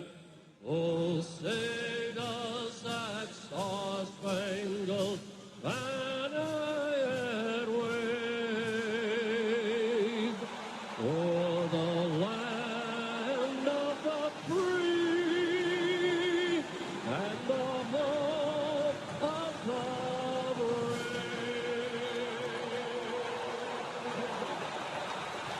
National anthem. F-16 flyover from the 79th Flight Squadron from the 20th Fighter Unit at Shaw Air Force Base here in the state of South Carolina. Got a few more picks to make. We'll make sure that everything gets straightened up after we all stood and listened to that rendition of the national anthem. Notre Dame last week lost to Northern Illinois. We get Pat all situated here, and Notre Dame now plays Purdue in-state rivalry. Boilers would like to make a statement. Yeah, Fighting Irish got caught slipping a week ago. I think that they're going to bounce back. They learned their lessons. I got Notre Dame actually big over Purdue. Yeah, when the team gets humiliated, they usually respond, and I think Notre Dame will respond this week big time. Pat, how we doing? Purdue. Yeah, you doing all right, Tim? Taking Purdue. You're good? Yeah, I think so. Taking Purdue. Riley Leonard. We'll see what happens. Purdue. I'm going with my guy, Marcus Freeman. They'll bounce back. Notre Dame. Notre Dame, good pick. They play at Purdue, grass. That means die. Slow that Notre Dame team down. Real close, Notre Dame. Ooh, big tall grass. Yep. Moving at it has Purdue. I got you. Purdue. Anybody but Purdue. Anybody but Purdue. It's like with them with West Virginia and Pitt. That's how you were with IU and Purdue, right? Hate Purdue. I'm careful with this one because Ryan Walters is a defensive coach. Bye week last week, chance to really focus on what Notre Dame's doing well and what they're struggling with. Chance to try to expose that. At the very least, I think. I like Marcus Freeman. I like Notre Dame. I think it's gonna be a challenge for them. They got to get things right on offense. I like them to win, but it's gonna be close. 80% of the fans believing the Irish will bounce back. The numbers gone down a little bit. Texas A&M and Florida. Thamel telling us earlier in the day both teams have quarterback questions. Gators expected to play both DJ Lagway and Graham Mertz, with Mertz starting. Game time decision for Connor Wigman, the Aggies quarterback. Who wins this game, A&M or Florida? Low-scoring game, maybe painful to watch, but I think that Lagway, the quarterback at Florida, when he gets his shot, he doesn't give a damn, right? Go out there, just play free. I think he's going to be the difference. I'm going Gators. I'm taking the Gators as well because Wigman is questionable for the game.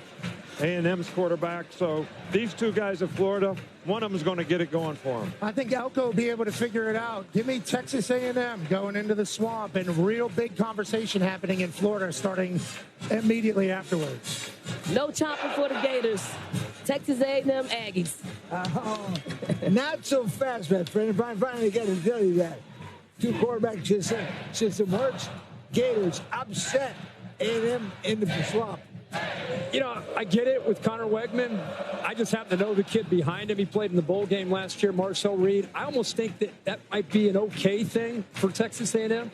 If A&M gets a chance to have Marcel Reed turn it loose, he can create, he can make plays with his arm.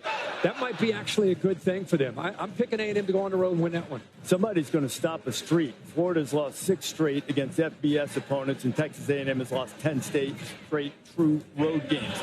Alabama and Wisconsin. Last week we saw teams from the SEC, Texas go into the Big Ten, win big. Alabama gets an opportunity as a big favorite in Camp Randall today. I think Alabama's running game is going to take over. You said that both tackles are going to play. I think they're going to wear Wisconsin's defense out. So I have Alabama winning a close game. Roll Tide, roll, baby. I think we learned a lot about both teams, though. Both teams didn't really play anybody. Where's Luke Fickell's organization over there in Wisconsin? What's Kalen DeBoer got going on? Are they able to stop being just big and little and actually, you know, eat up some of the clock? I like Alabama to go into Camp Randall, though, and get a big-time dub. Sentimentally, I saw the feature on the Wisconsin Badgers. But I'm on a roll, Tide roll, because I can't go against Coach Davis. I don't blame you. Listen, Alabama's going to have a tough game. Wisconsin is close. Wisconsin, Alabama, Alabama in a close one. This is a game that Alabama, think about this, Coach. They haven't had their offensive line that they expected to break camp with all year. When Proctor went down before the first game, that finally get them both tackles back. Because remember, when Pritchard went down, that affected the guard had to go out there, so it affected the whole line. And they have looked very, very average up front. With them back, I think it'll take that, weather the storm early with that crowd in Camp Randall. I think Alabama wins this game. That's a disaster. Luke Fickell, too. Yeah. You want to talk about some conversation starting. Colorado and Colorado State. There's some heat on the Buffaloes to win this game. It really is. And I think that this game, for me personally, came down to flip a coin. I flipped the coin. I'm going with Colorado State. I can't go against my man Deion Sanders. I love the guy. I want him to get this thing turned around. I hope his team has the chemistry to do it on the road. I'm going with Colorado. I talked about it earlier. I've been a fan of Prime my entire life. Thus far at Colorado, they haven't been able to build that culture to be a complete team. Was last week a wake-up call? If it wasn't, there never will be. So this might be the last time I take Colorado. Travis Hunter, the most exciting football player in college football. No, that's, and he's also exciting on TikTok, too, because I love to see him with his costumes. I can't go against Prime. Coach Prime is the door. That's a wonderful pick and a great job. Congratulations. Colorado outscores the Rams. Take 57.5 over. Okay. Dylan Raiola pulled that out last week.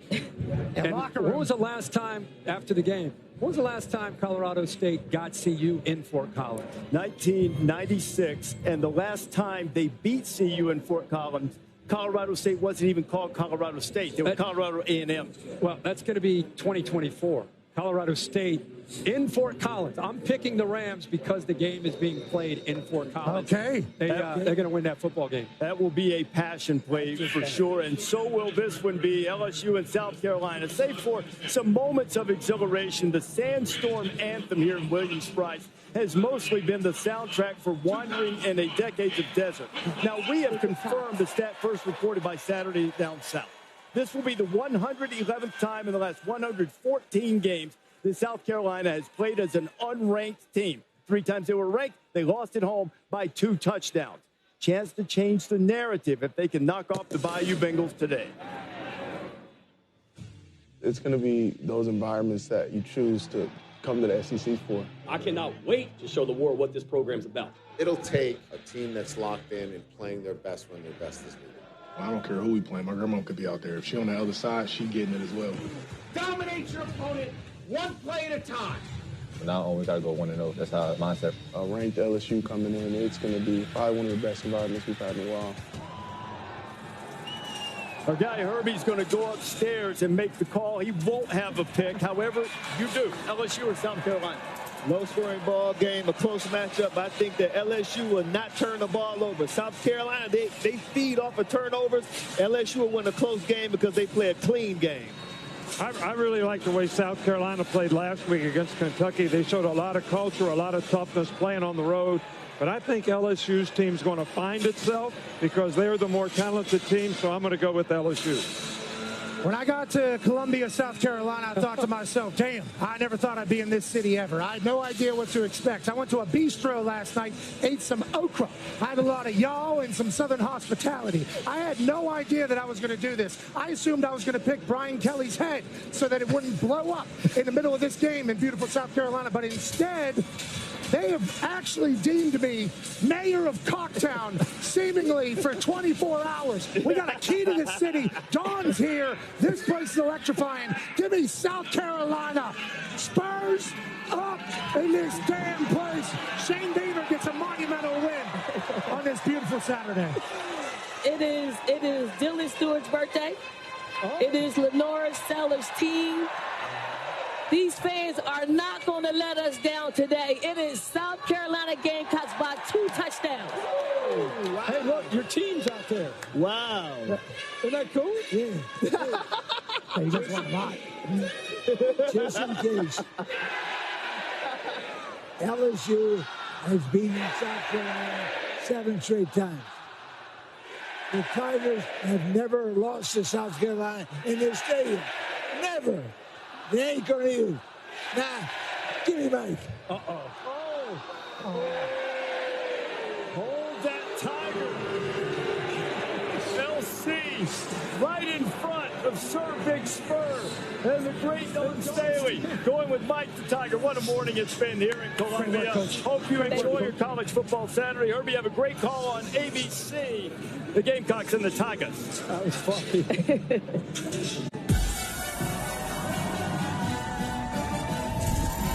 Well, Reese, the folks here in Tallahassee are hoping they enjoy a college football Saturday for the first time this year as they take on a Memphis Tigers team that was picked as the favorite in the American Conference this year. Thinking about the college football playoff, Florida State just needs a win. As we welcome you to Tallahassee, and we welcome you to the ACC on ESPN. The Tigers and the Noles here at Doak Campbell Stadium. Florida State began the season with hopes of another ACC title and hopes of a return trip to the college football playoff. Now, they are just trying to avoid the wrong kind of history. Another 0-3 start would be a true nightmare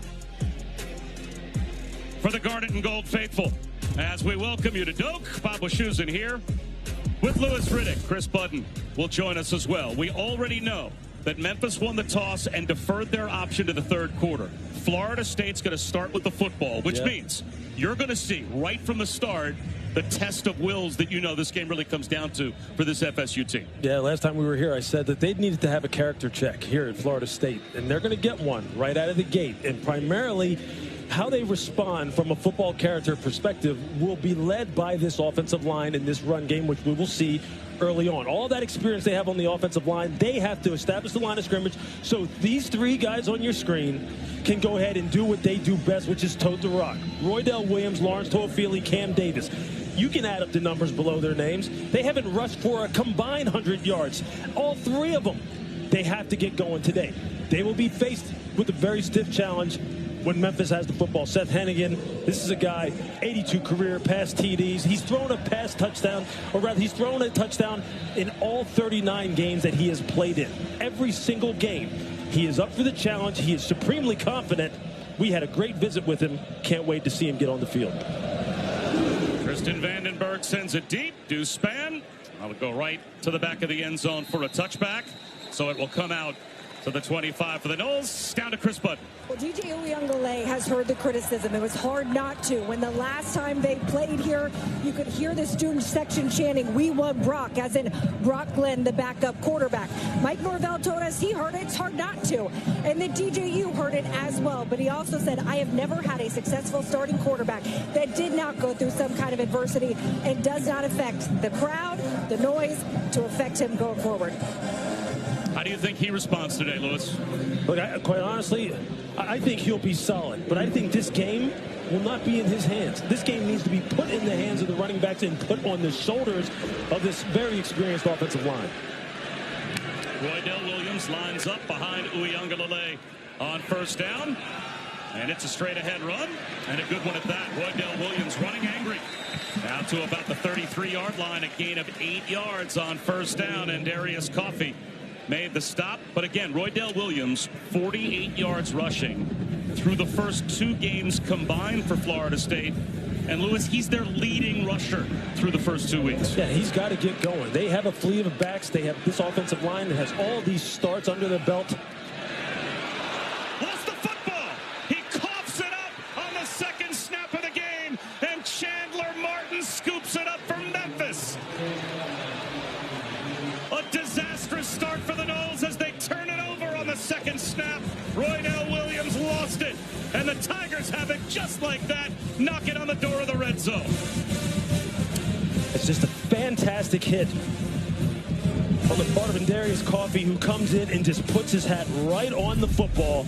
And you see Chandler Martin pick it up. And just watch the safety, Coffey, right there. Wham! This guy, you will see number 4 show up time and time again for Memphis. He is the tone setter. Ryan Silverfield, the head coach, said, if I had a son, this is who I wanted to be. I want him to be just like Darius Coffey. And they play with tremendous football character, tremendous toughness. Now we're going to see the test with Florida State, because this defensive line is also has the spotlight on them. They need to respond now. And they deal with sudden change.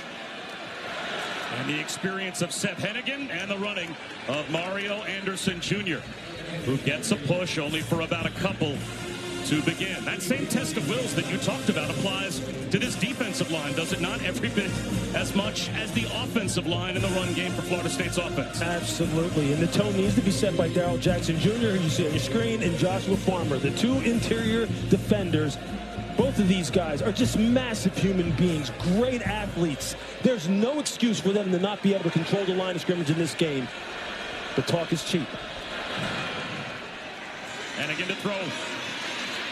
Swings one right. That's incomplete. Off the fingertips of Jamari Chisholm, the tight end. So now it's 3rd down and 8. And 3rd down has been a big bugaboo for Florida State. So far this season as well, they have allowed opponents a 56% conversion rate. They were not able to stop Georgia Tech or Boston College in their first 2 games. See, it all starts up front. The pass rush has got to get going. You watch the tape on these 2 teams, and you would expect Marvin Jones Jr. and Patrick Payton to be able to get some pass rush, especially in one-on-one situations. Keep an eye. Crossing route there. Kobe Drake, 1st down, into the red zone, and it's a goal to go down to the 7-yard line.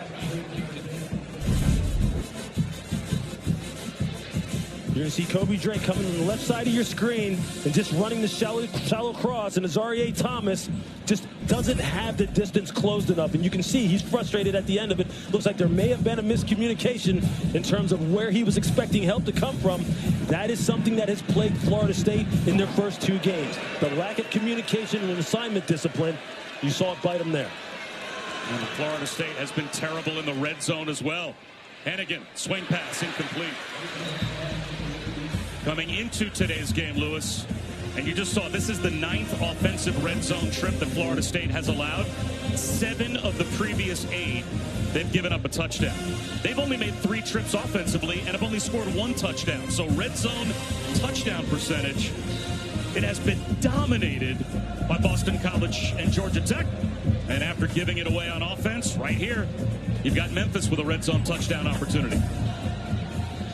Guy of Seth Hennigan's experience, all the time that he has had in this offense, he knows exactly where the weaknesses and strengths are. Just keep an eye on Rob Taylor, number 3 at the top of the screen. Looks like he's got one-on-one coverage. Quarterback draw instead, going nowhere. Joshua Farmer was ready and waiting for Seth Hennigan, and it's another 3rd down. This is what you want from a guy like Joshua Farmer right here. You want him to reset the line of scrimmage by taking the center and putting him on his rear end. That's what you're supposed to do when you're someone who has the resume of Joshua Farmer. We need to see Darrell Jackson Jr. show up. We need to see Patrick Payton, number 11, and Marvin Jones, number 7. We need to see them show up too. But the game is on them on this side of the ball. Everything starts up front. And the FSU defense get a stop. And Memphis find the end zone, get another 3rd down conversion. Hannigan. A pocket collapsing, and he'll go down. And a lot of fist pumps from the Florida State sideline as their defense rises up and gets that rare red zone stop. It was Farmer again. Just watch the game here.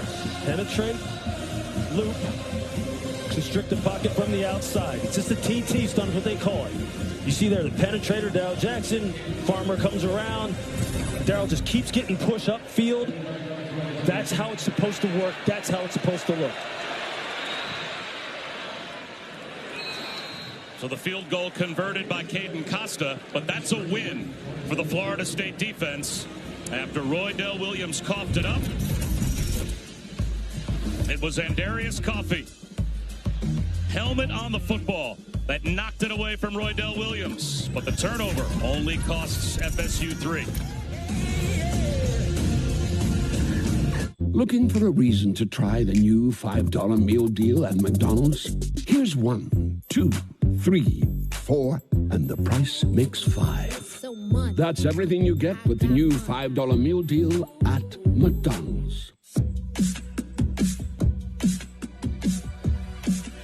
If you love to travel, Capital One has a rewards credit card that's perfect for you. With Venture X, earn unlimited double miles on everything you buy and turn everyday purchases into extraordinary trips. And get access to over 1,300 airport lounges where you just check in and chill out. Open up a world of possibilities with Capital One.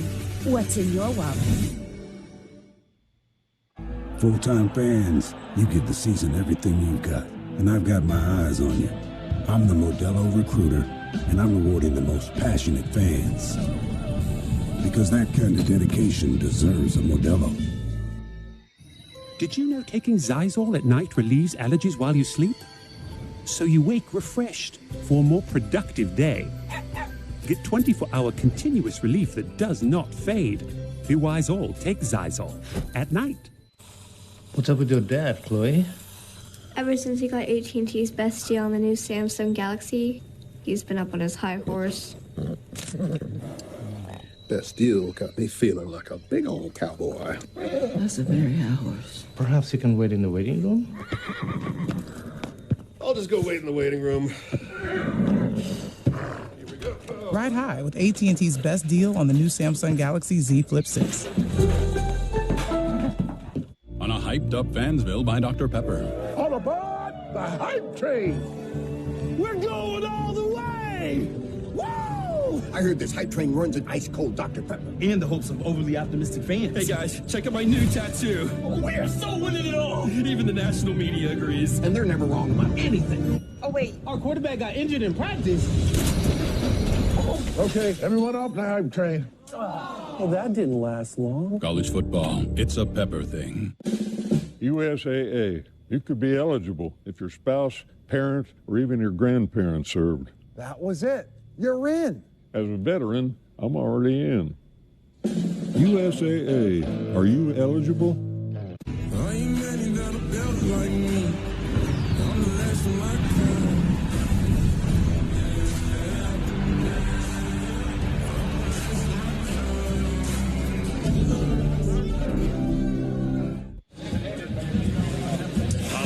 Here with Louis Riddick and Chris Budden. The Florida State Seminoles start the season ranked 10th in the AP poll and then lose their first two games and get shoved around in doing so by Georgia Tech and Boston College and turn it over on the game's first possession. But the defense rises up and gets a red zone stop, holding Memphis to a field goal. And now Deuce-Spann lets this one land in the end zone for a touchback as well, as we take a look at today's road test, brought to you by Goodyear. And Louis, your barometer for today's game, could they hold the line of scrimmage? Absolutely. For Florida State, you have to rush for over 150 yards on offense. There's no excuse. You can't turn the football over. You got to establish the line of scrimmage. Allow less than 4 yards per carry. Well, it's only one drive, but they already have Memphis in negative territory. For Memphis, no turnovers. Don't turn the football over. Create turnovers. They've been good at doing so. Red zone efficiency. They've scored every single time that they've had the ball in the red zone so far this year, either with 6 or with 3. Now, they got 3 out of that drive. Obviously, you prefer 6, but it's a good start in that regard. And now they go to the freshman Cam Davis. He lowers his shoulder with the flag down. So Lawrence Toafili, the 5th-year Alabama transfer, or rather Roydell Williams, pardon me, the senior transfer from Alabama. Holding. Offense, number 69. 10-yard penalty. First down. And after Roydell Williams coughs it up on the game's second snap, second possession, Mike Norvell goes to his true freshman, but a penalty will back up the Noles. You're going to see T.J. Ferguson is going to be on the pull. And as he just starts losing the defender, you just cannot, when a defender gets to your edge, you're going to have to let him go. You just can't grab and hold. No self-inflicted wounds. Those are the things that Florida State can't afford in order for their offense to get into some kind of rhythm. Uyunglele on a rollout. Spins. Gang tackles. Barely got back to the line of scrimmage. He may have lost a half yard. Now it's going to be second down and at least 20 as Greg Rubin came up on the blitz and got there first. Yeah, just a nice job of Memphis of changing the picture. That's something you're going to hear us talk about today. Changing the picture from pre-snap to post-snap. Looked like they were going to pressure, drop back into zone. DJ had nowhere to go. Wide receiver screen. Jaylen Brown, 2 yards. Third down and 18. And already you can sense in the crowd that they are frustrated. Well, just like we saw the last time we were here at Boston College, giving them a lot of different looks up front, show them a lot of pressure looks, a lot of guys up on the line of scrimmage. Sometimes they would drop out. Sometimes they would play man-to-man coverage. It's exactly what Memphis is doing here early on. That time, they brought the pressure, brought 5, played some man-to-man behind it. And now a flag thrown. Florida State may have had too many men on the field.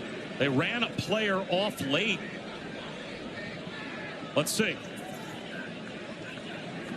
Illegal substitution. Offense. 12 men in formation. 5-yard penalty. Third down. That's going to back them up to 3rd down and 23.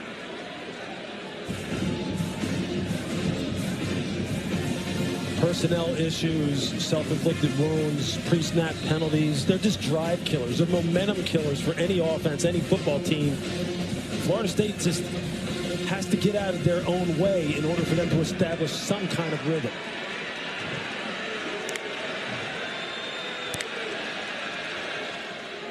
They're just going to protect the ball here and just try and buy some yards for the punt group. Chandler Martin brings down Toafili. So we'll see what kind of field position Memphis gets with the 3-0 lead. But you're going to need Alex Mastromano, the punter here from Florida State, to continue to be maybe their most valuable player like he has been so far this year. The young man's averaging 49, just under 50 yards per punt, and he can absolutely boom it. He's got to change the field position here for Florida State. See if he can get Memphis backed up. Line drive, he barely got it away. Obi Drake returnable from the 26. Spin move. All the way out close to midfield. Oh, does the Memphis sideline love that return? A 52-yard punt, but a 22-yard return. And terrific field position for Memphis when we come back. You sure you're going to be okay? I'll be fine. Bye.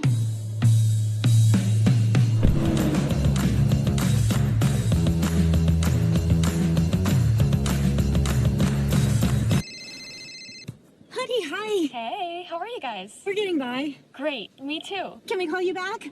You never want to lose your edge. This is an SUV that really understands that. The Lexus RX. So I was dating this guy, Chris, for years. I wanted to buy a house. Chris didn't. Then I realized I don't need to be with someone to buy a house. I can do it on my own. Do you have a Walt Disney World moment? Yeah, I do. I've got something. Let me pull it up here. Let me see if I can find it. I took selfies with my daughter on my shoulders, and we were watching the fireworks show. I would always see these dads with the kids on their shoulders, and almost like a full circle moment. Now I'm getting to do this with my daughter. And it was just really special to share that moment with her, to see her face literally light up when there's a boom of the fireworks, something I'll never forget. To be a father that takes their kids to Disney is so special to me. An alternative to pills, Voltaren is a clinically proven arthritis pain relief gel which penetrates deep to target the source of pain with non-steroidal anti-inflammatory medicine directly at the source. Voltaren, the joy of movement. I'm Jimmy Dean, and only one thing can make a morning like this any nicer. A hearty, hefty, good-tasting breakfast with eggs, bacon, sausage, cheese, and taters. And when you finish, you know you had something to eat. Meet Ron. Ron eats, sleeps, and breathes poops. Us? Not us. And there's not a no-look pass, double-double, or buzzer beater he won't wax poetic on, ad nauseum. But oh, how he can nail a software solution like the best high-screen pick-and-roll you've ever seen. You need Ron. Ron needs a retirement plan. Work with Principal so we can help you help Ron with a retirement and benefits plan that's right for him. Let our expertise round out yours. Order Pizza Hut now and get a free large pizza later. That's a free pizza on your next order. So you can pizza now, then pizza again. Free pizza means your next dinner is covered. Your future self will thank you. Get it while it's hot. Only at Pizza Hut. ESPN College Football is brought to you by the Lexus RX. Experience amazing at your Lexus dealer. This was the last game that Mike Norvell coached at Memphis, the 2019 AAC championship game. He would be introduced as the Florida State head coach the very next day. Brian Silverfield has now taken over as Mike Norvell comes to Tallahassee. Silverfield hoping for a conference title, and were they to win the AAC this year, who knows? In the era of the 12-team playoff, could they be the highest ranked conference champion of that group of 5 or group of 6? They could very well be. And we'll talk about Memphis's chances to make it to the college football playoff.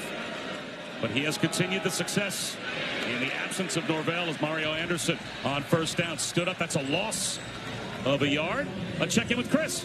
Yeah, Silverfield was an assistant for Norvell for 4 years. How well do they know each other? Silverfield told us, I know how he breathes. I know how he thinks. I sat 12 inches from him at a table all those 4 years. He joined that staff because he wanted to learn from Norvell and eventually make a name for himself in the college levels. He had been at the NFL level, and he was the only position coach to stay with Norvell all 4 years at Memphis. Second down and 11. Florida State brings the blitz. Hennigan, pump fake.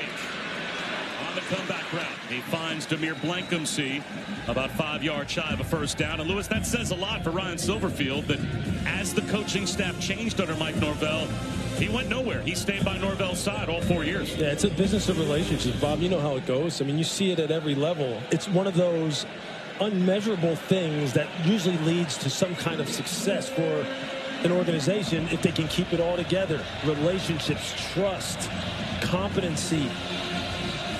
They've had it at Memphis. Ryan Silverfield, fantastic young coach. Big play here, third down and 5. Only a 4-man rush and a floater to no man's land. Miscommunication possibly between Hennigan and Blankumsey. 4th down and 5 just across the 50-yard line. That's a big stop for the Florida State defense because they gave up field position, but they force a 3-and-out. And it's about the pass rush. Just watch it here, coming off the edge. This is exactly what Florida State needs to have. This time it's Sione Lolohea. He's getting off the edge, and you see him with that outside rip move, just speeding up the clock of Seth Hennigan to where he's just not comfortable yet. And that's something you haven't seen enough of out of Florida State's front four. That's a good example of what they need today. Bad punt, maybe off the side of the foot of Joshua Sloan, out of bounds down the right sideline. And Memphis is not going to pin the Noles nearly as deep as they would like. So Florida State, after only a 25-yard punt, is not going to have bad field position at all. Let's check in with Matt Barry. Big game, Bob. Good afternoon. I've got your Fairfield by Marriott studio update. We go to the Barnyard, Columbia, South Carolina. Lenoris Sellers and Cocky gets LSU up first, 7-0. Hey, Lewis Riddick, happy Backyard Brawl Saturday. You okay? Yeah, my boys are battling. I know they're battling. I know they will be battling. You'll be scoreboard watching. No question. So Florida State at their own 22-yard line. You're worried when a team's punting at 50 that you might be inside your own 10. We'll start here with Toafili. And he's got nowhere to go. Thrown back, he loses 3 yards on first down. Mond Cole wrapped him up and tossed him back. It's just that penetration. You just see Cole with the quick first step just take a charge and just get upfield. When you have penetration, it just destroys anything you're trying to get going in the run game. This offensive line, again, 220 combined starts. When you look at that position group from Florida State, they've got to get better production than that.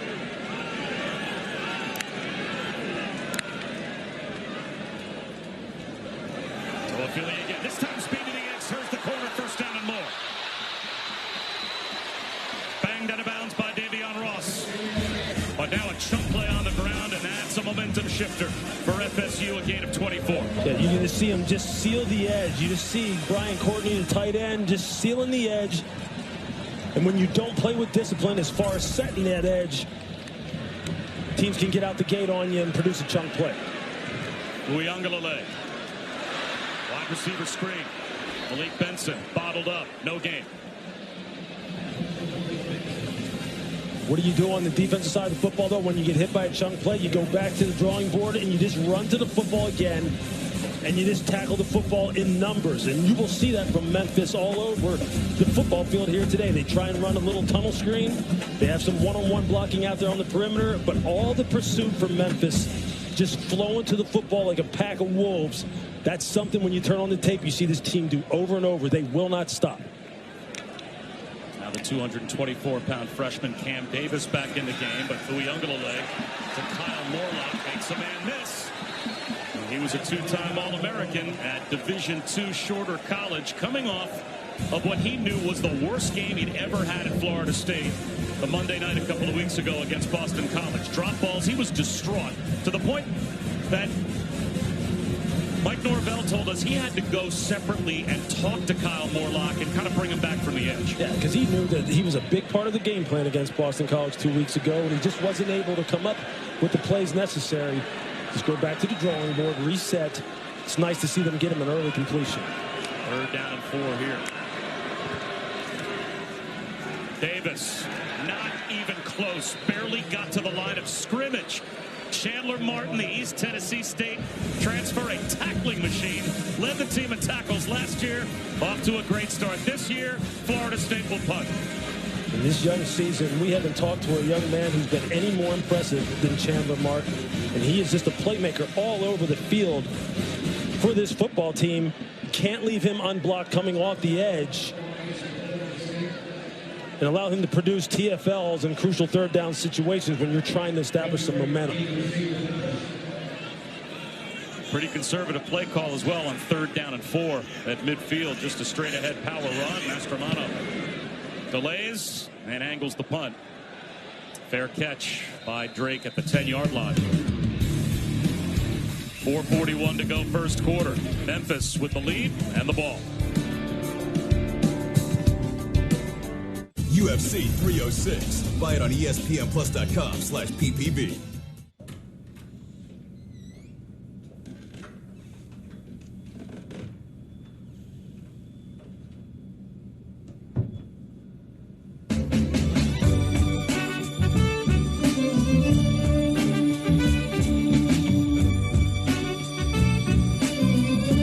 Just what I've been looking for. Relax. You booked a Verbo. Progress. Moving in a positive direction. We all want our lives to do that. Why is progress also in our name? We've always believed insurance should do more. That's why we've gifted over 1,000 vehicles to veterans, funded housing programs for families in need, and why we're working to make roads safer. You're doing good. And housing more fair. For us, that's real progress. Team, it's been a grind, but I think I've aged you well. Some might say perfect. Who's ready to show 'em who's the cheesiest? I woke up feeling the cheesiest, coach. Cheez-It, official sponsor of the college football playoff. Hey, Lexus, show alternate routes. Technology that's ready for the road ahead. The Lexus NX. I was so excited when I heard this sandwich was back. I was like, Cloud 9. 2 words, Cloud 9. What's up? This is Mike. And this is Celia. And a little thing we love about the Chick-fil-A Honey Pepper Pimento Chicken Sandwich is the symphony of flavors. You can always count on that crispy, tender, juicy chicken, and it's got pickled jalapenos, and it's so good. My favorite part is the pimento cheese. Topped off with the honey, it all comes together perfectly. I like the original. I like the spicy chicken fillet. But either way, you're getting a winner. Real customers paid for their testimonials. If you have ugly yellow toe fungus, let me tell you about the secret 2-minute trick that I found for my husband. Thousands of people are using it to get rid of their toe fungus. It's called Crystal Flush. It works from the inside and the outside. I mean, he tried everything. Nothing helped. His toes were nasty. Crystal Flush is the only thing that's worked. In just a few weeks, his toes looked amazing. You guys need to try this. I'm telling you, this stuff is different. And you can try it risk-free. You have nothing to lose. Go check it out now. Go to crystalflush.com. The future. The way you see it is said to depend on where you sit.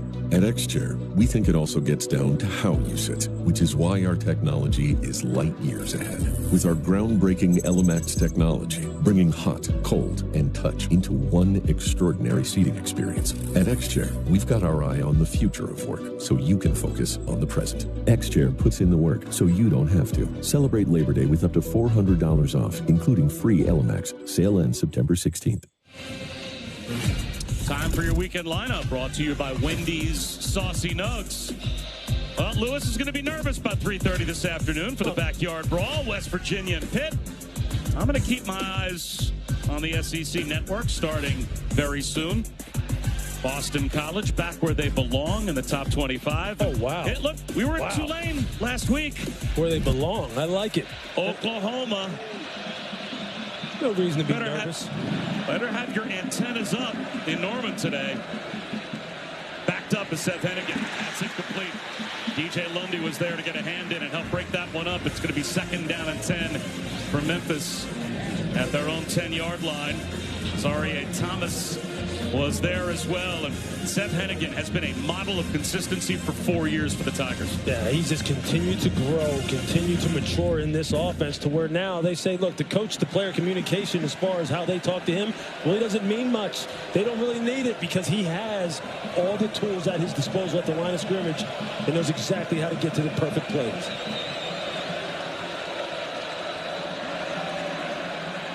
Hennigan flips one left flat. Anderson out of bounds with a gain of 5. Cam Riley was there. That brings up 3rd down and 5. And Florida State, a couple of times, Lewis, on their half of the 50 has gotten 3rd down stops. This is a big 3rd down opportunity for the FSU defense to flip the field in their favor for the first time. And it's about assignment football on this down. You saw just there Cam Riley keeping his eyes on his assignment. Mario Anderson leaking out of the backfield. We saw this defense get exploited by Boston College in that way. Are they assignment sure here on 3rd down? 4-man rush. Hennigan across his body, incomplete, tight window, flag down on the far side of the field. Anthony Lanphier, the tight end, was the intended receiver. Wrapped up by Fentrell Cypress. Flag thrown at the line of scrimmage. Offside. Defense, number 15. The 5-yard penalty results in a 1st down. Yeah, it's the defensive end, Sione Loloea. Had a nice rush earlier on Chris Adams, the left tackle, number 61. He said, look, I want a little bit more of that. Got a little anxious, but those are the kind of things you just can't have happen. They had played good 3 downs, about to get off the field. Now they got to reset.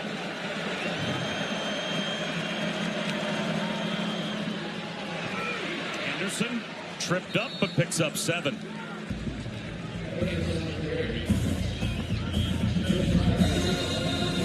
Mario Anderson, 5'9", 208 pounds, a transfer from South Carolina. We have a player down on the field. And that's Justin Cryer, who made that tackle and stayed down after the hit.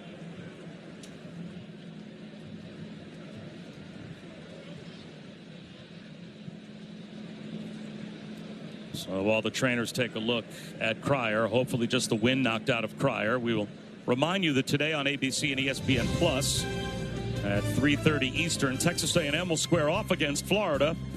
And then at 7:30, number 1 Georgia meets Kentucky. We've also got featured games on ESPN Plus tonight. Virginia Tech, Old Dominion. NC Central, North Carolina. And Vandy, Georgia State. To get ESPN Plus, go to ESPNplus.com or download the ESPN app. Of course, that means Carson Beck in the spotlight later on as the Dogs in action. And what a start he's off to with 7 touchdowns and hasn't thrown a pick yet. Is that good? Is that a pretty good stat line? Yeah, I would say that's he is okay. He is a good-looking prospect, man. He really is. Just fluid, sure with his assignments. As you see Justin Cryer being brought off the field here, that left arm hanging down by his side. You don't ever want to speculate, but his head really did jerk back when he was tackling Mario Anderson coming through the line of scrimmage. Hopefully he's okay and can get back on the field. The linebacker position has been one that's been victimized for Florida State all year long. They need as many healthy bodies out there as they can have.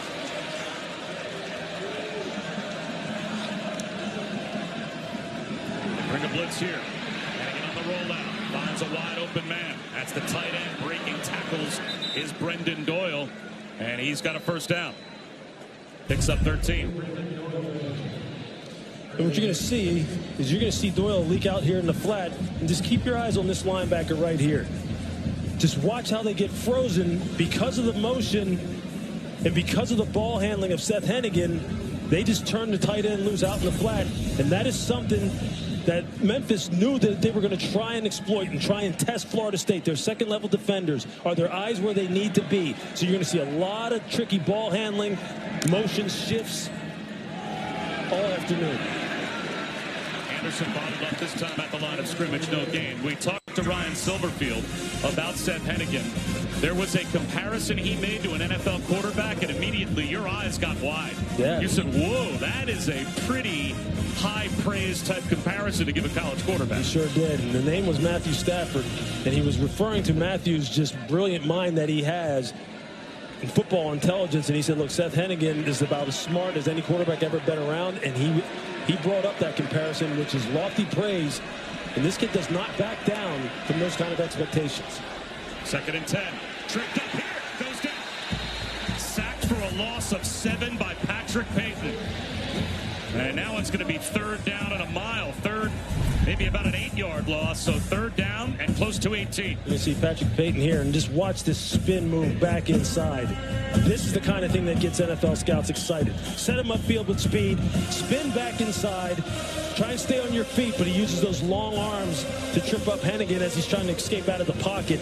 That's what they expect out of this defensive front. Second sack for the Noles. Just over 90 seconds to go in the first quarter. Hennigan, well protected, sets up the screen. DeWosier's got nowhere to go. And Florida State gets the stop, and they're about to get the football back. Cam Riley on the scene first with the tackle. A loss of 4. Another nice job by Cam Riley of keeping his eyes where they need to be as they sit here and try and set up the screen and see whether or not you're going to be disciplined. See if you can still keep your eyes where they need to be and find your assignment. And now that's Cam Riley that's down. So Florida State linebacking core is being depleted, as we saw earlier. Justin Cryer taken off during this series. They've been without Omar Graham because of injury. Cam Riley is now hurt.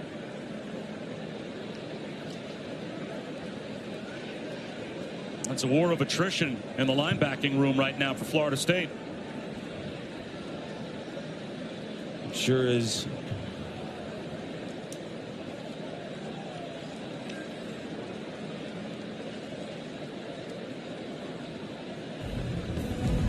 You can kick off your Sunday with NFL Countdown at 10 a.m. Eastern on ESPN. Alex Smith goes all access with Patrick Mahomes and Travis Kelce for an exclusive on-field workout. And then week 2 of Monday Night Football features the Falcons and the Eagles, 8 Eastern on ESPN. ESPN Deportes, and with Peyton and Eli once again on ESPN2. So Cam Riley is up, but he is walking off the field very slowly as well. It's hard to tell what had happened to him as he came up and made the play. And Mario Anderson, textbook read on the screen. Just hope he's okay. They are losing bodies left and right at that linebacker position. Well, the only 3 points that Florida State has allowed so far was a field goal by Memphis after Roydell Williams fumbled on the 2nd snap of the game inside the Florida State 25-yard line. So their defense has done the job so far, and their offense gets something going. Fair catch by the freshman LaWayne McCoy at their own 27-yard line. Because to this point, Lewis, their offense has not gotten anything going. Yeah, they sure haven't. Fumbled on the first. On the first drive, Roydell Williams has taken a heck of a hit from Darius Coffey. And then 2 punts. They've just got to establish some rhythm. I still say, look, this offensive line, again, with all these starts, 366 collegiate games as a group, over 220 starts. And they're not just empty starts. These are good football players. That's where it starts up front. If you cannot own the line of scrimmage, then everything is just going to fall apart from there. And that's what they have got to continue to get to, sprinkle in the passing game. They're up against it with this Memphis defense. Haven't seen Roydell Williams since the fumble. It's Cam Davis again. And another screen. This one to Hakeem Williams. And Memphis was ready for it. Williams bumped out after a gain of 2. This secondary for Memphis, I don't care what team you watch this year in college football, you won't see a secondary tackle better than this Memphis secondary. They have athletes that are tough competitors, very skilled, and they will test you. Another wide receiver screen. Ready for it again, Memphis. Davion Ross all over Jaylen Brown. And the crowd booing and Brown not getting up. So another Florida State injury with a half minute to go in the first.